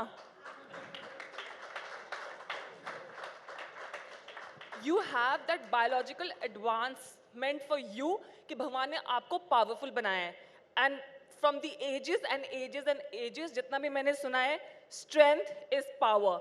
And लड़कियाँ, please, small waist is out of fashion. इतने अच्छे muscles, toning, strength, power, आप सब कुछ achieve कर सकते हो. Coming back to endorsements, I take accountability of whatever I have promoted, and मुझे कभी backlash नहीं मिला because our team, we check everything and then we promote. Yeah, it's a very inspiring speech. I wish it had come in the beginning of the week, but we are heading into the weekend, so I'm not sure how much of it I will retain and go back to doing a workout. I don't know about the others. But let me ask this question to Shruti as well. You know, humor is also, there are no boundaries really, and all sorts of people consume that content. तो क्या आपको कभी लगता है कि मेरा audience कौन है, मुझे कौन देख रहा है, किस तरह की भाषा का मुझे इस्तेमाल करना चाहिए? ये सब ख्याल आते हैं आपके दिमाग में जब आप बनाते हैं? बिल्कुल आते हैं. मेरी खुद की बेटी 8 साल की है और कुछ भी बनाते से पहले मैं ये सोचती हूँ कि मेरे कज़न्स के बच्चे, मेरा बच्चा कल के दिन अगर उसी कंटेंट को देख रहा है तो वो उसको कैसे सोक करेगा. तो जो मेरा बच्चे देखने लायक नहीं है वो कंटेंट दूसरे के बच्चों के देखने लायक कैसे हो सकता है, चाहे वो बड़े हों या फिर टीनेजर हों. तो इतना ध्यान तो मुझे लगता है एज अ मदर मैं स्पेसिफिकली रखती हूँ अपने कंटेंट को लेके. अपर्णा, at 23 आपने इतना सब कुछ कर लिया, तो अब आगे क्या? अब आपका आगे का करियर आप कैसे देखते हैं? अभी तो मैं खुद को इतना सक्सेसफुल नहीं समझती हूँ, तो आगे ऑफ कोर्स एक्टर हूँ तो मूवीज़ करने हैं, सीरीज़ करने हैं। अभी इंडिया जानता है, बाहर भी जाना है, फेमस होना है, बहुत सारा नाम कमाना है और ऑफ कोर्स इंडस्ट्री में जाना है। Wish you all the very best. Thank you. Kavita ji, आप वीडियोस बनाती हैं, उनसे आपको आई एम श्योर फ़ायदा होता है, पर बहुत सारे लोग जो अपना घर छोड़ के दूसरे शहरों में काम करने जाते हैं, यंग लोग, वो पहले के समय अपनी मम्मी को फ़ोन करके पूछते थे कैसे खाना बनेगा, कोविड के समय वीडियो कॉल करके पूछते हैं। अभी वो मेरे वीडियो का लिंक आपका वीडियो देखते हैं? नहीं, अभी वो उनकी मम्मी मेरे वीडियो का लिंक भेजती है मोस्टली। क्योंकि मोस्ट ऑफ द टाइम मैं जितने लोगों से मिलती हूँ, जैसे जो बाहर रहते हैं, तो हमेशा बोलते हैं कि मेरी सिस्टर ने, मेरी मम्मी ने आपकी वीडियो का लिंक भेजा है। और वो जो रेसिपीज़ होती है, जो फूड होता है, वो हमारी मम्मी के फूड से बहुत कनेक्टेड होता है। तो प्राउड फील होता है कि चलिए ठीक है, मैं जो कर रही हूँ वो मदर वाली फीलिंग जो होती है ना, वो बच्चों में आ रही है या लोग कर रहे हैं, तो वो थोड़ा सा क्या कहते हैं, एक वार्मथ क्रिएट करता है ऑडियंस और मेरे बीच। आपके बच्चे प्राउड फील करते हैं, बताते हैं सब लोगों को कि ये मेरी मम्मी की रेसिपी है? बच्चों के स्कूल में टीचर बोलती है कि अरे आपकी मम्मी तो इतनी बड़ी शेफ़ है, उनका टिफ़िन खोलने के लिए ऐसे भीड़ लगती है। अच्छा। और मैं भिंडी पराठा जो मेरी मम्मी देती थी वही मैं देती हूँ। मैंने कहा कि मम्मी शेफ़ है, ऐसा थोड़ी ना कि रोज़ टिफ़िन में पिज़्ज़ा पास्ता जाएगा। तो पहले बच्चे, मतलब बेटा जब बड़ा होने लगा तो उसको ऐसा लग रहा था कि नहीं, हर जगह जहाँ पे जाओ लोग फ़ोटो खिंचवाते थे, तो थोड़ा सा उसको एम्बैरेस फील होता था। बट फिर मैंने उसको समझाया कि आपकी मम्मी क्या कर रही है, आप देखो। हाँ, मैं सिखा रही हूँ, मैं एजुकेशन वीडियो बनाती हूँ, तो ये सारी चीज़ें जो मैं अगर किसी को सिखा रही हूँ तो यू शुड फील प्राउड। अभी वो बहुत खुश रहता है स्कूल में, उसके पेरेंट, मतलब उसके टीचर, प्रिंसिपल सब मुझे जानते हैं, तो अभी बच्चों को भी बहुत अच्छा लगता है। और मेरे को लगता है अच्छा काम आप करोगे तो बच्चे प्राउड ही फील करेंगे। कुकिंग एक लाइफ स्किल है, मेरे ख्याल से सबको आना चाहिए। कोविड में जैसे हर किसी ने कुक किया, चाहे वो बॉलीवुड सेलिब्रिटी हो या कोई भी, सबने सबने सबने कुकिंग किया। तो मेरे को लग रहा है कि बच्चों को क्या, हर किसी को खाना बनाना तो आप सीखना ही चाहिए, क्योंकि यू नेवर नो सिचुएशन फिर से कभी कैसा आ जाए। बिल्कुल बिल्कुल।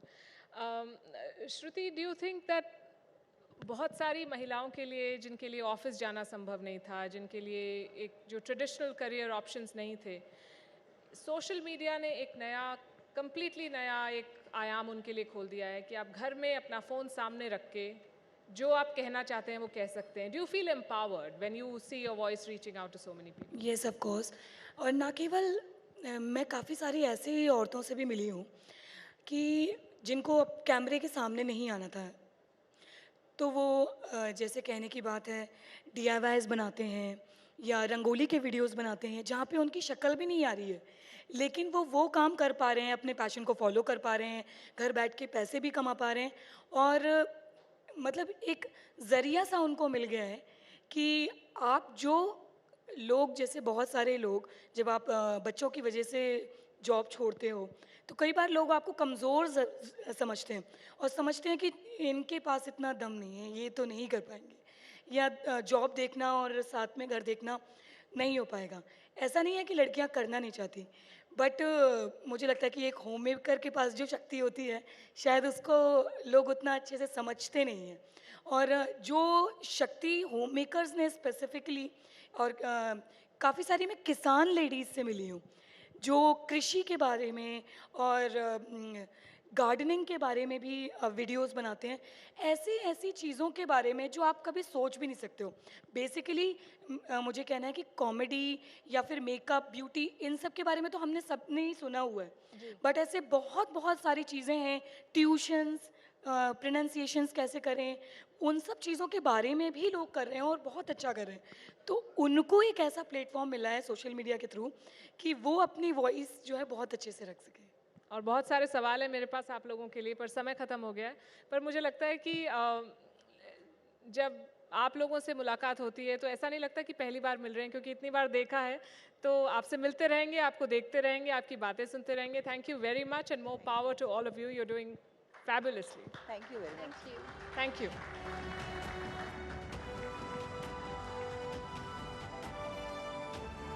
Thank you so much, ladies and gentlemen, and thank you so much all the lovely ladies who have joined Palki on this very august stage. Thank you so much for joining us. Ladies and gentlemen, a huge round of applause once again for everybody here. And Palki, I request you to please felicitate all the ladies here.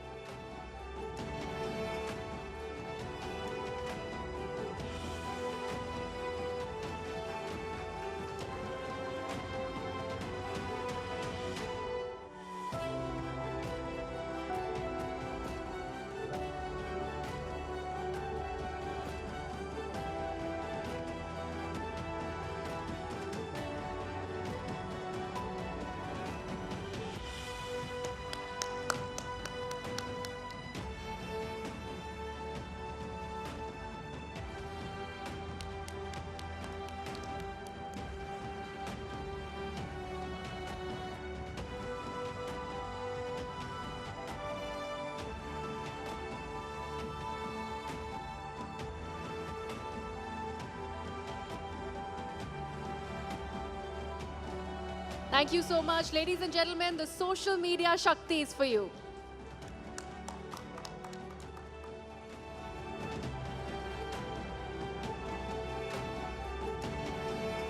Thank you, Palki.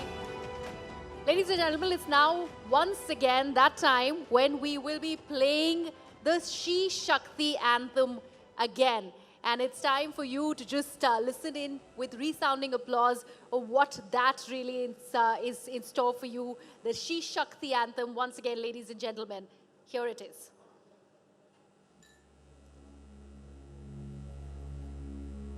बेड़ियों को चुप्पियों को तोड़ के चली हूँ मैं, तेज है मेरी लहर तूफानों से लड़ी हूँ मैं, सांस ले रही थी कब से आज जी रही हूँ मैं, स्थान है मेरा जो उस पे हक से अब खड़ी हूँ मैं, हिंदुस्तान की बेटी हूँ जो चाहूँ पाके रहती हूँ मैं, शक्ति हूँ कर सकती हूँ, हाँ मैं शक्ति हूँ, क्रूरता का शूरता से देती हूँ जवाब मैं, जंग हो या झुंड हो मशाल मेरे हाथ है, विश्व के उजालों में हूँ देश का चिराग मैं, हिंदुस्तान की बेटी हूँ मैं, गर्व उसका रखती हूँ मैं, शक्ति हूँ कर सकती हूँ, हाँ मैं शक्ति हूँ, मैरी हो या साइना मिताली हो या कल्पना,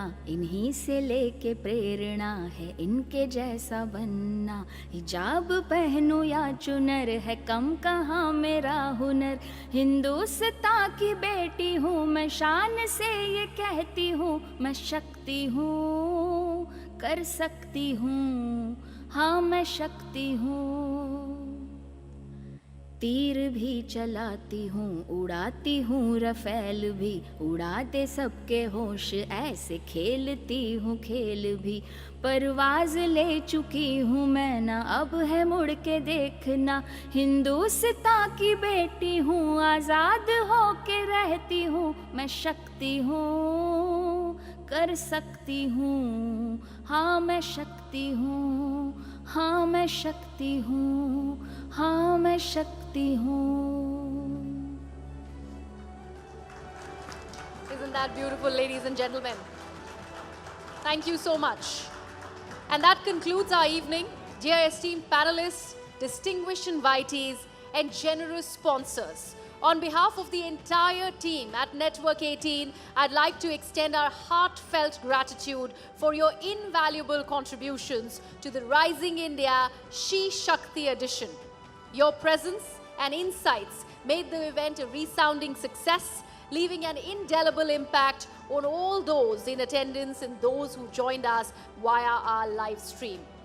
Lastly, but certainly not the least, we extend our sincere gratitude to our sponsors whose generous support made this event possible. Our sponsors, presenting sponsors, Quest Corp, associate partners, Reliance Industries Limited and Goldie Masale, and gifting partners, Sonora. और इस भव्य आयोजन श्री शक्ति का अटूट हिस्सा बनने के लिए आप सभी का बहुत बहुत शुक्रिया, बहुत बहुत धन्यवाद. आप सभी की मौजूदगी, समर्थन और समर्पण ने श्री शक्ति को सफल बनाने में अपना महत्वपूर्ण योगदान दिया. इसके लिए आप सभी का तहे दिल से शुक्रिया. Thank you so much, ladies and gentlemen. Dinner is served. We'd request you to join us for dinner.